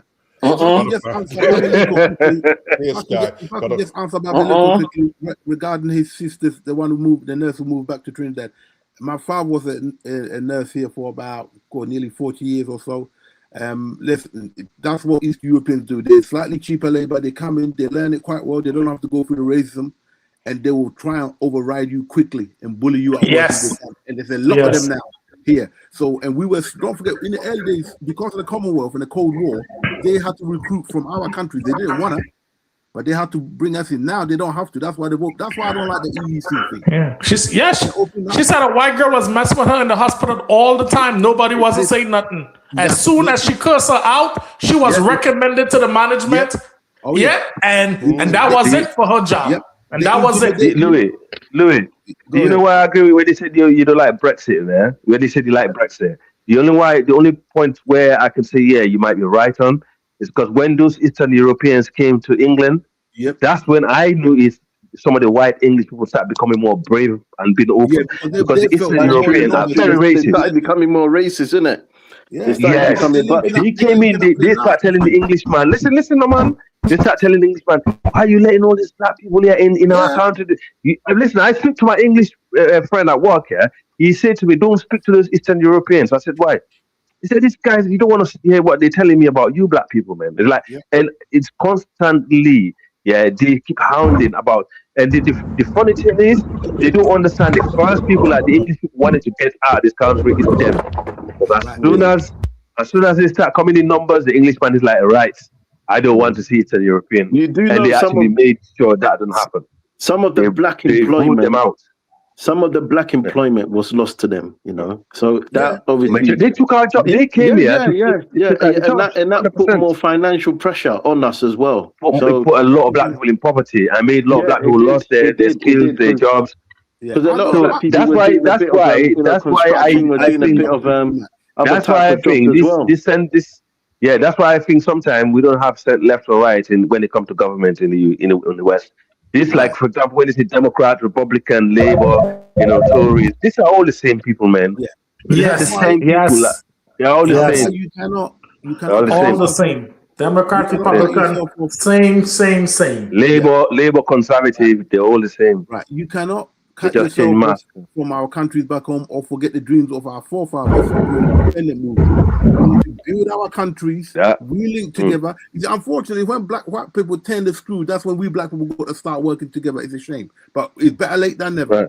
We got to get our work. It's true. We got free trade. What we like in Africa, we like businesses, manufacturing. So what our people in the Caribbean know of, they can bring it to Africa, vice versa. We want sugar production. We consume a lot of sugar. Who knows how to do it better than the people in the Caribbean from Jamaica, Cuba? Let them come. Let them do their thing. Let them make money. Free trade. Okay? That's it. We can create manufacturing for ourselves. That was the dream of our people. Yeah, we can have. I agree, but our people back home have not created yet enough strong pathways for us to be taking our talent from the Western world and coming home and fostering that. Something I've always suggested and said is that we need to have it so that, look, there's programs, they can go into the universities or whatever it is, or just to the streets and say, look, come to this country or come to my country for the summer. Here's a 6-week program. Get yourself started with some business. Here's some people locally that can advise you on how our laws are and how our business acumen is. And we need to align between different countries how we do things. So you mean there should be institutions advocating for that thing, yeah? Dave. Yes. When a lot of African and Caribbean come to the States, United States or Britain, they don't have no organization. They just come, right? And then they fall into jobs, and then they fall into working together, and then they fall into making organizations. So by just going to Africa or from the Caribbean, and the Caribbean and Africa coming to the Caribbean, they will fall into that, even though we don't have it yet. But they will make it up by just going, checking out places first, seeing how it goes, and then we can organize that organization. Remember, we didn't have that in the Caribbean to come in the United States or Britain in the first place, but later on, we did organize that. So I agree with Africa and Prince, let's just do the trade, and later on we could always get that together and implement that. Right, true. There is some truth to that. Yes. We got a big advantage. We got land that's huge, perfect for manufacturing. Everything, there's nothing. It's just us. We just got to turn our attention to us. We're doing it for ourselves. Any knowledge we like, we can get it from the Asians if we have to. You don't have to go to the white man necessarily. Okay, knowledge is everywhere now. We've got to make our countries. We want to build basics so that we don't have to travel. This is the catch. If Africa, Caribbean, all right, we got homes we can afford, good streets, Black Americans, water, all the basic. Who gonna come to this cold country and drive a fucking bus around Britain for about 20 years? I ain't going to do that. Really cool. Right? So it's natural. Right. They know this. So they just give you just enough to keep you going. But we've been keeping going long enough. Now this is the generation that's saying, "Hey, come on, let's turn around and build our nations because we come from tropical places. When we build it, it looks better than this place." Okay, so the finish. We need to build the universities first in Africa. We've got them. But then, do you know what? Do you know what? I think they should stop publishing in the UK also is how good our kids are doing in school, because at the moment they're very focusing on how African kids are doing really well when it comes to their results in school, and the Asian kids above the whites and so on. So for me, and I think that would be a weapon they will use against us one day, and try and go against the figures that's coming up. And I think those things should stop.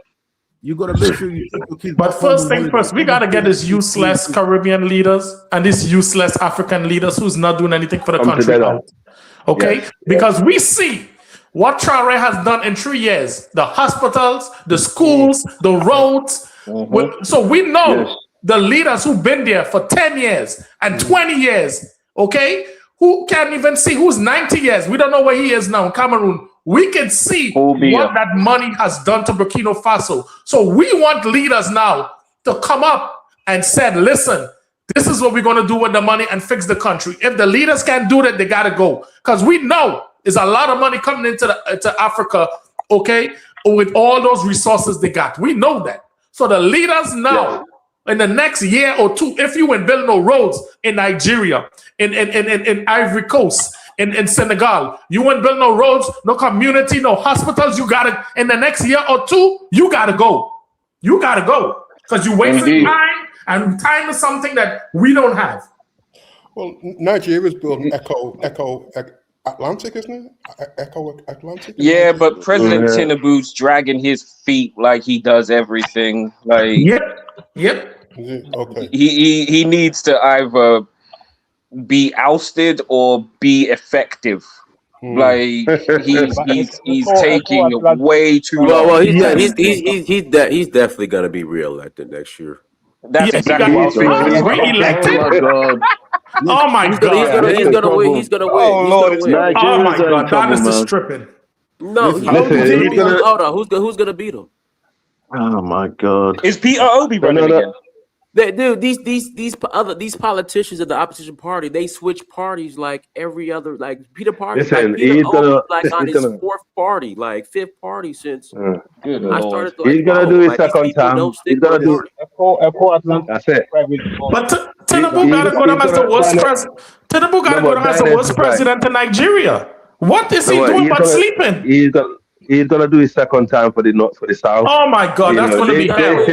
Oh my God. Shout out to African guys for the super chats. Appreciate you. Listen, Tinubu is gonna do his second time for the north, and the north will do their whatever time they want. They're gonna do after Tinubu, and that's how we're gonna go. Dangote is the real president of Nigeria. Tinubu is saying that the AES is causing the terrorists in this country. He's a liar. He's a Tinubu is just getting lying his teeth off. He's lying, man. Where is Boko Haram? Tinubu is a gangster. How long has Boko Haram been in Nigeria? Did the AES put Boko Haram in Nigeria? Let's leave that conversation alone, please. Let's leave that one alone, please. I'm begging for my grandpa, please. I blame my people for all this mess anyway. But So basically, so what we need to do as people, we need to realize that there's a lot against us. I mean, someone mentioned someone like Dangote. Yeah, someone like Dangote. We need more of them. We need more people in the Caribbean. You'd be surprised a lot of Caribbean people who are highly educated people in the UK and the Caribbean who can actually link up with the people in Africa and the FBAs for that matter. We and doing actually that. build, and build something. We need to build something. I don't think FBAs will. Well, if we don't get our act together, Black Americans, not FBAs. Black American, not FBAs. Black Americans. We're not FBAs. Black American. Not FBAs. They're we've No, got Black to- American. I mean, isolationists. We've got to get our act together and really get industrialization moving in Africa. It's no joke. If you're a leader, you don't have an industrialization plan, you shouldn't even be in leadership. Okay? Who has got the house phone going? How's what? Someone got a house phone. 2026. Oh, 1997, people. Switch that phone off, nigga. In it, bro. What? Turn these phones off. What is this? Chaos, bro. Chaos. That sound like a fight. Is that sound like a someone? Someone pager going off. The house phone's going off. Crazy. No, I reckon it's someone just There is throwing one other danger that in Africa that we've got to be careful of, and I know something you guys might get sense about. But I am still worried about radical Islam is a problem. Okay. Yeah, we God. face existential threat, from all directions. All direction. They're coming from everywhere, like a stray bullet. Let's not put that. But anyway, Prince Lewis, Yes, sir. why can you unpack that? Why are you worried about radical Islam? Why? I'll tell you why. Because in the places where radical Islam has lifted its head, the country in Africa has not done well. In fact, Islam has not, generally speaking, has not served us very well. Apart from inviting the Arabs, opening the door for the Arabs to come in, Look at Sudan. How are you going to govern a country, move us forward in this day and age? And you inviting Pakistanis to come and teach you radicalism. Right now, we got an education minister, one of the worst ministers we've had, called Muntika. Right, he's from the Northern region. He's in Ghana. He's been power before. Oh yeah, I can see why Louis keep talking about this because I know it's the Muslim are taking over Ghana, isn't it? No.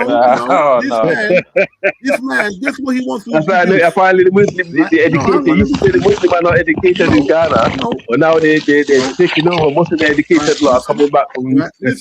This man wants to introduce the Arabic language from primary school upwards. What the hell is that going to do for us? In the age where we've got Google Translator. What the hell you want us to learn Arab for what? So we can be servants to Arabs? No, listen. When it comes to those things, when it comes to the Abrahamics, bro, I'm not a fan of. Let's leave that alone. We have to. Africa. There's a problem. There's a problem. The Africa. He's right. Louis is right. There's a problem. It's not the religion. It's the people that follow it and how they follow it, and also not only that. No, but you remember, it's by allowing outsiders to come and infiltrate you. Africa. These guys. You remember Saudi Arabia came to Burkina Faso and asked him to build mosques. He never asked to give him no help. He never asked to give him no help. I'm glad that it stood up. But the man is Traoré himself is a Muslim. Let me show you something. Ibrahim Traoré is a Muslim. Let me show you something. Do you understand why we say there's a problem with Islam? Yeah. Yes. Look at the Middle East. I agree with you. I agree. Do you see how they're snaking each other? How they're backstabbing each other? Yes. You got the UAE. So that is what is being perpetuated, yeah. These are vessels on the continent. That's some of the stuff, all of them. Yeah, so that's why we keep saying that we have to be conscious of the old brothers. These are Abrahamic brothers, religion. Like when they say Labour and Conservative and the Republican and Democrat, these are the same brothers, man. That's why I'm not going to get into that because anyway. What we're saying to you is that it's an issue. It's an issue that we have to address in order for us to move forward. Yes. As a people, because if we can't, if we don't address it, it's going to be a problem. Yes, it's already a problem. As we're going forward in the future. Do you understand? We're not against Islam, no. but it's just the way. But you have to be African. You have to the way be the way it's that's conducted at the it's how moment. it's The way it's been conducted is wrong. You have to be, to be honest, you have to be a black nationalist way of it. That's it. If it's gonna be, it's gonna be in the continent, you have to be a black way of dealing with worshiping it, and that's how it is. Those Arab Muslims, that's why I really know it. Those Arabs is not our friends. As soon as we learn that the other way, we will learn they are not our friends. Do you know what I found out recently? Why you're not allowed to write or describe him or his picture? It's because his mother is a black woman. His mother was Ethiopian. And for the fact that these people think so little about us, they realize the person that they worship is just like Jesus is actually come from a black womb. They can stand that. You understand what I'm trying to say? So when I start looking at these things, I'm thinking these Arab people are Arab. Look, Arab people been our longest enemies in this world, bro. They've been our longest enemy. There's no way me ain't gonna have an argument about that. When it comes between the white man and the Arab man, when it comes between the Arab and the white, I would say the white man is my friend compared to the Arab. Yes, the Arab is the worst. There's sickest of the sickest, bro. The Arab is the worst. Yes, he's right. They're the worst. 1,300 years slavery. 1,300 years. Arab is still selling black people on the continent. Yeah. Arab is still kidnapping and selling black people on the continent, and that's a fact. Okay, they're stealing the gold in Sudan, stealing all the gold and taking it to the UAE and Sudan. They think we don't know what's going on, but all that soon come to an end. It was Israel and UAE. All it based on all the stuff I read allegedly behind a lot of the stuff that's going on, and also being funded behind the West also, and all this. This is all the same shit. They all listen. They all at it. They all got some slice in it. They're gonna eat. And as Egypt, with the downfall of Egypt, is not the start. Is the starting of this. This is how they started. They went into Egypt. They moved us further to Sudan, and then from Sudan they move off. They divide South Sudan and North Sudan. And then the problem is, as I said to you, we're lucky. The late president who died in Nigeria, Buhari, managed to, slow those Tuaregs down in Chad. Because that's the time they were ready to run over the entire West Africa. Yeah, and obviously that's what traumatized him. That's why I believe he should have never been the president of Nigeria at the first place. And those things happen around, like certain area, and certain people are behind it. And it's not. And Boko Haram that you see that came in after that Chadic war. Yes, they're still there. They're still there. So this thing is not speculation. We know that is a fact. Okay, and the problem we have in Africa is people will tribalize it.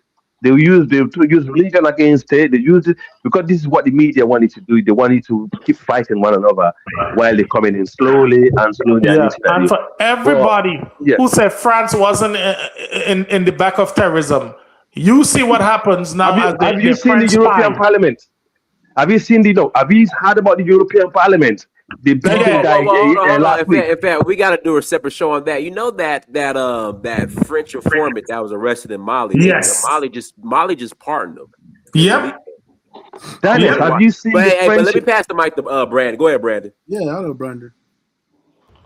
Hey, hello. Just pull up. Hey, Dinus, can you hear me? Okay. Yeah, loud and clear.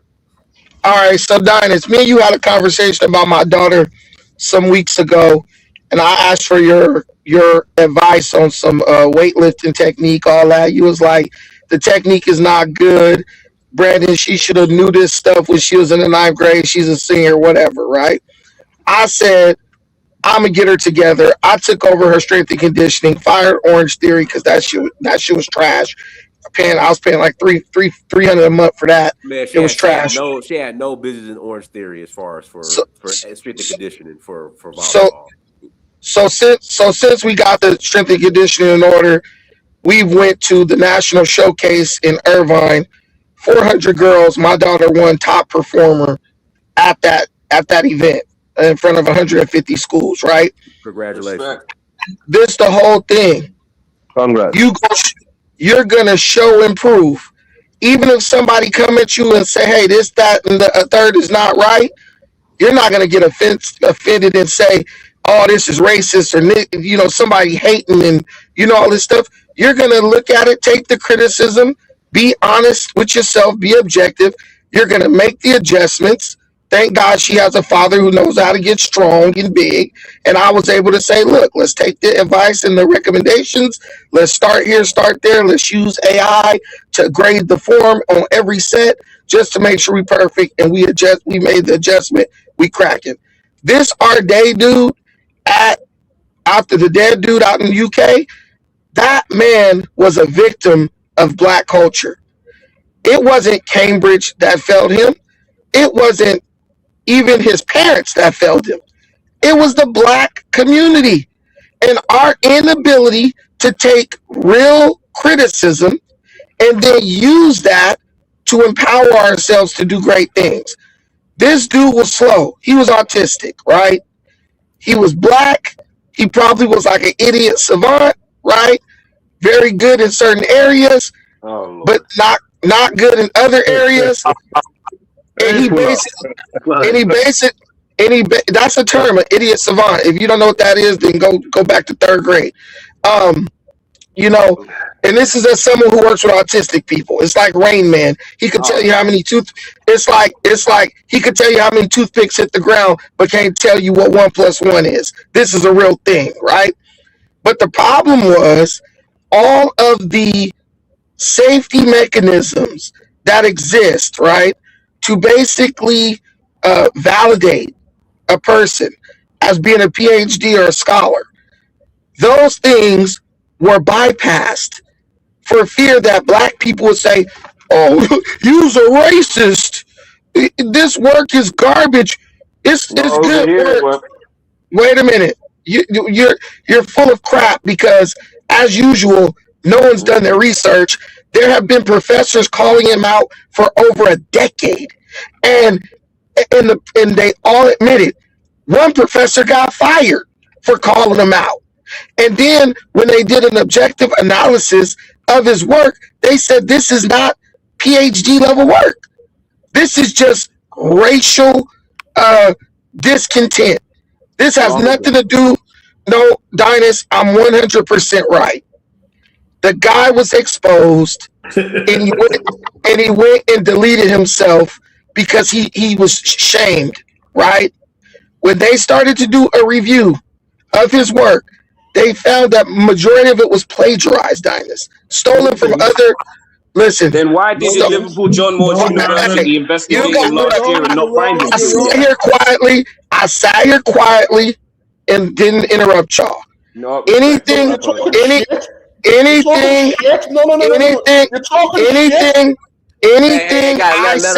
Let him speak. Go ahead, Brandon. Anything I say can quickly be verified by a soft Google search, Dinas. I was going to cover this topic. The man got exposed. The first man who called him out. Stop right there. How did he get? Can you have some respect? Can you have some respect? No, but you're not going to just come in here and lie. I don't give a shit about that. Don't interrupt, Brett. Don't interrupt him. Go ahead, Brandon. If I can take criticism about my own daughter and see the truth and make adjustments, I don't give a shit about your friend, cousin, uncle, none of that. As a man has to be able to take objective criticism, and he has to be able to use it to better himself. This guy hid behind accusations of racism, and it allowed him to go and achieve things that he never should have been able. Dude, can you shut your mouth? Can you shut your mouth? Can you shut your mouth? Can you shut your mouth? Are you autistic? Are you autistic? Are you autistic? No need to be rude. No, the guy's interrupting me. Okay, I'm telling you. Charlie. Let him. Okay, every time you interrupt Brandon, he gets an extra minute. Go ahead, Brandon. Listen, the man was exposed. That's not me just making that up. Okay, how was he? I get another minute. You can go. You get an extra minute, Brandon. You can easily look this stuff up. For anyone who actually cares about the truth, go look it up. The boy was placed under review by the board of Cambridge. So what he did was he ran because the accusations started piling up and people started submitting evidence that he plagiarized work.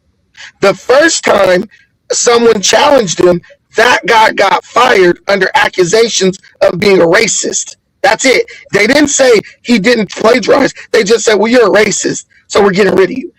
More professors looked into it. They submitted proof that he plagiarized work. The board began to investigate him. 24 hours after the board announced they were investigating him, he resigned, and less than a week later, he was dead. So we all know, based on the timing, Arday knew he was going to be exposed. He was shamed, and he went and took his own life because he didn't want to be exposed. Arday knew this man, Dinas, this man was making claims that he jogged 500 miles in 5 days. Yeah. Just autistic stuff. Autistic stuff. And he made a lot of outlandish claims. And it was all defended. I think it was like he ran like 30 or 28 marathons in a month or something. But that was right. But how many miles how much miles would that be collectively? Right? Yeah, it's I don't know. It was 500, but it's a lot. I mean, it's a lot. But it's stuff that was fabricated, right? And because of his illness, because of his mental illness, it might have been true that he was unable to really make a differential between reality and fantasy. But that should have been caught years ago. But Dinas, he was able to hide behind everybody's racist narrative that questions me. And he got exposed, and it caused him to take his own life in shame. That's what happened with Arday. It was nothing more, nothing less. No one can defend this. This is all proven.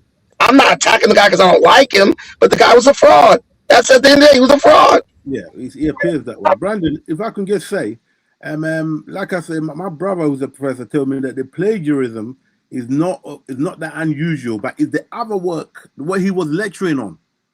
The students made complaints about him. So his work was quite bad. You can actually get by and all that, do a bit of plagiarism, but it's what you add to the work and what you're teaching will show if you know what you're talking about. He shouldn't have gone that far because he was not, his credentials didn't match up. So it is what it is. I don't think even his students complained that every lecture just descended into racism. He wasn't even teaching the subject that he was there to teach. He built he's kind of like these grifters on YouTube, like Dane Calloway and Tariq Nasheed. He can just bring everything back to race, and if you question him or expect him to do his job, you're a racist. Right. That is a sickness. That is a sickness within the black community. That is true. Brandon. That is true, what Brandon saying. He ain't lying about that one. Listen, the black people in Britain don't complain that simply about racism unless we got a point.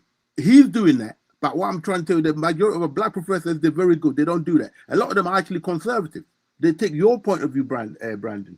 So if I can get but Jason Arday hurts them. He hurts the legitimate ones because I understand. He was so and he knew he was a fraud. And I'm not saying I'm glad he died, but he took his life because he got exposed. And what I'm saying is he would be alive today if black people put down this crap about anyone who questions us is racist. Anyone who says I'm not a Cherokee Indian is a racist. Anyone who says I wasn't in America and I popped up out the soil of America.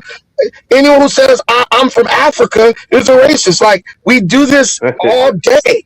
So Jason wasn't unique. He was just a sick, mentally ill black person among many who actually ascended to a high rank and got embarrassed and humiliated. Brandon, believe it or not, black people are actually reluctant to allege racism.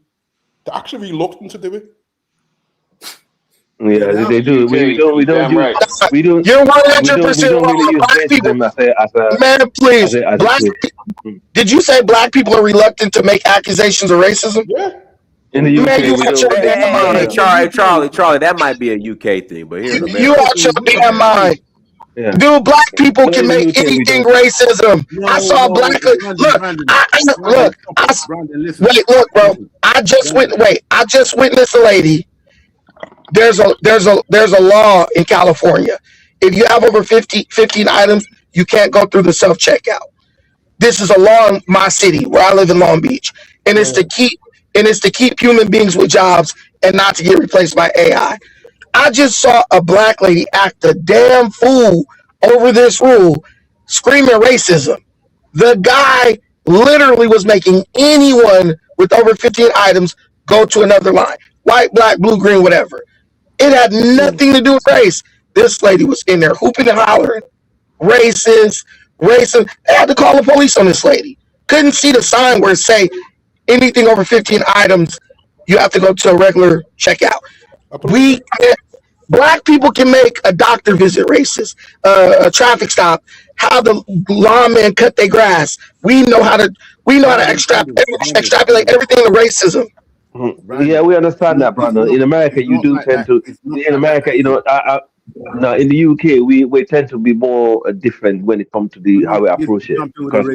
Because we know we approach it differently, Brandon. Yeah, so no, it's when it's blatant, and also it comes to like, you know, like to the point where the law have to be involved. That's when you see black people really freak out about stuff like that. And you know, because we live in a different country, also, right? You know, different culture.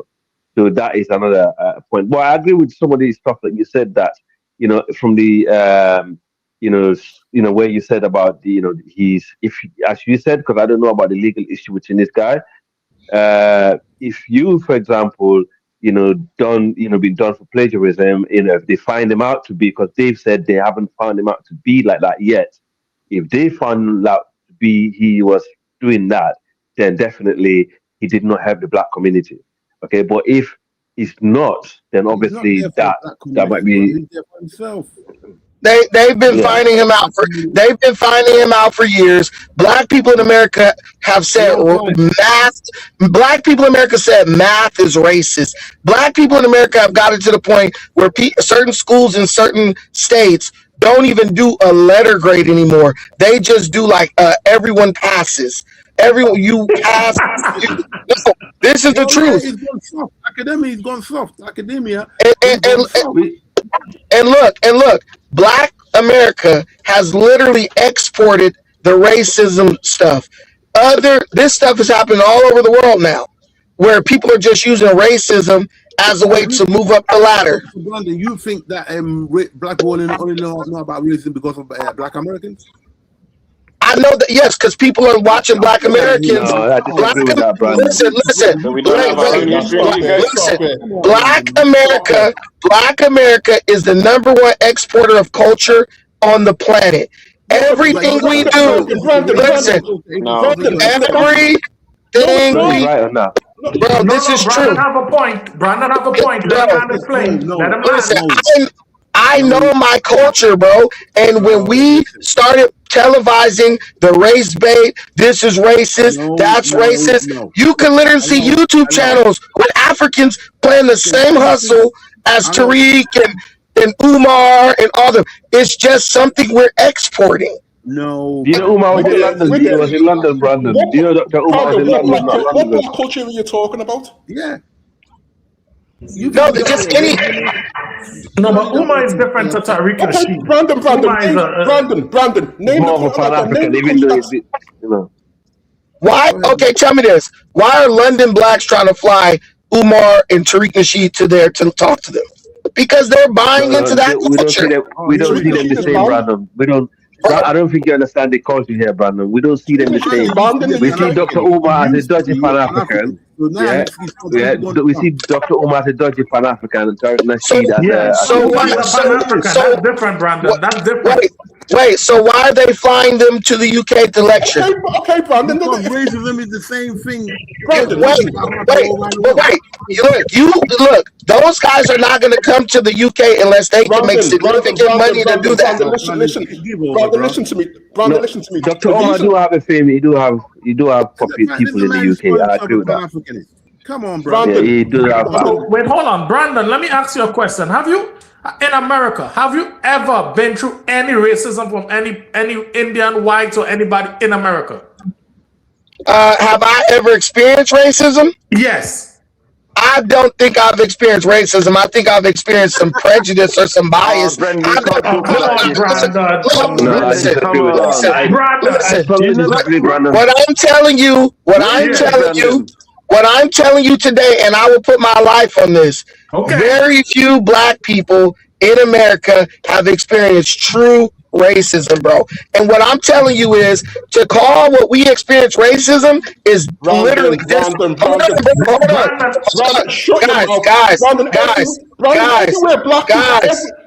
Everywhere black people go on the planet, listen. You can't tell me about America. You can't tell me. Listen. Shut your mouth. You cannot tell me about America, bro. My grandfather. I know more about America than you. You really don't. My grandfather. Listen. I know more about America than you. My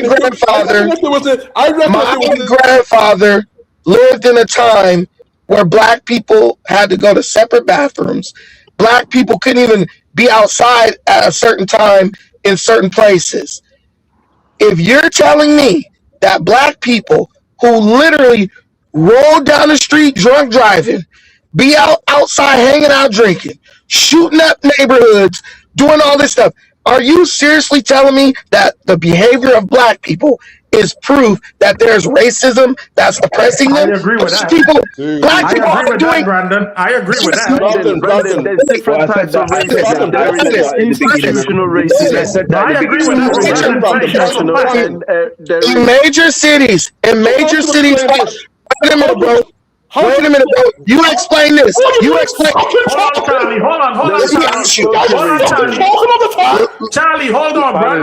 Talking all the fucking time. Let me ask you a question. How is that even possible? He's from Ghana. He's in London, Britain. What they got to do with Black America? Tell me this. How is black? Don't make it worse, Hold up, real quick. How can I make it worse? Hold on, bro. Listen, everyone just gives him the floor to talk shit. Listen, this is my last question. I'm gonna shut up. If you go around America, black kids in every major city are raiding downtown, beating up police officers, beating up ladies, shooting people. Yes, they won't even arrest them. That's a and you're telling me that group is under racist suppression? You sound crazy. That's true. America's the home of oppression, man. Well, that's what I said. This is what I said in the beginning of the conversation. Now, you're telling me black people in America that shoot people are not getting arrested? Black kids in America are shooting police officers, beating police officers, raiding stores, and they're not even being arrested. No, that's Brandon. Brandon, what do you think about the case with the Willis case with the boy that was missing with those white boys? What do you think about that case? Since you say they have no proof that this boy was killed. The boys left. Oh my God, bro! This is a fact. You want listen? I'm gonna go based on the evidence. Let me ask you this question: why is his mother and father refusing to release his cell phone to the police? His mother and father ain't on it anyway. They dodgy. Why is his mom and daddy? They already erased everything off his cell phone, Bradman. Because the mother and father have the cell phone. They will not release it so the police can do a forensic data search on the phone. Brandon, I'm gonna catch you with this. Would you let your daughter go out with white girls alone on a boat? Yes or no? If you say America have no racism, would you let your daughter go out on a boat with just white people? Where I live, and I want you to listen very carefully. Yes, I'm listening. When our kids are young, we go whale watching. All white people, our kids go with them for school. Camp High Hill, All white people, our kids go to the woods with these white folks for a whole week. Never met a white person with Dinus, you are the host. Dinus, do you know what Camp High Hill is? Did you guys go camping? Did you? I don't know where Camp High Hill. I'm not familiar with it. I went to predominantly white private high school. So even my boy, Dinus, in the fifth grade. Dinus, in the fifth grade, did they take? Did they take y'all up to the mountains? Did they take y'all to the mountains to go camping and all that when you was in the 5th, 6th grade? No. I think they probably. I know in high school they had, they would offer them, but I was playing sports, so I didn't. Oh, okay. When we were in the 5th grade, black kids from LA, Long Beach, all over California in the Southern California, we did Camp High Hill. You go in buses with nothing but whites, pure whites. All up in the mountains, y'all camp, y'all hike, y'all do all this stuff. You cannot live in America without engaging in things with predominantly white people. So this idea that white people want to kill you, that's just stupid. Most white people want to be your friend, and then other white people scared of you, right? Black people used to bully white people at all white schools. I would like to meet these white people. When I was in Chicago, it wasn't until I went to college when I first had a white student in my class. Chicago was totally segregated. Because you live in a black area. You live in a major black city. If you live in LA, there will be black kids going to white. You cannot exist without being around white people. I existed until I was in college. That's the first time I had a white student. White people. Look, in LA, you cannot exist without interacting with whites. LA is totally gentrified. You don't even have LA anymore. It's all Mexicans. Listen, what I'm telling you is before it got fully gentrified by Mexicans, it was whites. Because it was actually okay. That's fine. That has nothing to do with anything. What I'm telling you is the teen takeovers. Talking about they don't get arrested. Who got arrested for burning down Tulsa, Oklahoma? Who got arrested for that? You all stupid. You all stupid. When they burned down Tulsa, Oklahoma and killed 300 people, who went to jail? They ain't one person that went to jail. Listen. And what I'm telling you is blacks today now enjoy the same. For burning down Tulsa, are you going to keep interrupting? I'm going to answer your question. Blacks today enjoy the same level of immunity as those white racists enjoy back then. Let me give an example. Let me give an example real quick. I got a Navy Federal account, right? Shooting. I'm going to keep interrupting you because that's what you did to me. I'm just going to interrupt you because that's what you did to me. I'm going to give you an example. I have a Navy Federal account, right? So when I want to buy a vehicle, Navy Federal gives me a check, and I just go to the dealership and buy the vehicle, right? But if you want the check the same day, you go to the branch, and they just give you the check. So when I go to the branch on a Saturday to get my check, they say, "What you gonna do with it? What's going on with this check?" And I say, you got to cancel the check that they're going to send in the mail. What, you got 2 checks? They kept on insinuating that I'm in there to do fraud. And then they kept my check stub. I say, what you keep my check stub for? And that would have happened to anybody, white, black, blue, or green, dude. So that ain't no race thing. No, it happened because how I look. They thought I was going to do fraud. You've never experienced racism. No, there's no racism. And I went to the Navy Federal branch to get my check to buy this car. And they gave me, they was insinuating that I was committing fraud. I was a bookkeeper for 5 years. I was a bookkeeper for 5 years. I know if you got one check going through the mail and someone's trying to get a check issued at the bank, that will trigger a fraud alert. No, what happens is they have to stop payment on a check that's in the mail. What you talking about? Well, that is not something that banks just do all the time. They don't do that. Federal does. You can get the check the same day. Someone can take the check, bro. Someone can take the check from the mail. They can still go cash that check. Because when you do stop payment, listen, the point I'm trying to make is the treatment I got. Can you shut up real quick so that I can prove that you're lying? Nobody's talking about you. All you're doing is talking. If you guys don't look, you guys are adults, but you act like children. He went into the bank. Name somebody that got arrested for lynching black people. Name one person that got arrested other than Emmett Till, and they got. Go ahead, Brandon. Ask your question, Brandon. Go ahead. Let me ask you a basic question.